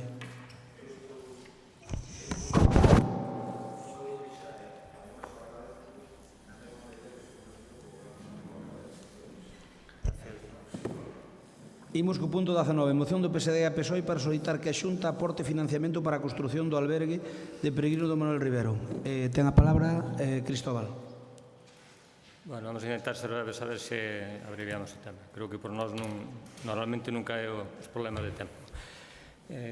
O anterior goberno municipal na estrategia da LIN Suma 21 pois, ben, obtivo para o Concello da LIN 5 millóns de euros de fondos FEDER e incluíu no obxectivo temático número 9 o denominado Plan de Regeneración Urbana do Manuel Rivero. Por un lado, todo ese proxecto conlevaba a rehabilitación parcial das antiguas vivendas dos mestres para destinar a uso social, a demolición do vello Manuel Rivero, para construir un albergue de peregrinos público. Ademais, tamén iba acompañado da regeneración e reurbanización tanto da parcela do antigo colexio como da rúa Manuel Rivero. Comenzouse pola rehabilitación das vivendas e logo demoleuse o vello colexio para deixar espacio a nova infraestructura. O proxecto técnico definitivo foi presentado en maio do ano pasado e hasta aí, bueno, pues todo seguía o plan trazado, pero xa a volta que a toma de posesión do novo goberno, a principios de xaneiro deste ano faise pública a adjudicación da rúa Manuel Rivero, pero poucos días despois o alcalde móstrase públicamente contrario ao proxecto de albergue. E afirma públicamente que, despois de 5 anos da súa construción, que é o período mínimo que marca o Ministerio para justificar as actuacións do DUSI, pois que se convertirá nunha sorte de complexo museístico. Non nos parece razonable prescindir dun albergue de peregrinos cando ao mesmo tempo se pretenden impulsar os camiños de Santiago por a LIN. Está demostrado que este tipo de instalacións non só non representan unha competencia desleal para os hospedaxes, sino que é un eixo para a atracción de peregrinos e, por lo tanto, que repercute moi favorablemente na economía local. Todas as vilas con peso no camiño teñen albergos públicos moi utilizados e a LIN só ten, de momento, o da Laxe, que queda moi pequeno, que aparte está alonxado do casco urbano e, por lo tanto, non ten escasa ou nula incidencia sobre a economía local. Unha vez que chegou a crise sanitaria, co consenso do goberno e da oposición, apoiouse que os 470.000 euros previstos no plan do Manuel Rivero pasasen a destinarse á cobertura contra a crise do coronavirus. Pero, dentro do Grupo Socialista, consideramos que esta pandemia pode ser motivo para renunciar ao albergue de peregrinos. E máis, creo que incluso máis se cabe agora no que calquer investimento que signifique apoio á economía local, e isto vai non significar, pois, lógicamente, débese manter aínda. Temos por diante un ano xacobeo e, ademais, temos, eu creo que un plus de contar na Xunta cun conselleiro de Cultura de Lalín. Eu non é que desexe moito que siga, porque significaría que siga o mesmo partido, pero sería favorable seguro, se el sega aí, sería interesante e favorable para esta iniciativa. Entón, eu creo que con esas dúas premisas, o ano xacobeo e o plus de contar con un conselleiro, pois creo que podía ser unha oportunidade para atopar o financiamento necesario para que Lalín non teña que prescindir desa instalación. Base a todo eso, pois o que se pide, lógicamente, son dúas cousas. Primeira, solicitar da Consellería de Cultura a sinatura dun convenio para a execución do albergue de peregrinos. Está perfectamente contemplado nos fondos do USE, non hai ningún problema en traer máis financiación de fora. E logo, sí que é un tema que se pide no segundo punto, é un tema que pode preocupar un pouco, porque se a non execución dese albergue pode significar que a mellor o diñeiro que gastou o Concello de Lalín, que anticipou, poda que non sea reembolsable do DUSE, e, polo tanto, perderíamos, estamos falando de unhas cantidades en torno a 92.000 euros, que é o 80% que teria que poñer os fondos do DUSE. Polo tanto, parecenos interesante xa non só a sinatura do convenio, sino tamén que se comprobe previamente por se pode haber problemas coa devolución dese diñeiro. Non estamos moi en condicións de perder ningún tipo de diñeiro. É basicamente eso que se pretende. Nada máis. Moitas gracias. Bloque Nacionalista Galego. Sí. Bueno, eu penso que o que aquí se pon como un plus é un muro co que nos atopamos como mínimo no goberno anterior de non facer absolutamente ningún investimento no Concello de Lalín. Agardo que este conselleiro, que resulta que agora é un plus, pois, ou sexa, con vostedes. No anterior goberno foi todo o contrario, e polo que estou vendo neste ano de mandato non variou moito o tema, e que o vemos cando existen eleccións, senón tampouco se sabe moito del, e moitísimo menos das súas actuacións no noso Concello. Eu isto teño dito, o digo hoxe, e o teño dito en múltiples ocasións, non? E por desgraza, a carencia de actuacións sigue me dando os argumentos para defender esta posición. Ben, nós aquí no tema, nós creemos que é fundamental que exista un albergue, así o defendimos, e en concreto no anterior goberno na Concellería de Turismo, non? E creíamos que era clave, xa non só porque, porque temos un camiño que é indiscutible, non? Que funciona por si só xa a día de hoxe con dinámicas indiscutibles, pero temos o camiño de inverno con un potencial brutal, precisamente ese potencial brutal baséase en que atravesa o centro da nosa vila, non? Polo tanto, aí reside a importancia do mesmo, non? E desde logo, con todo por gañar, e con moitísima capacidade de ser un motor da nosa economía. Eu sei que vostedes, cando chegaron, incluso cando confeccionaron a súa lista para as municipais, pois algún se animou a ir nas súas listas para que non se fixera este albergue, non? E eu sou un firme defensor deste albergue como un motor da economía do noso Concello, porque máis alá de ter unha visión moi reduccionista do que significa, penso que é un motor dinamizador. A veces parece que algún que se dedica a isto, algún hostaleiro ou así, pois ten reticencias porque pensa que lle vai ser competencia, todo o contrario, non? todo o contrario, e iso só basta, non é que o diga o BNG, só basta con ver os camiños, como funcionan, e que precisamente ter mecanismos cos doten de medios, o que fai é dinamizalos e que desde logo se xenere unha inversión e un gasto moi importante, sobre todo fixadevos nos tempos que nos vai tocar vivir, pois eu creo que o tema dos camiños vai ter un pulo moi importante, polo tanto eu creo que é algo que nos ten que ocupar e que nos ten que facer unha promoción inexistente até o día de hoxe no seu goberno, e que desde logo hai que apostar fortemente por eles, non? E sobre todo nese camiño de inverno tan estratégico que está carente precisamente un dos problemas, ou o problema máis importante que ten o camiño de inverno é que carece no seu percorrido de albergues para que sexa desde logo máis dinamizador de riqueza, non? Que do que se trata. Imaxes que no casco urbano se dan agora como normais, non? De ver peregrinos pasando por Lalín, isto fai poucos anos era algo, pois que chocaba, non? Hoxe en día xa asumimos e iso é un claro resultado, non? Dun traballo, vemos como moitos hosteleiros pois din que valoran moi positivamente nos seus negocios. Que iso aconteza, o Camiño da Plata, pois evidentemente non entra no casco urbano, non por eso, non hai que traballalo, pero insisto, ten unhas características xa totalmente de consolidación distintas, pero sí que queremos que este camiño de inverno ten que ser un dos eixos fundamentais polos que apostar por este goberno, non?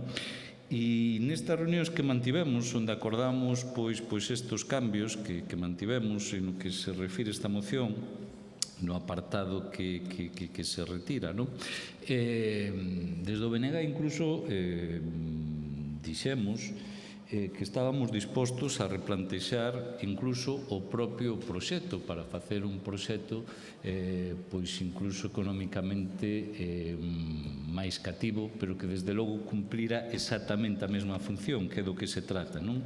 Nos non temos aí líneas vermellas, senón que o que sí que temos é un posicionamento clarísimo de que sería importantísimo para a economía do noso concello este albergue. E xa non falemos, evidentemente, do desarrollo da área en concreto, non? De como se transformaría, pero que en todo caso albergue nos dotaría. Por iso, parece que vostedes, parece non, vostedes nos primeiros meses intentaron cargarse este proxecto, obviamente como no anterior goberno quedou pechado, non puideron facelo, e agora eu cagardo e sinceramente desde o BNG insisto, non pechamos ningunha posibilidade para facelo, en realidade incluso reformular o propio proxecto en termos económicos, evidentemente, para facelo máis viable, pois queremos que ten que ser unha prioridade para o noso povo. Ben, turno para compromiso. Un debate de fondo tamén sobre o que é un concepto de vila que podía ter o anterior goberno e o concepto de vila que pode ter o actual goberno. Ambos son lexítimos, evidentemente, os cidadáns co seu voto deciden que proxecto queren apoiar. Miren, o tema do albergue, cando foi concebido, non o vimos como algo de paso. Concebimos como algo sistémico para Lalín nos próximos anos. Evidentemente que dous camiños de Santiago pasen por Lalín é absolutamente decisivo para que o Concello intente máis, se existen fondos europeos, facer un investimento tan importante para aproveitar ese potencial non só económico, senón tamén cultural, non? E por iso o anterior goberno decidiu esta cuestión. Xa eu estando na alcaldía viñeron un montón de asociacións a pedir precisamente, como un dos edificios era para locais de asociacións, pois para poder ter ali a súa asociación. Lembro, pois por exemplo, para non ir máis alá, pois por exemplo a xente da asociación do Villar, algún máis que querían ter ali o seu departamento, non? Apoiamos absolutamente, como non podía ser de outro xeito, a moción dos compañeros e compañeras do Partido Socialista, porque queremos que a caída e queremos que en este momento un momento económicamente complicado, se non vai dispoñer o Concello ao mellor de recursos suficientes para facer fronte a unha chega así, ao mellor a Consellería de Cultura sí que podía axudar en este sentido. Unha petición creo que absolutamente lexítima, absolutamente xusta e intelixente dende un punto de vista económico para a LIN, para desfrute de todos. Aparte, como moi ben decía Paco Vilariño, de a transformación absoluta que tería un área de la LIN que ao mellor pois necesita, dende un punto de vista urbanístico, que se lle dé unha voltiña de modernidade, non? En ese sentido, pois estamos absolutamente de acordo. Eu querín entender que o actual grupo de goberno descartaba facer o albergue e que o que pretendía facer unha especie de museo da música. Eu que queren que lles diga, o Museo da Música, pois non vou decir que sexa unha mala idea, pero creo que non é a idea necesaria, cando menos en ese emplazamento, habendo o potencial inmenso que hai coa cuestión dos camiños de Santiago e que se está mellorando e que está sendo cada vez exponencialmente máis importante para as economías das vilas polas que pasan estes camiños de Santiago. Claro, un pode ter, eu que sei, a tentación de que se alguén relacionado con esta cuestión vai na súa lista, pois, eu que sei, digo por decir, achegarme á parroquia de Votos, coller unha cinta métrica e poñerme a medir ali terreo para ver onde pode ir un próximo albergue. Podo ter este tipo de tentacións, chegado o caso, non sei por que se ríe Begoña, ou sí, pero claro, en política eu creo que temos que practicar a racionalidade das cousas, non? E creo que é importante que os veciños e veciñas de Lalín teñan claro que a Consellería en este momento pode facer unha achega importante para unha cuestión que pode ser un motor económico fundamental da economía do Concello para os próximos, eu que sei, 25-30 anos cando menos, non? E non podemos desaproveitalo, e ao mellor facer un museo da música a min pareceme ben, teño unha certa formación musical, pero dende logo creo que para a economía do Concello debería ser prioritario o proxecto originario que fixo o goberno anterior. Nada máis. Ben, obviamente os pareceres son distintos e todos son respetables, pero desde logo eu non comparto o que vostedes dixeron aquí. Nós somos liberales, ben o saben, e polo tanto entendemos que o que pode facer a iniciativa privada non o debe facer a pública. Claro, eu xa sei que iso é discutible, pero non sei o que pensamos. Por que? Porque eu creo que aquilo que é negocio, sin dúbida, debe un explotar as persoas que queiran arriscar os seus negocios, como fai en todo o camiño, en todos os sitios. Todos os camiños, e sobre todo o francés, que é o máis explotado, algún día a ver se pode ser o da Plata e máis o de inverno, sin dúbida, hai un albergue oficial da Xunta, imagínese Porto Marín, Palas ou Melide, por poñer así os sitios que máis cerca están de Lalín. Teño un albergue oficial da Xunta, un albergue, e logo hai 30 ou 40 particulares. Por que? Porque é negocio. E como é negocio, a xente invirte en facer albergues para os peregrinos. E non somos desa filosofía. É unha filosofía, desde logo, liberal que pode ser discutible. Desde logo, xa sei que a moitos de vostedes non lles convence, pero nós é que temos po ben e po mal. E mire, señor Cuña, corrixirlle a información que vostede ten. Mire, a parcela onde está o Manuel Rivero é unha parcela onde estaba o Manuel Rivero, é unha parcela onde hai o albergue, e logo diante do albergue queda un solar para poder edificar 45 viviendas, que iso foi feito na nosa época. Por certo, ese solar das 45 viviendas estuvo vendido a unha empresa. A empresa veu a crise da construción, perdeu o aval, estuvo vendido unha cantidad importante, non me acordo, pero 600.000 euros, era bastante, non me acordo, non me fagan, estuvo vendido. A empresa perdeu o aval, quedámonos co aval e máis co solar. Entón, hai que diferenciar que na parcela do Manuel Rivero, na parcela do Colegio Manuel Rivero, hai unha parte pegada á rúa Pintor Laxeiro que é de construción, é un solar para facer viviendas sociales ou para facer viviendas normales. É un solar e logo hai un espacio e logo despois hai onde fixeron vostedes o proxecto do albergue. O proxecto do albergue. O que eu dixen é que o proxecto do albergue facíase con cargo do USI e nese solar de diante, como non había, digamos, presión urbanística ahora mesmo porque caeu o ladrillo todo, eu que dicía que neso donde iban ir as 45 viviendas, en vez de facer 45 viviendas, pois aí meter algo relacionado ca música, porque hai moita afición á música, meter aí un particular, entre comillas, Museo da Música, e máis para artes plásticas, porque eu pretendo ter, se Lalín é coñecido por artes plásticas, porque somos o concello que máis artistas plásticos ten por kilómetro cuadrado de Galicia, pois debíamos ter algo dedicado ás artes plásticas e non só o Museo Ramón Aller, que non chega a nada, e ao mesmo tempo a música. Entón ese era o edificio de diante, é dicir, sacrificábamos un solar de 45 viviendas para montar entre o albergue, diante do albergue, ocupar ese solar. Por lo tanto, ao mellor, se cadra, igual vostedes non sabían que había ese solar, pero hai ese solar. Por lo tanto, bueno, por nós, aí é onde iba o Museo da Música, entón detrás iba o albergue. Vale? O problema que tiveron vostedes é que no DUSI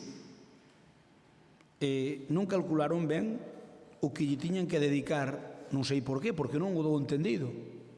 Porque o DUSI non calcularon ben o que nos deixaron a ustedes do DUSI cando nos chegamos aquí, o que nos deixaron do DUSI, teño aquí os datos que os podo pasar, non teño inconveniente ningún, pero que a grosso modo as inversións máis grandes están aquí, a plataforma peatonal de acceso á calle principal a Xoaquín Loriga. Dotaron o DUSI, dotaron con 420.885,94 euros. Destes 470.000, o Concello pon o 20%. Bueno, pois o proxecto que nos deixaron encima da mesa é de 1.171.932. É dicir, vostedes dotan do DUSI 420.000 euros e por fan un proxecto de mar do doble. Quere dicir que nesa rúa, se se fixera como vostedes nos deixaron o proxecto encima da mesa, esa rúa o Concello non poñería o 20% como estaba previsto poñer en todos os proxectos do DUSI, senón que o Concello poñería o 70%. Esa é unha auténtica barbaridade. Pero é que na rúa, urbanización da avenida Xosé Cuiña, pasa o mesmo. Dotaron de 482.000 e o proxecto que fixeron valía 1.473.000. É dicir, que o proxecto valía 1 millón máis do dotación que vostedes fixeron. E no albergue, pois o mesmo, dotaron de 449.000 e o proxecto valía 1.669.000 euros. Logo, despois, a rehabilitación da área urbana de Laín de Arriba, aí xe lle temos que poñer de fondos propios, a parte do 20%, 67.000 euros, que está ahora en licitación, e a urbanización da calle Manuel Rivero, estaban 178.000 euros e tuvemos que lle poñer 16.000 euros que se está executando. Por lo tanto, estes son os proxectos que nos deixaron encima da mesa. Pero sabe unha cousa? Que no DUSI, eu entendo que o DUSI había que habelo dimensionado. En vez de querer atacar tantas cousas, había que haber atacado menos e había que haber dito, oye, pois en vez de facer 1, 2, 3, 4, 5 obras, pois facémoslo a mitad e facémoslos con carga ao DUSI. Por que? Porque vostedes tiñan que poñerlle o total do proxecto. Por que de que vale que fagan un proxecto? É que o proxecto que ustedes fixeron de 1.669.000, ese proxecto, que eu non o critico e non está mal feito, ese proxecto significa que o Concello ten que poñer 720.000 euros máis. É dicir, que cando se executara ese proxecto, o Concello non poñía o 20%. O Concello poñía o 75%. E só os fondos europeos poñían o 25%. Ese é o mundo ao revés. Vostedes iban a executar o DUSI, e o DUSI son 5 millóns. E vostedes de fondos propios iban poñer outros 5 millóns. E iso é o que non estamos de acordo. Non digamos que non sea bo. Claro que era bo, pero non estamos de acordo. Porque, mire, a diferencia entre o que ustedes tasaron para o DUSI, para estas 5 obras é, 4 obras son 1.820.000, 1.820.220,54. Ese é o que poñeron vostedes de fondos DUSI. E os proxectos valen, están aí feitos, todos, 4.390.000. É dicir, Fíxese o disparate. De fondos do DUSI poñen 1.800.000 e de fondos propios do Concello había que poñer este proxecto 2.570.000, é dicir, o doble. É dicir, executar este DUSI significaría 5 millóns de fondos de DUSI e uns 8 millóns de fondos propios. É unha auténtica barbaridade. É unha auténtica barbaridade. Por lo tanto, tuvemos que sacrificar estes fondos do DUSI, motivo polo que falamos do albergue. E o albergue falamos de diálogo. Eu entendo que o PSOE fai a súa política, eu respeto, pero, mire, aclarado do Museo da Música é que nese espacio ese proxecto quedou adiado, non suspendido, e dixe, non? Quedou adiado, non suspendido, por lo tanto, se temos diñeiro para facelo, ao mellor con retoques, é para baixarlle precio, pero si temos con que facelo, ímolo facer. Home, a min pareceme demagóxico que vostedes digan solicitar un convenio ca Consellería de Cultura. Home, mire, o Goberno galego está en funcións. En funcións non, perdón, está nas últimas. A elección o día 12 de xuño. Digo que está nas últimas no plazo desta legislatura. Vale. Non se preocupe, do resto está bastante vivo, Eu estou bastante tranquilo. En fin, entón, primeiro, eu creo que debe haber que sentarse con quen negociar do seguinte goberno. Será Román ou será outro, pero, bueno, eu que me comprometo é, se é alguén do Partido Popular, negociar eu o que poida negociar, e se é de vostedes, negociar vostedes. Non hai ningún problema. Pero, mire, se lle digo unha cousa, a Xunta de Galicia non vai fazer outro albergue, porque non hai ningún concello que eu saiba que teña 2 albergues. Home, mellor en Santiago ten máis, non? Pero os concellos, a Xunta ten un albergue en cada concello destes que lle digo eu. Imagínate, en Portomarín ten un, en Melide ten un. Mire que non pasa xente por aí. Entón, facernos 2 aquí é un agargo comparativo. Iso é como se pediríamos outra casa consistorial. Home, estaría ben, porque utilizaríamoslo para outra cousa, pero temos xa casa consistorial. E dounos a Xunta unha subvención. Entón, mire, un convenio ca Xunta de Galicia está ben, podemos pedir todo tipo de convenios, pero eu teño outras prioridades. Eu non o engaño, Eu quero que Román me dé para outra cousa. Eu non o engaño. Se sigue Román de conselleiro, eu prefiro que me dé outra cousa. Amás, xa lles digo que eu prefiro que me dé para don Ramiro. Para don Ramiro. Para don Ramiro é para onde prefiro que nos dé Román. Que vamos fazer aí un proxecto mesturado co DUSI que pode ser moi interesante. E, desde logo, claro, eu sigo defendendo. É dicir, a min ese albergue non me disgustaría facelo, se tuviéramos, pero para mí non está nas prioridades ahora mesmo. Pero eu non queremos tirar con ese proxecto. Probablemente se termine facendo, pero teremos que buscarnos a vida, o Concello, o mellor posible. E despois, cando se faga o tratamento integral de toda a parcela do Manuel Rivero, veremos o que sale dai. Eu que lle digo é que ahora mesmo eu creo que os albergues deben nos facer os particulares, porque son negocio, e aquí xuntanse 2 camiños, e ao ser negocio, a administración ten que meterse naquelas cousas que non é negocio. Entón, se non é negocio, hai que facelas. Un museo ten que facer unha administración, porque non é negocio. E calquera outra actuación que non é negocio, aí é onde se ten que meter a administración, porque é necesario socialmente. Ahora, se podes ter albergues privados, como é o caso, repito, do camiño francés, que non estamos a anos luz de ser como eles, de Melide ou de Palas ou de calquer sitio por onde pasa, concho, que fagan os particulares albergues, non un, nin 2, nin 3, nin 4, que fagan 5 ou 6, que en la LIN collen. E a Xunta xa ten un oficial feito e mantido pola Xunta en la LIN. E pedirlle que nos fagan un segundo, si podemoslle mandar pedirlle un e podemoslle pedir, como digo, outra biblioteca, pero non a vai dar. Así que, a ver, eu non quero engañar a ninguén. Ese proxecto, dixenlles claro, que quedaba adiado, non suspendido, adiado. Se temos con que lle dar, quitándolle algunhas cousas porque non queríamos gastar tantos cartos, vamos a intentar facelo. E logo facer o edificio de diante, xa facendo da música e malo das artes plásticas. E quedaría ali unha pastilla cultural interesante, moi interesante. Por lo tanto, bueno, eu creo que poderíamos ver esa opción. Pero hai máis. E eu na reunión de voceiros ella propoñer, porque saben que o DUSI que pretendemos cambiar 1.300.000 euros, 500.000 É dicir, a mitad, o 50%, ten que ir para a obra física, para a infraestructura. Por lo tanto, tamén teño aí para comentarlles. E, por lo tanto, nós non dicimos non ao albergue, dicimos adialo. Cando? Canto antes se poida. Ahora mesmo hai outras prioridades. E o albergue, xa digo, eu insto a xente de la liña que faga albergues privados, que van ser negocio, non teño ningunha dúbida. Incluso algúns que hai de hostelería reconvertilos, que tamén van ser negocio, non teño ningunha dúbida. E nós o que temos é que encher o camiño de xente e facer o posible para que a xente que veña pola Ruta da Plata e polo camiño de inverno pare en Lalín dunha maneira fixa en vez de parar por máis adiante ou máis atrás. Esa é a nosa loita. Por tanto, nos esta moción, Cristóbal, ímola votar en contra porque entendemos que o noso albergue teremos que facelo nós desde o Concello. De feito, está nun plan DUSI. Con respecto ao que me di aquí dos fondos DUSI, obviamente se van consultar, pero é que isto non sería posible, pero cando veu do COVID dixeron que nos proxectos europeos como DUSI, que iban permitir facer cambios, inda que estuveran cousas a medio facer, que iban permitilas para poder facerlle frente a cousas de potenciación, de fortalecer os tecidos productivos.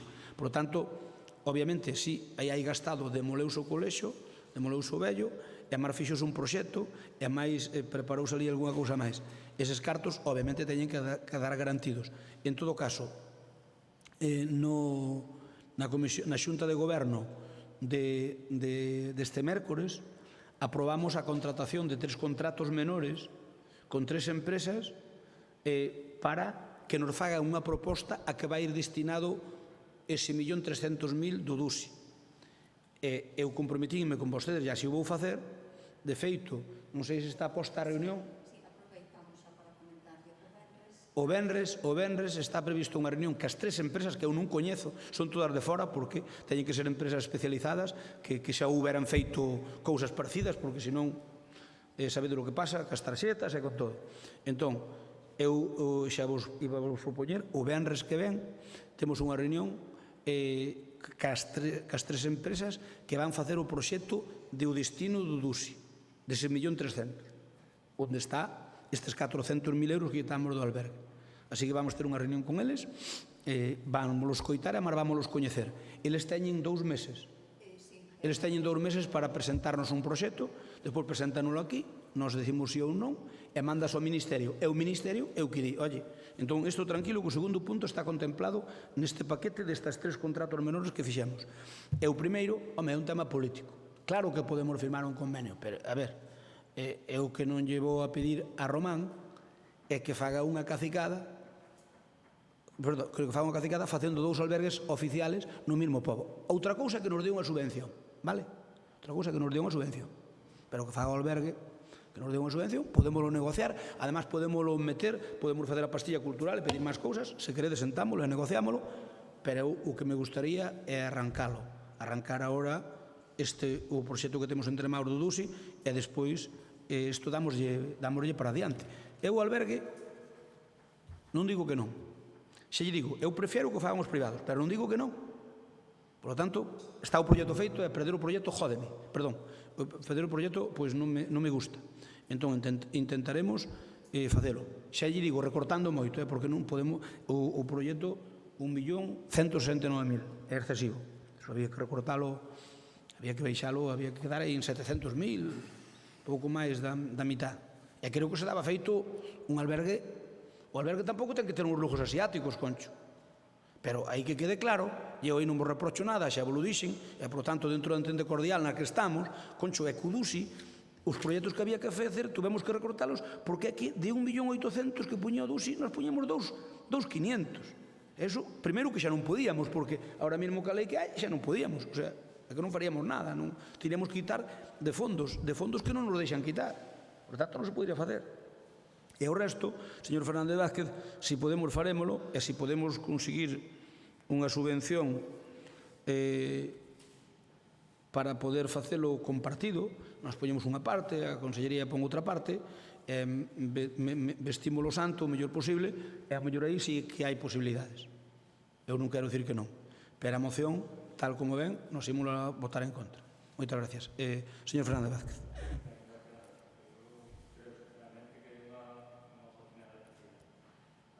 Algo porque, bueno, polo menos vostede di que non o descarta, pois xa nos parece un pequeniño avance.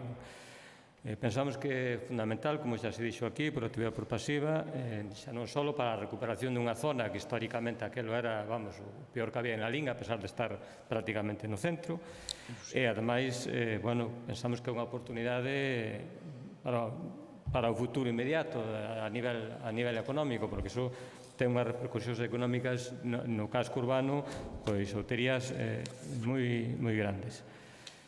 Pensamos que podría ser compatible con esa visión da vila que decía Rafa que tiña o PP, pero xa estamos vendo que non é así. Usted fala de que eso debe deixarse á iniciativa privada, o negocio, que aquí xa hai un albergue. O albergue que temos en Lalín está na laxe, ten a capacidade que ten a influencia dese albergue sobre o que é o casco urbano de Lalín, sobre a economía do casco urbano de Lalín ou de Lalín en xeral, pois eu penso que é mínima ou casi nula. Non hai que comparar cun albergue que estuvera aquí que ten outra capacidade que está situado no centro da vila. Por lo tanto, creo que non se poden comparar as cousas. A iniciativa privada sigue tendo opcións para facer albergues. Solamente dicir unha cosa, que o proxecto foi feito na laxe, porque pasaba por ali o Camiño da Plata e uníase ali o Camiño de Inverno, entón, para facer un cruce por Douro. Foi por eso que mira que non nos dou traballo, que é hora arrepíntome. Hombre, claro, está o problema. Pero daquelas, o Xacobeo estudiou e dixo, mira, aquí ven o Camiño da Plata, aquí xuntas o de Inverno, que, por certo, estaba sin recoñecer daquela, sabíase que se iba a recoñecer, pero non estaba oficializado. Entón, como ali se xuntaban, no cruce de camiños, dixo, veña, no cruce. Compramos ali unha casa bella e a mí que me dera iso metido no casco urbano, non teño dúda ninguna. Pero tamén tiñemos un problema ca a variante. Ao facer no casco urbano po do inverno pillámoslo ben, pero é que o camiño de metendo o albergue en Lalín case obligábamos a que a xente viñera a do Camiño da Plata por aquí. E tamén íbamos ter problemas con tensión, votos, etc. Dicir, a ver, non era fácil a decisión. Ben, en todo caso, o proxecto que ten o importe que decías, albergue, a rúa e os espacios... Non, a rúa é aparte. A rúa é aparte.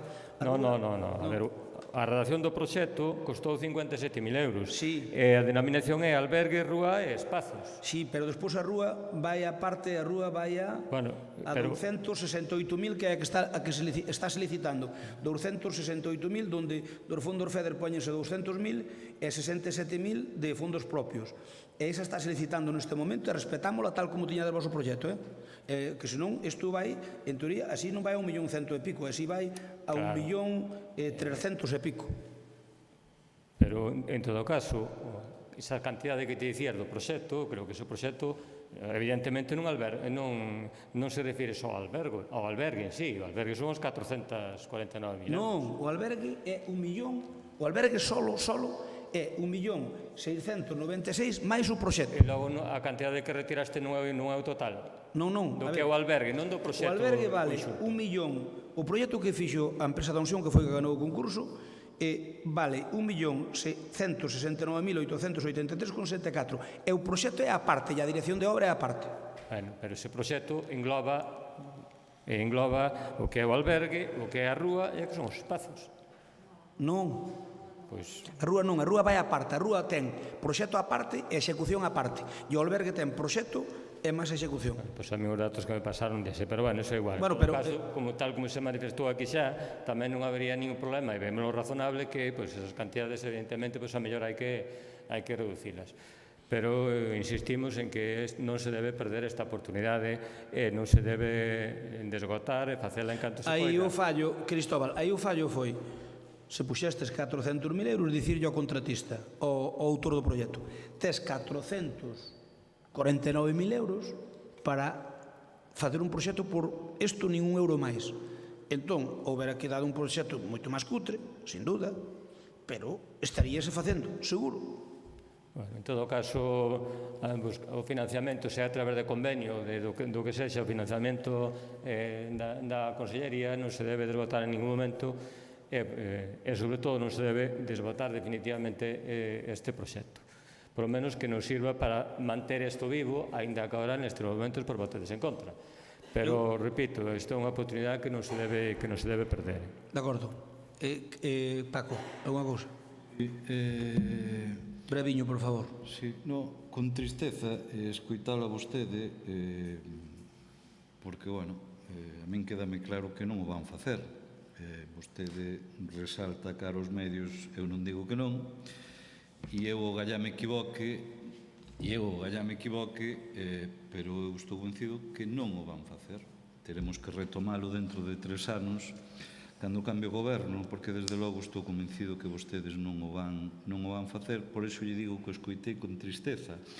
E tamén lle digo exactamente, claro, falar de liberalismo, claro, e dicir que o que poda facer o privado non o faga o público, claro, así nos vai na sanidade, por exemplo.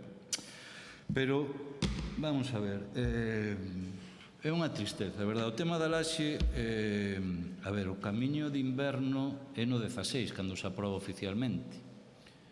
É reciente, do ano marzo do 16. Oficializouse máis tarde de cando íamos ao Algarve. Claro, por iso digo que estaba falando diso, estou dicindo o camiño de inverno, oficialidade marzo do 16, se non me equivoco, e se non por aí andará. Bueno, digo, con un potencial, insisto, brutal, que nada ten que ver co da laxe. Eu sempre defendín que os dous son moi interesantes e que ademais o da prata e que este na laxe non hai que tocalo porque xenera riqueza por esa ruta, pero o de inverno é moito máis atractivo neste momento polo seu potencial e porque falemos en plata, porque atravesa o centro da vila, e por iso ten un potencial brutal. Claro, facer a disyuntiva de que, claro, a iniciativa pública neste caso vai contra a iniciativa privada, pois é falsear os datos. Eu creo que en todo caso é moi beneficiosa para a iniciativa privada e para o conxunto, quer dicir, porque albergue sería un motor que beneficiaría a moitísimo tecido económico do noso concello, hostelaría, comercio, etcétera. O que a mí me dá a sensación é que aquí, por algún hostaleiro en concreto, que todos sabemos do que estamos falando, se ten paralizado un proxecto tan atractivo. E un proxecto que eu xa yo dixen na intervención anterior, dixeno nas reunións que mantivemos, que me parece obrigatorio reducilo económicamente.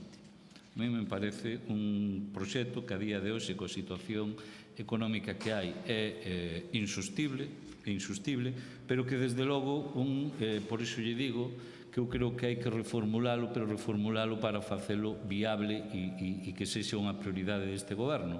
Insisto, que eu confío que o 12 de xullo exista un novo goberno na Xunta que non sexa evidentemente o que hai e que nos abra novas posibilidades, non nese sentido. Pero, de verdade, eu lle pido que reflexione, porque é moitísimo máis lesivo para que un ou dous deste pobo sigan mantendo un estatus de privilexio respecto aos peregrinos, non pode ser que a inmensa maioría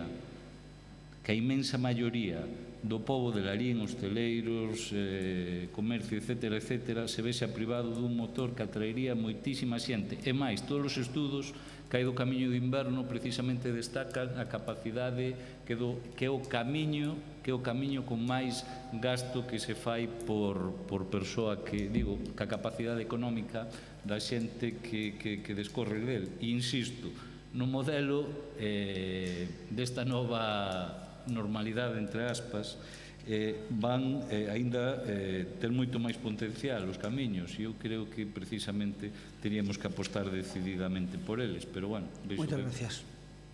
veixo que vostede non o vai facer. Non xogue a pitoniso porque... O gallá me equivoque, pero creo que non.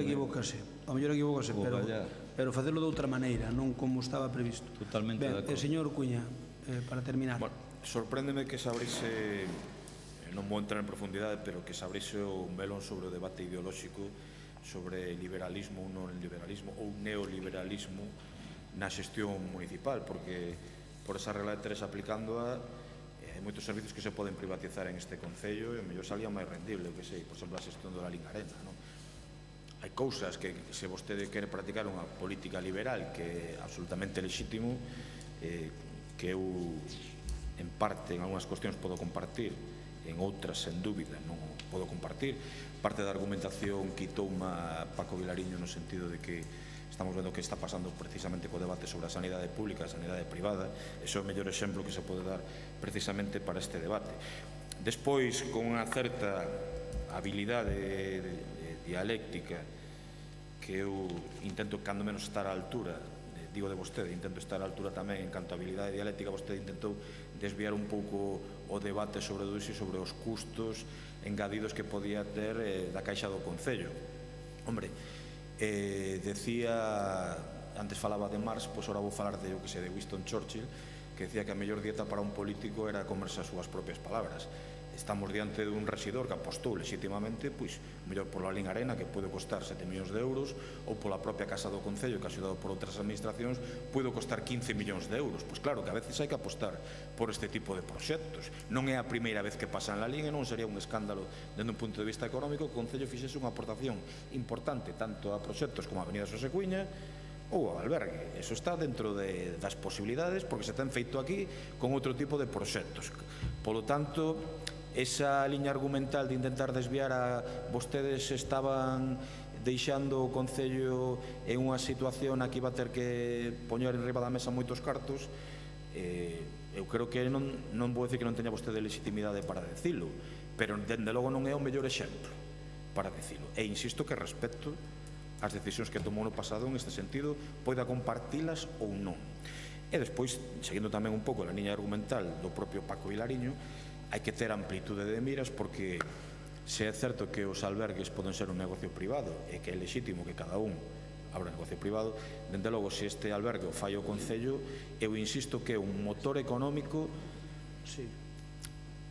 non só para o Concello que lle deixen 4 euros ali os peregrinos que van, senón para restaurantes, para carnicerías, para panaderías, para absolutamente para todo. Sería unha nova pata de banco a aproveitar potencialmente da economía de Lalín, que en ese eido temos unha ferramenta moi importante como é a Feira do Cocido, pero sempre digo que hai que ter amplitude de miras, que non só é a Feira do Cocido.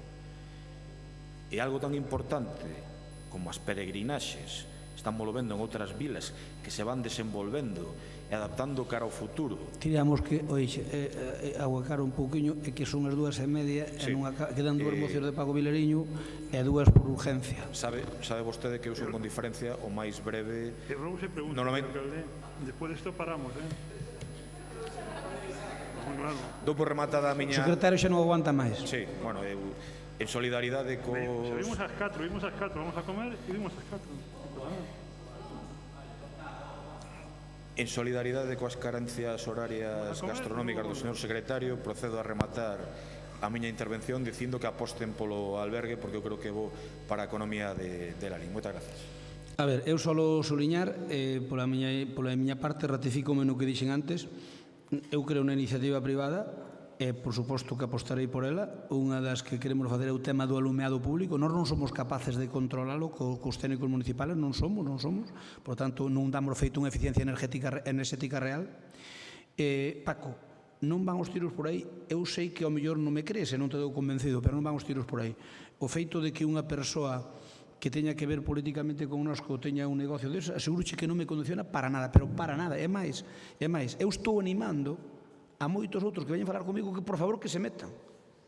A ver se houbéramos 2 negocios máis deses, 2 máis, distintos, obviamente distintos desas persoas. Por tanto, Concho, aquí xa veredes como hai para todos. En Porto Marín funciona, como se chama, en Palas funciona, en Melide funciona. De todas maneiras, xa digo que non o descarto, obviamente modificando, yo a mellor facendo algún tipo de outra cousa e tamén vendo un pouquiño como vai agora despois desto do Xacobeo. E Cristóbal, por si queres rematar, para tal e votamos. Vamos a votar entonces, votos a favor, a oposición, o completo, abstencións, non hai, en contra, o goberno queda rexeitada por maioría. Vamos co punto 20. Alcalde, hai que parar, Hai que? Que hai que parar, Pero vamos agora, ainda son as 2:20. No, pero faltan 4 e faltan recursos e preguntas, Pero agora por ahora é moi cedo. Vamos lle dar un pouquiño máis. No, o sea, vamos a ver. César, vamos a ver, non se trata de querer ir al baño, o sea, se trata de que aquí levamos desde as 10, salvamos 4 horas e media aquí. Ese que parar, eu digo porque Eu non sei... o meu xenio chega onde chega Quedan 4 marrobos e preguntas. Quedan 4 marrobos e preguntas. A mí non me veñas... Bueno, pues paramos e vamos a comer e vimos logo. Si queres marcámolo a unha hora parada. Para mí non me veñas agora que chegan as do bloque que hai que parar, Eso dixe... No. Señor Crespo, dito con todo o respeto, vostedes son expertos en levar pinchos aos sitios. Pois podemos traer aquí, a partir de pinchos aos sitios, aos mítines. Digo que poden traer o pleno algún tamén. Digo por si alguén ten algún tipo de... Aquí non se oi nada. Aquí non se oi nada. Bueno, vamos rápido e acabamos enseguida. Venga, vamos ca moción esta, César, e ao acabar esta moción do bloque... Vou facer o que está na acta, Mirámola a ver. Sí. Vou facer o que está na acta. As 3 acabamos, va. Sí, as 3 acabamos. Venga, entonces abreviamos un pouco o que poidas, Paco. Punto 20. Moción do BNG sobre a creación dunha comisión para elaborar a penalización das diferencias rúas do casco urbano. Ten a palabra. Sí, nada, nos quisemos traer aquí o que era esta proposta porque entendemos que é un debate que se está dando non en Lalín, que se está dando non en Galiza, sino que se está dando en todo o mundo, non? Un debate que os que, bueno, éramos xa moi defensores de como hai que racionalizar e quen ten que ser o protagonista no espazo urbano. Pois, desde logo, co tema da pandemia, por iso digo que se está dando este debate, non? E entre os efectos colaterais desta pandemia, pois está ese debate sobre os espazos nos que habitamos, non? A importancia de cuidar a biodiversidade, o medio natural, non? E por que non dicilo, tamén o resurdimento do medio rural, non? Como lugar de residencia que pasou a ter, non, despois deste confinamento, unha maior importancia, incluso dos xeitos de produción, e é máis que evidente a reflexión sobre como nos organizamos nos cascos urbanos e na nosa relación co conxunto da contorna, non? Por lo tanto, nos entendemos que en Lalín é un concello, bueno, seguramente eu non quero facer afirmacións que non sexan coherentes de argumentar, pero sí que me atrevo a dicir que o Concello de Lalín é dos concellos da súa categoría que menos zonas humanizadas en termos de casco urbano ten, non? E que, polo tanto, bueno, o espazo urbano compre e é necesario comenzar o que é unha auténtica transición e, por que non dicilo, unha auténtica revolución cara a facer vilas máis habitables, máis integradoras, máis saudáveis, unha tarefa que efectivamente ten que ser importante de romper as lóxicas que aquí se están cometendo depredadoras e privatizadoras do espazo público e que, desde logo, prime, en primeiro termo, a vida das persoas e, evidentemente, que esa mudanza se ten que facer cunha premisa fundamental, que é a valentía política, non? E esa valentía política ten que situar as persoas no centro dese debate como prioridade básica. E é por iso que facemos unha proposta clave, unha proposta que nin tan siquera queremos facer a proposta do BNG, onde podíamos ter unha proposta pechada respecto ás rúas de actuar, senón que o que prometemos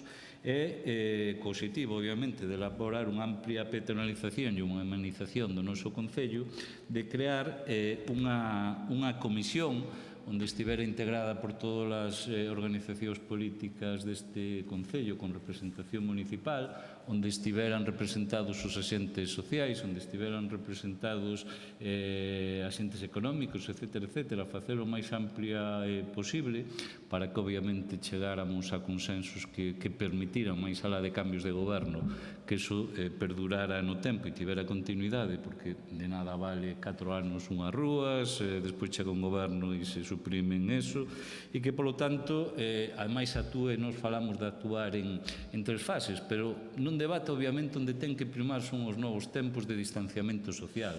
Un casco urbano como que padecemos en Lalín, unha vila profundamente macizada polo aproveitamento en clave urbanística que se fixo no boom urbanístico, completamente indecente, onde se primaban os intereses especulativos e non, desde logo, outro tipo de modelo de vila, pois xerou que temos imposibilidade en moitísimas rúas de guardar a máis mínima distancia de seguridade e de distanciamento que é evidente que nos novos tempos hai que garantir. Por lo tanto, nos facemos unha proposta en 3 fases, non, da actuación, e por iso non falamos de ningunha rúa concreta, porque entendemos que ten ademais que vir parello dun plan de mobilidade que lle dé coherencia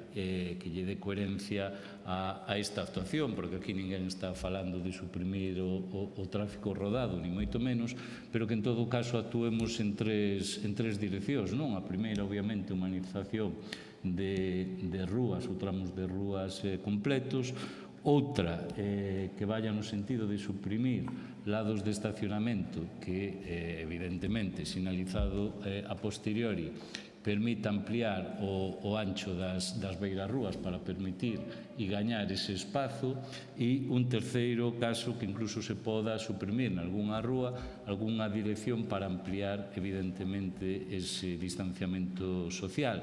E nós entendemos que este é un debate que vostedes sabemos que non lles gusta, ahora fixeron, pois por o fin de semana algo máis para a galería que crendo nel.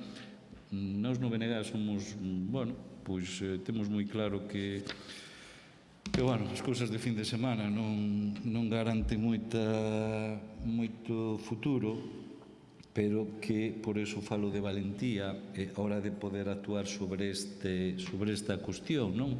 E que precisamente isto vaya parello, que son actuacións complementarias de reducción de velocidade, primando sempre o tráfico peonil, o que poden ser cuestións de direccións, que isto non son cousas que está inventando o BNG de Lalín, isto son cuestións que están funcionando en moitos concellos, os que estamos propoñendo, e ademais con moito éxito, non? Como circular na mesma dirección para permitir precisamente ese distanciamento.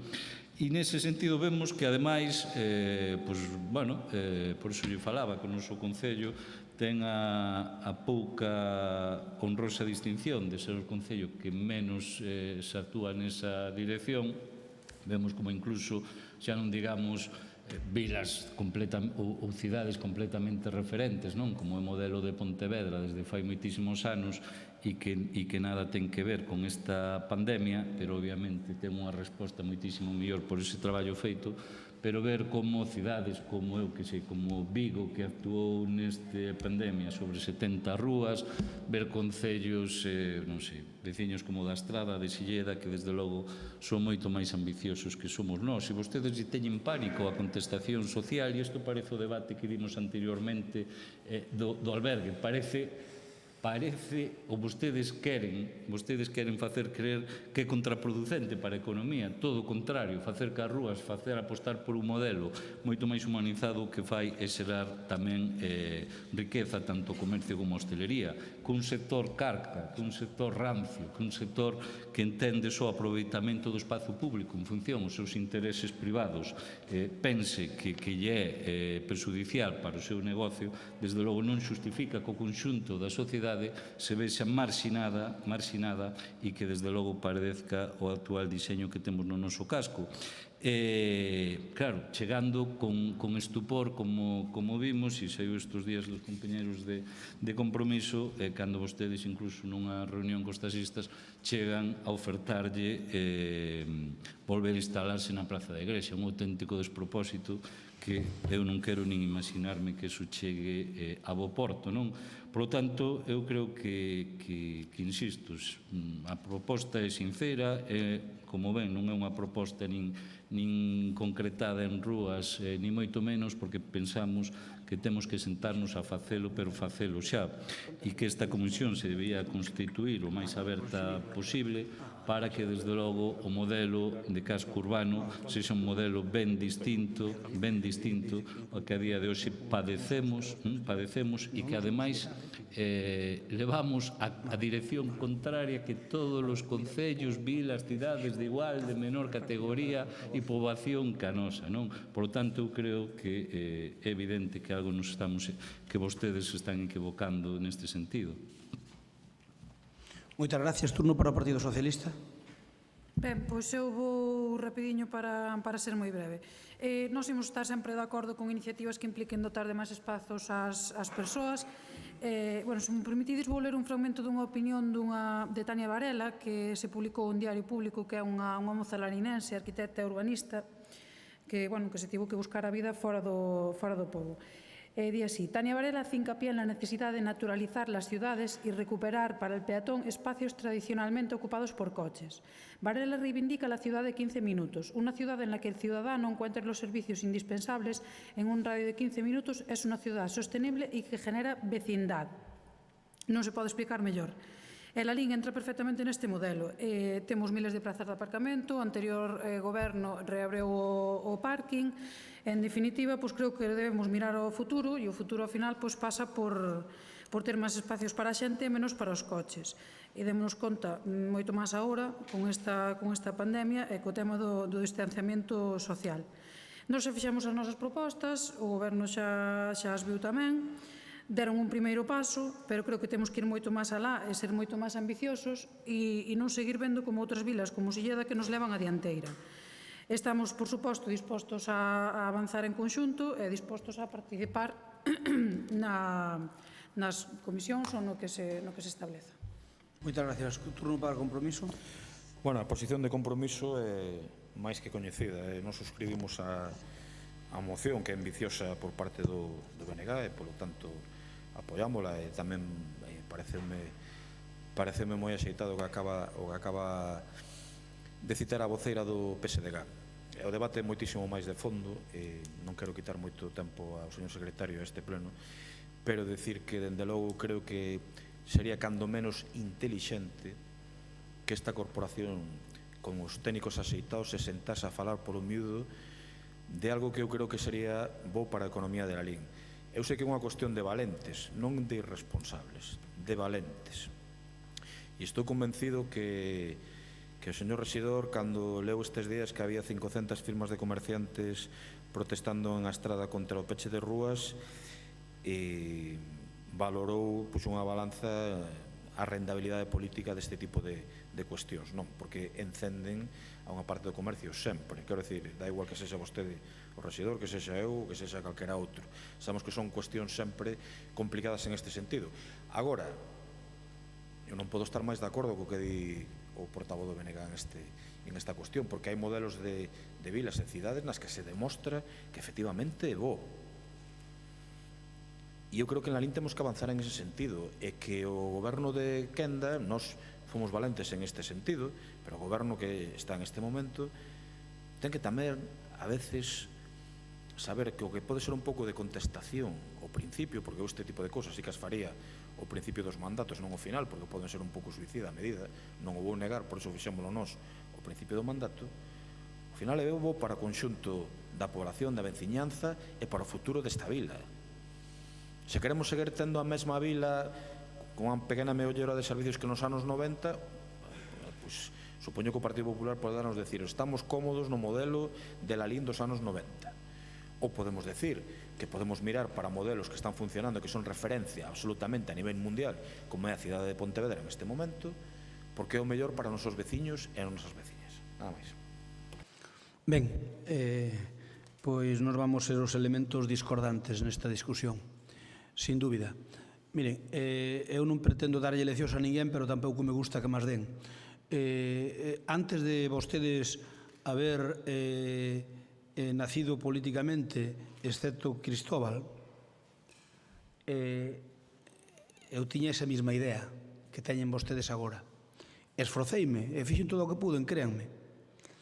Cando lle encarguei a Oliveira a escultura de abaixo, dixen, iso vai marcar o inicio dunha rúa peatonal que é unha cruz latina que vai ir hasta calle Pintor Laxeiro e máis desde a cima da rúa A hasta Ramón Aller. Perdón, hasta Matemático Rodríguez. Iso eu tiño claro que tiña que ser así. E cando fixemos a rúa principal, o único que lle falta a paseo peonil é levantar o que é o tramo dos coches e máis do aparcamento ao outro nivel. Quedou preparado todo, ademais, encarguei especialmente ao autor do proxecto que preparara todo para que simplemente con adoquines, poñéndolle un pouco de arena aos adoquines para que foran capaces de mover, a poder meter cableada, por aí non andar sempre levantando todo, con adoquines para deixar todo listo nunha única plataforma e facer nova a derriba. A realidade é que eu, así como vostedes puñeron unha cancela, eu tamén puxen unha cancela que está agardada aí, supoño, no campo da feira. Puxen unha cancela que se poñía ali onde a Caixa Pontevedra, puñase ali unha cancela, pactei cos comerciantes poñela o fin de semana, a ver como iba, no brao, puxémolo o fin de semana, empezou a xente a protestar, e ao final, pois, envainámola. Envainámola, non era así. Eu fun a todos os negocios un por un, preguntar, non me dixeron doio, fun eu a todos os negocios. En algún estuve unha hora, ou dúas, daquelas, xa lle falo daquelas. Co cal dixen, bueno, a idea é boa, e a idea ten que terminar callando, pero non é o momento, é a parqueina. Así de sencillo. Non teño que ocultar nada a parqueina, porque non é o momento. Pasou como as concentracións. Ahora, por exemplo, hai dúas parroquias que queren a concentración parcelaria e cando estuvemos para recollendo firmas non a querían nin para atrás. E agora están presionando para, por favor, que as decreten.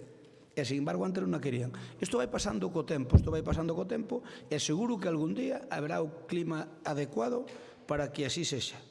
Ora ben, o plan que pretende Paco Vilariño, que pode ser moi ambicioso e que seguro que no seu partido, así como el fai conjeturas sobre o meu, pode facer sobre o seu, e dixeron, como Pontevedra temos tanto éxito con esta peatonalización, vamos convertilo nunha marca BNG e a ver se vamos extender por el mundo mundial. Vamos a coger nuestros apóstoles e ponerlos a predicar en todas as urbes de Rodeiro para arriba.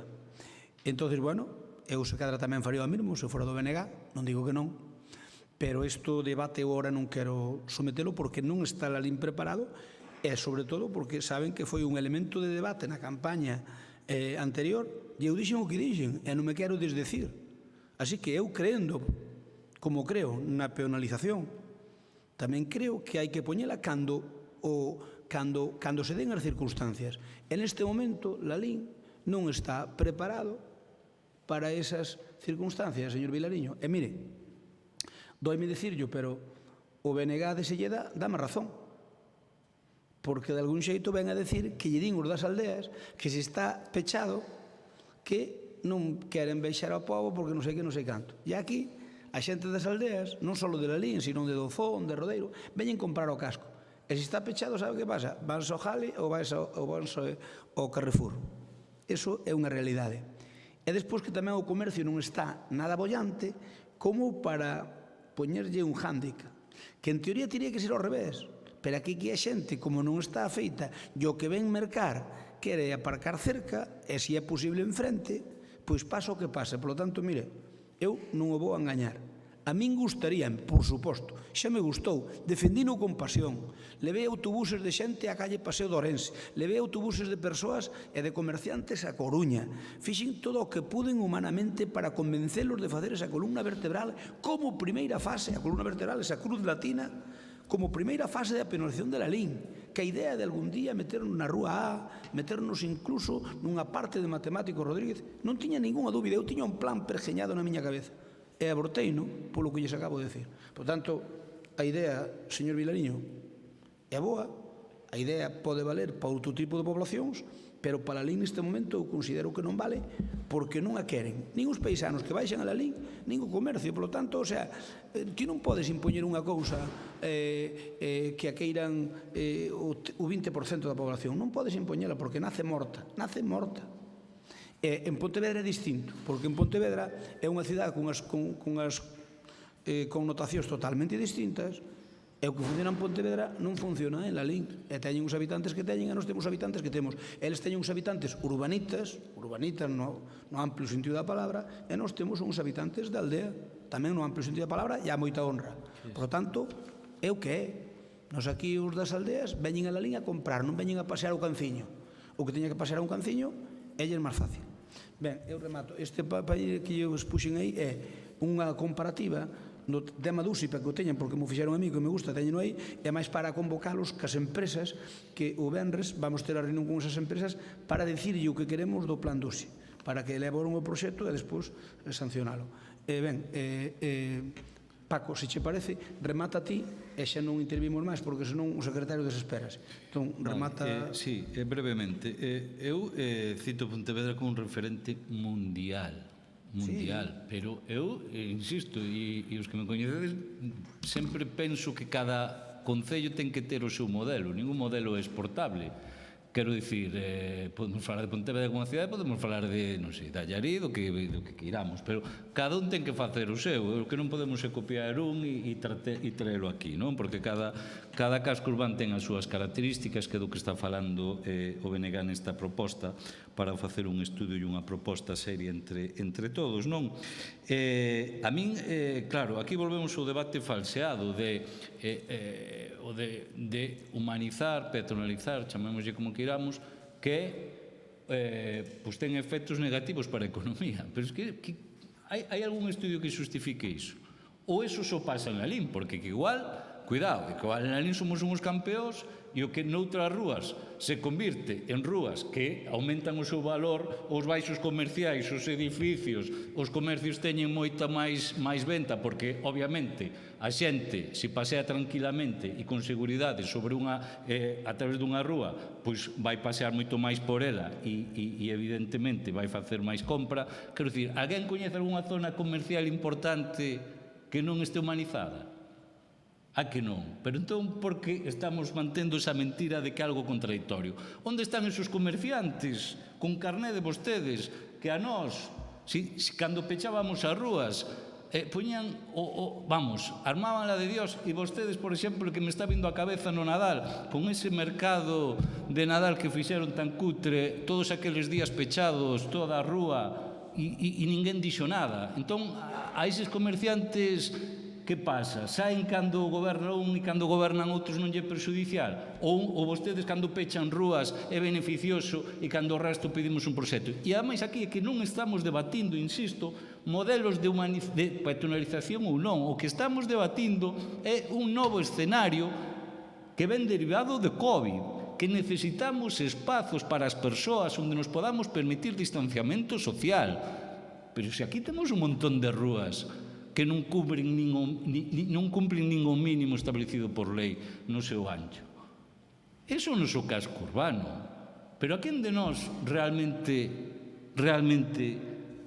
pode non convencerlle isto? Estamos falando, ademais, que Lalín ten unhas características claves para poder levar adiante un proxecto tan ambicioso. E falo do estacionamento. Falábamos aquí de Pontevedra. Pontevedra ten un serio problema de estacionamento, por exemplo, quero dicir, vas ao parking ou non tes. Aquí temos, desde logo, un estacionamento gratuito, como é o Campo da Feira e como é o subterráneo, por decirlo así, a Aldea Grande, que o anterior goberno fixémolo gratuito en horario comercial. Vostedes o van facer 24 horas por promesas, é completamente falso, e eu sigo asegurando que é falso esa promesa que vostedes fixeron e que unha vez máis a van incumplir, non? Pero que en todo caso temos dous gratuitos. Temos dúas áreas, como é a do Regueiriño e a do Agro de Linda Arriba, cunha capacidade brutal de estacionamento. Calquera desos estacionamentos estamos falando que nos sitúa de 3 a 4 minutos no centro da vila. Pero con esos condicionantes, a que lle temos medo? A presión de certos comerciantes que obviamente amosaron que dá igual, que dá exactamente igual o que se faga, porque non depende do que vaya ben ou mal esta aplicación. Ou vostedes están condenando o conxunto da poboación, como vimos co albergue, porque 2 ou 3 persoas do seu partido non queren e están radicalmente en contra de humanizar as rúas para o disfrute do conxunto da poboación. Ou vostedes, neste momento, como condenan a poboación de Lalín, como condena a poboación de Lalín a non ter o mínimo garantía para distanciarnos ao respecto.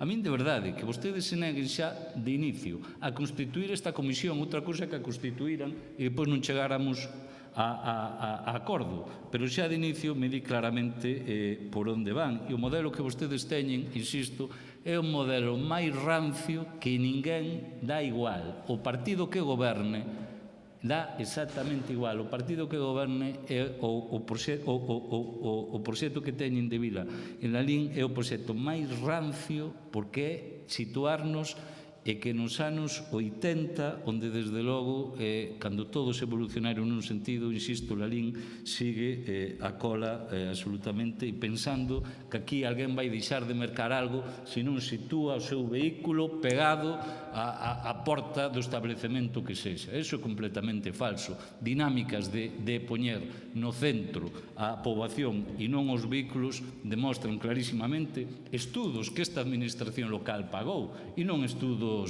baratos, que de feito penso que a través da EDE, se non me estou equivocando, non fora o estudo aquel que fixera, como se chamaba, efectivamente, fora a través da EDE, se non me estou equivocando, digo para non meter a EDE se non tiña, demostraban desde logo que era unha vía que era para seguir sí ou sí. Resulta que os únicos que defenden que non hai que ir por esa vía é este goberno municipal. Pois, bueno, pois é outra das cousas que, como dicía outro, disfruten o que votaron. Moi ben, moitas gracias. Como é moi tarde non lle quero entrar. Mire, o modelo desta casa foi durante moitos anos, menos 4, foi o que foi. E o resultado é o que é. E compárenos con outros povos, non lle temos nada que envidiar, Por lo tanto, estamos moi orgullosos. Que sistema rancio, pero vostede que se cree rancio? Rancio son vostedes que en 4 anos non sei que carallo fixeron. Desde logo, menos que a nos. Por lo tanto, o modelo que hai en Lalín, con os seus virtudes e con os seus defectos, si o fixemos desde o Partido Popular, polo menos que as políticas do Partido Popular. Así que o de rancio, mire, vaya por aí por fora e pregunte por Lalín. E ese Lalín, do que lle falen ben ou mal, atribúllanos unha parte a nós e outra parte moi pequeniña a vostedes. Ben, vamos a votalo. Hombre, é que vamos a ver, é que eu respetaba non falar máis, pero o modelo rancio do PP e logo que gracias a dous outros comerciantes co seu carné, pero vamos a ver, aquí non nos conocemos todos, que carné nin que leches, home. Eu pido que que carné nin que leches, é que bueno, é que queredes sacar a un das casillas. No, bueno, eu creo dous outros comerciantes con carné do PP, dime cales, porque eu non sei nin cales son a que te refieres. Eu creo que porque a mellor igual te equivocas, O debate igual algúns que ti por dentro da órbita do PP igual hasta traballaron para outros, desde logo para nós non, Por tanto, non te equivoques, E creo que ao mellor aí tes mala información. Ao mellor tamén a teño eu, Pero eu non sei que comerciantes do PP, non o sei, de verdad. É que capitanín aí non. Aí non a quería ninguén, nin propio nin extraños, así de sencillo. Motivo polo que nós dixemos na campaña electoral, sin engañar a ninguén, que íbamos quitar a cancela, non engañamos a ninguén. Pero entón por que está despechando agora a fin de semana un par de rúas? Por favor, explicámoslo por activa e por pasiva. Ben, vamos a votar a moción do PSOE, nós estamos en desacordo. Votos a favor da moción? A moción do PSOE? Perdóname, a moción do Bloque Nacionalista. Votos a favor da moción de Paco Vilariño, do Bloque Nacionalista Galego? A oposición? Abstencións? Non hai? En contra? O grupo do goberno queda rexeitado. Imos que a última moción sobre o reparto de mascarillas. Ten a palabra. Eu pensei que hoxe iba a ser un día de consensos, pero sabes que non... Hombre, consensos sí, pero tamén que ti que queiras que nós temos calados dicíndonos que gracias a comerciantes do PP que non hai tal, dicindo o modelo rancio do PP, oye... iniciativa, a mí o debate non me importa. O modelo rancio do PP non é para tanto. Mira, eu teño que nas comisións informativas a este respecto teño redactado como quedamos o cuarto punto, que sería instar ao Goberno, teño dúas modificacións. No punto 3, solicitarlle a Xunta de Galicia e a Diputación de Pontevedra, sería engadir a Diputación de Pontevedra a posta en marcha dunha liña de axudas para facilitar a adopción de negocios, e un punto 4 que sería instar ao Goberno do Estado a que reduza o tipo do IBE sobre as máscaras como produto sanitario básico e que inclusive se estableza a posibilidade de que pudesen ser cubertos pola Seguridade Social, cando menos no caso de persoas con dificultades económicas para poderen asumir a súa adquisición. Vale, digo, con estas modificacións é unha moción que traemos... Pero, Eva, non lle eches que as mascarillas xa non teñen IVA? No, dos hospitais. A das? Claro, pero as mascarillas non teñen IVA para nada, ou teñen? No. Sí, para xente individualmente, claro que ten. Para xente individualmente, sí. Pagas con IVA, sí. Bueno, entón, a cuestión é que, bueno, aquí o que propoñemos é tamén unha moción relacionada con nova situación, non? Que sería, por un lado, garantir, xa que, bueno, todo o mundo coincide nos expertos, que a mascarilla é algo preciso para obviamente combatir o COVID, polo tanto é algo que hai que garantir. desde as administracións como un xeito efectivo de loitar contra ele que non se transmita. A ninguén se nos escapa que non se convertiron en obrigatorias porque non había suministro, non se podía garantir para que iso foi obrigatorio, pero calquer persoa con un mínimo de coñecemento sabe que é efectiva e que, polo tanto, todo o mundo debía levala. A día de hoxe, cando o goberno optou por, non o poño sinalizado porque me van dar, porque non neste momento non está garantido, pero que en todo caso sí que puxo xa nesta última semana creo que foi e acertadamente a obrigatoriedade de leválas cando non se garanta o distanciamento mínimo, non? Por lo tanto, nos entendemos que hai que eso, desde a administración e desde a Xunta, como quen ten as competencias na materia, pois a través da garantir ese reparto, un reparto regulado e un reparto garantido a través da tarxeta da seguridade, do Sergas, non? Evidentemente, que neste momento esas mascarillas non entendemos co Estado. Paco, eu pediría que veras, en principio eu creo que vamos estar todos de acordo, entón... Pero que nos poñer só o que estou dicindo. Sí, pero estamos de acordo, home. Sí, pero digo que... Home, é que... Non me entendes mal, É que o secretario desespera, se ten razón. Pero como ten razón? Se o secretario... A ver, vamos a ver, pero es que si queres falamos aquí... eu, de verdade, señor secretario, lle pido que aguante este debate, que supoño que é polo que cobramos aquí algúns, digo eu, non, porque non terá por 10 minutos. Simplemente dicen que podemos volver. Podemos hacer un descanso y en media hora volvemos. O volvemos a la tarde a las 4. A mí me da igual. De 10 minutos. Porque si non me vai obligar... Paco, termina, por favor. Claro. E que a ver, se chegan as mocións do BNG, eu non vou poder defender as mocións. Entón, a cuestión é que, obviamente, sí, entendemos que claro, está exento de IVE cando é para administracións ou para, obviamente, para a sanidade, pero non para a xente individualmente. Se estamos falando de certas, a mascarilla máis asequible, non? Que ao final, non é certo que sea máis asequible, porque en período de tempo igual é máis asequible comprar outro tipo delas, pero claro, a quirúrxica, ten 4 horas de duración, non? Se botamos as contas cantas precisamos para afrontar só un mes, pois hai moitísima xente que non se pode permitir ese gasto, non? Por lo tanto, entendemos que o IVE, que o Estado non se pode estar beneficiando de cobrar un 21% de IVE nun servicio esencial falando dunha pandemia, polo que estamos falando de que se elimine ese IVE. E depois algo tamén fundamental que quero, por iso non quero rematar sin decirlo, que a Xunta de Galiza e a Diputación abran unhas líneas de axudas que xa moitísimos, claro, negocios se meteron nese gasto, un gasto moi importante nestes momentos tan delicados, que é para precisamente adaptar estes negocios de hostelería, comercios, calquer tipo de negocio do que estemos falando, que requira adaptarse aos novos tempos. Estamos falando de xeles, estamos falando de sinalética, estamos falando de mamparas, de moitísimas cousas que desinfección, etcétera, etcétera, que supoñen un gasto e que a min, precisamente, moitísimos xente que ten negocio na LIN me está dicindo cifras que se está gastando para adaptar o seu negocio a esta situación e que, de verdade, supoñe un pau grande, non? Por lo tanto, entendo que sería moi importante que se fixeran axudas destas dúas administracións nesa línea, non? E xa remata. Gracias, Paco. Por favor, o máis breve posible. Eso é... Nada, nos imos votar a favor, obviamente, e todo o que sexa beneficioso para os veciños como para os negocios que sí que é verdade que están facendo un gran desembolso para adaptar os comercios, os bares, os restaurantes e todo isto a nova situación e que lle axude un poquinho. Non sigo porque senón... Moitas gracias. Ten a palabra Ana Varela, compromiso. Por compromiso. Si, hola, bons días. Eu tamén vou ser breve dadas as horas que son.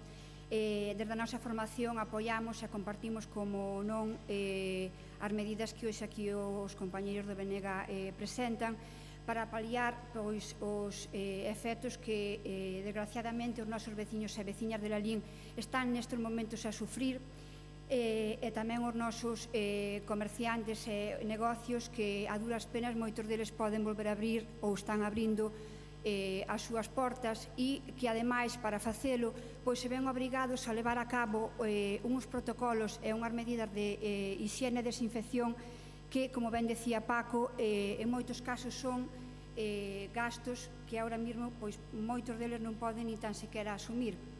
Entón, por suposto que nós apoiamos estas e outras medidas que se poidan poñer encima da mesa, que vexamos modelos que se están tamén a desenvolver noutros povos e incluso noutros países, como pode ser, por exemplo, o caso en Portugal, que xa hai expendedoras de mascarillas e creemos que tamén pode ser unha boa axuda para este caso que comentaba o compañeiro, de que a unha familia lle está supoñendo un sobrecoste nestes momentos o sair á calle con mascarillas. E, dende logo, que temos que buscar nesta situación que todos estamos a padecer, buscar e adoptar medidas para intentar axudar aos nosos veciñas e veciñas, vale? E non, falar de outras cuestións como se falou antes, como o tema de privatización e así. Vale, pola miña parte nada máis, grazas. Moitas gracias, Ana. Eva, brevemente, por favor. Nada, nos pola nosa parte decir un pouquiño, falando do que se comentaba antes, por parte da Xunta de Galicia estuvos enviando material para o Concello que distribuímos entre traballadores e outros servizos.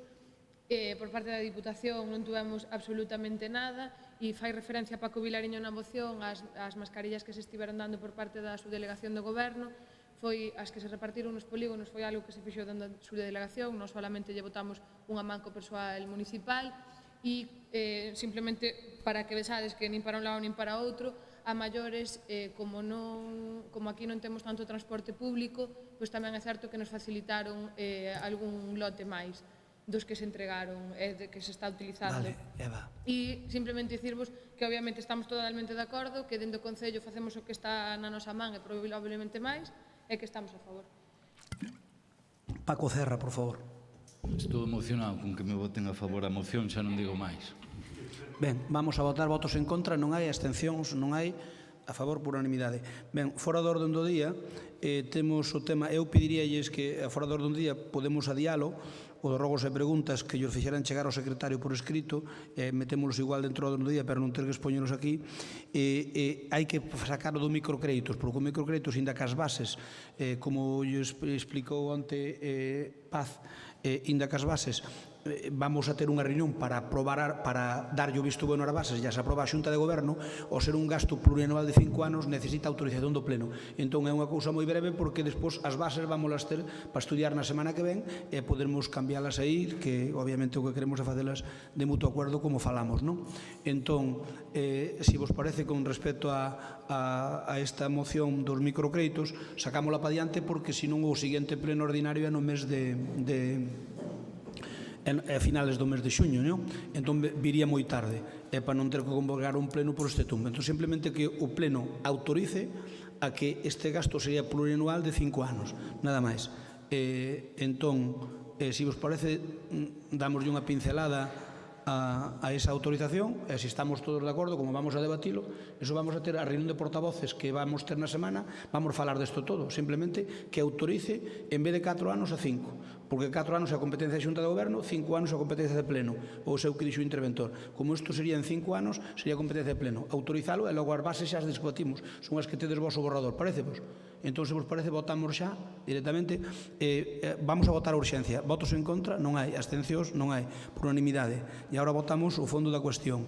Votos en contra? Non hai. Abstencións? Non hai. A favor? Apróbase por unanimidade. Eu pediríalles, se vos parece, porque eu tiña que falar con vostedes de un tema que teño que falar hoxe, que é o das probas do COVID-19 para o persoal do Concello, e máis para a corporación, porque o secretario defende que ten que ser para a corporación tamén, porque eles traballan connosco e queren que os da corporación estemos saneados, entre comillas, non como as vacas, pero sí que quere que estemos saneados, e, por lo tanto, el defende que ten que ser os funcionarios e a corporación, defende o el. Outro día falamos do tema que comentou Rafa, de a posibilidade de non facelo ao mesmo precio e tal. Os funcionarios van a facer o luns, entón tiñamos que falar se metemos a corporación ou non. Logo, quero explicarvos o proceso do cambio de intervención tamén, que vos lo digo así, deixo tamén xa polo luns. para a reunión que teñamos, vamos, para o interventor, que o interventor pasa para a depositaría e abre un proceso de intervención e mandei onte unha carta á Xunta de Galicia pedindo un interventor para aquí e para dicirvos como é o proceso e dicirvos tamén, e logo unha cousa que quería falar, que é o tema do... Non, son eu así, Paco. Sería eu desde que tuve o COVID. Mira, e logo unha última cousa que vos quería falar é das eleccións. Os centros sociales non teñen problema. Eu creo que cambiar de pabellón tamén sería complicado, poñelo en varios daría lugar a equívocos, por lo feito ali votan 6.000 e pico persoas. Entón, o que vos quería propoñer era abrir quitar o panel do medio, abrir os dous pabellóns, o vello e o de cemento e malo outro, abrir os dous e meter todo arredor os que collan e unha fila no medio en sí, collerían máis ou menos a uns 15 metros entre mesa e mesa, creo que podía ser razonable, e quería volo falar. E como non nos dá tempo, pois despois falámoslo na reunión de portavoces da semana que ven, e eu pediría yo a de Belutinas que queda diada e non vos conta. A ver, cada grupo ten direito, temos pactado 2 mocións. Bueno, por no próximo pleno, vos unha máis que a nós todos. E debatimos esta das Belutinas.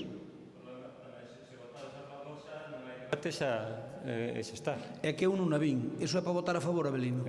Non podemos isto. En todo caso, a ver, vamos a intentar rematar no debatir. Hai un primeiro punto, Abelino, é que a campaña de Belutina, de trampeo da Belutina, sabes que en uns meses moi específicos, e vos empezástela hai unha semana ou hai 15 días. Por lo tanto, o que se vos di é que non discuto que forades ben e que tiñades moi boas intencións para facelo e que veu non sei o que pasou. Pero igual que se separaron outros proxectos que ademais estaban incluídos dentro do plan Concello da Diputación, ese tiña que haber separado por falta de tempo, xa estaba. Ahora, facer un trampeo ahora nestes momentos, de aquí para adiante, eso sabes que é un atentado contra todo. Entón, que paredes eso, porque xa non ten sentido. Que paredes eso, e do demais xa falaremos. Pero, por lo menos, que quede constancia de que vos pedimos aquí formalmente que paredes esa campaña, porque non ten sentido agora. Vale, simplemente como Cristóbal, na próxima pleno metémola a maiores para discutilo, porque aí eu creo que vos equivocades, porque... Pero que poñedes vos nos trípticos? Cando é o trampeo da Belutina? Claro. De febreiro a maio, Bueno, eu prefiero debatilo. Cristóbal, iso dá para un debate, metémolo no próximo pleno, o voso vai a maiores. Podedes a ver, no próximo pleno, no próximo pleno vai a maiores. Que vos iba a decir? No próximo pleno vai a maiores. As preguntas podedes mandar ao secretario? Mandanches os 3 grupos ao secretario. Entón, no, la Belutina le pido que ven ao próximo pleno, retírana e ven ao próximo pleno e debatímola. Un segundo, que o secretario, levantamos a sesión, o secretario pode irse, só unha cousa. A ver, o tema da secretario terminou.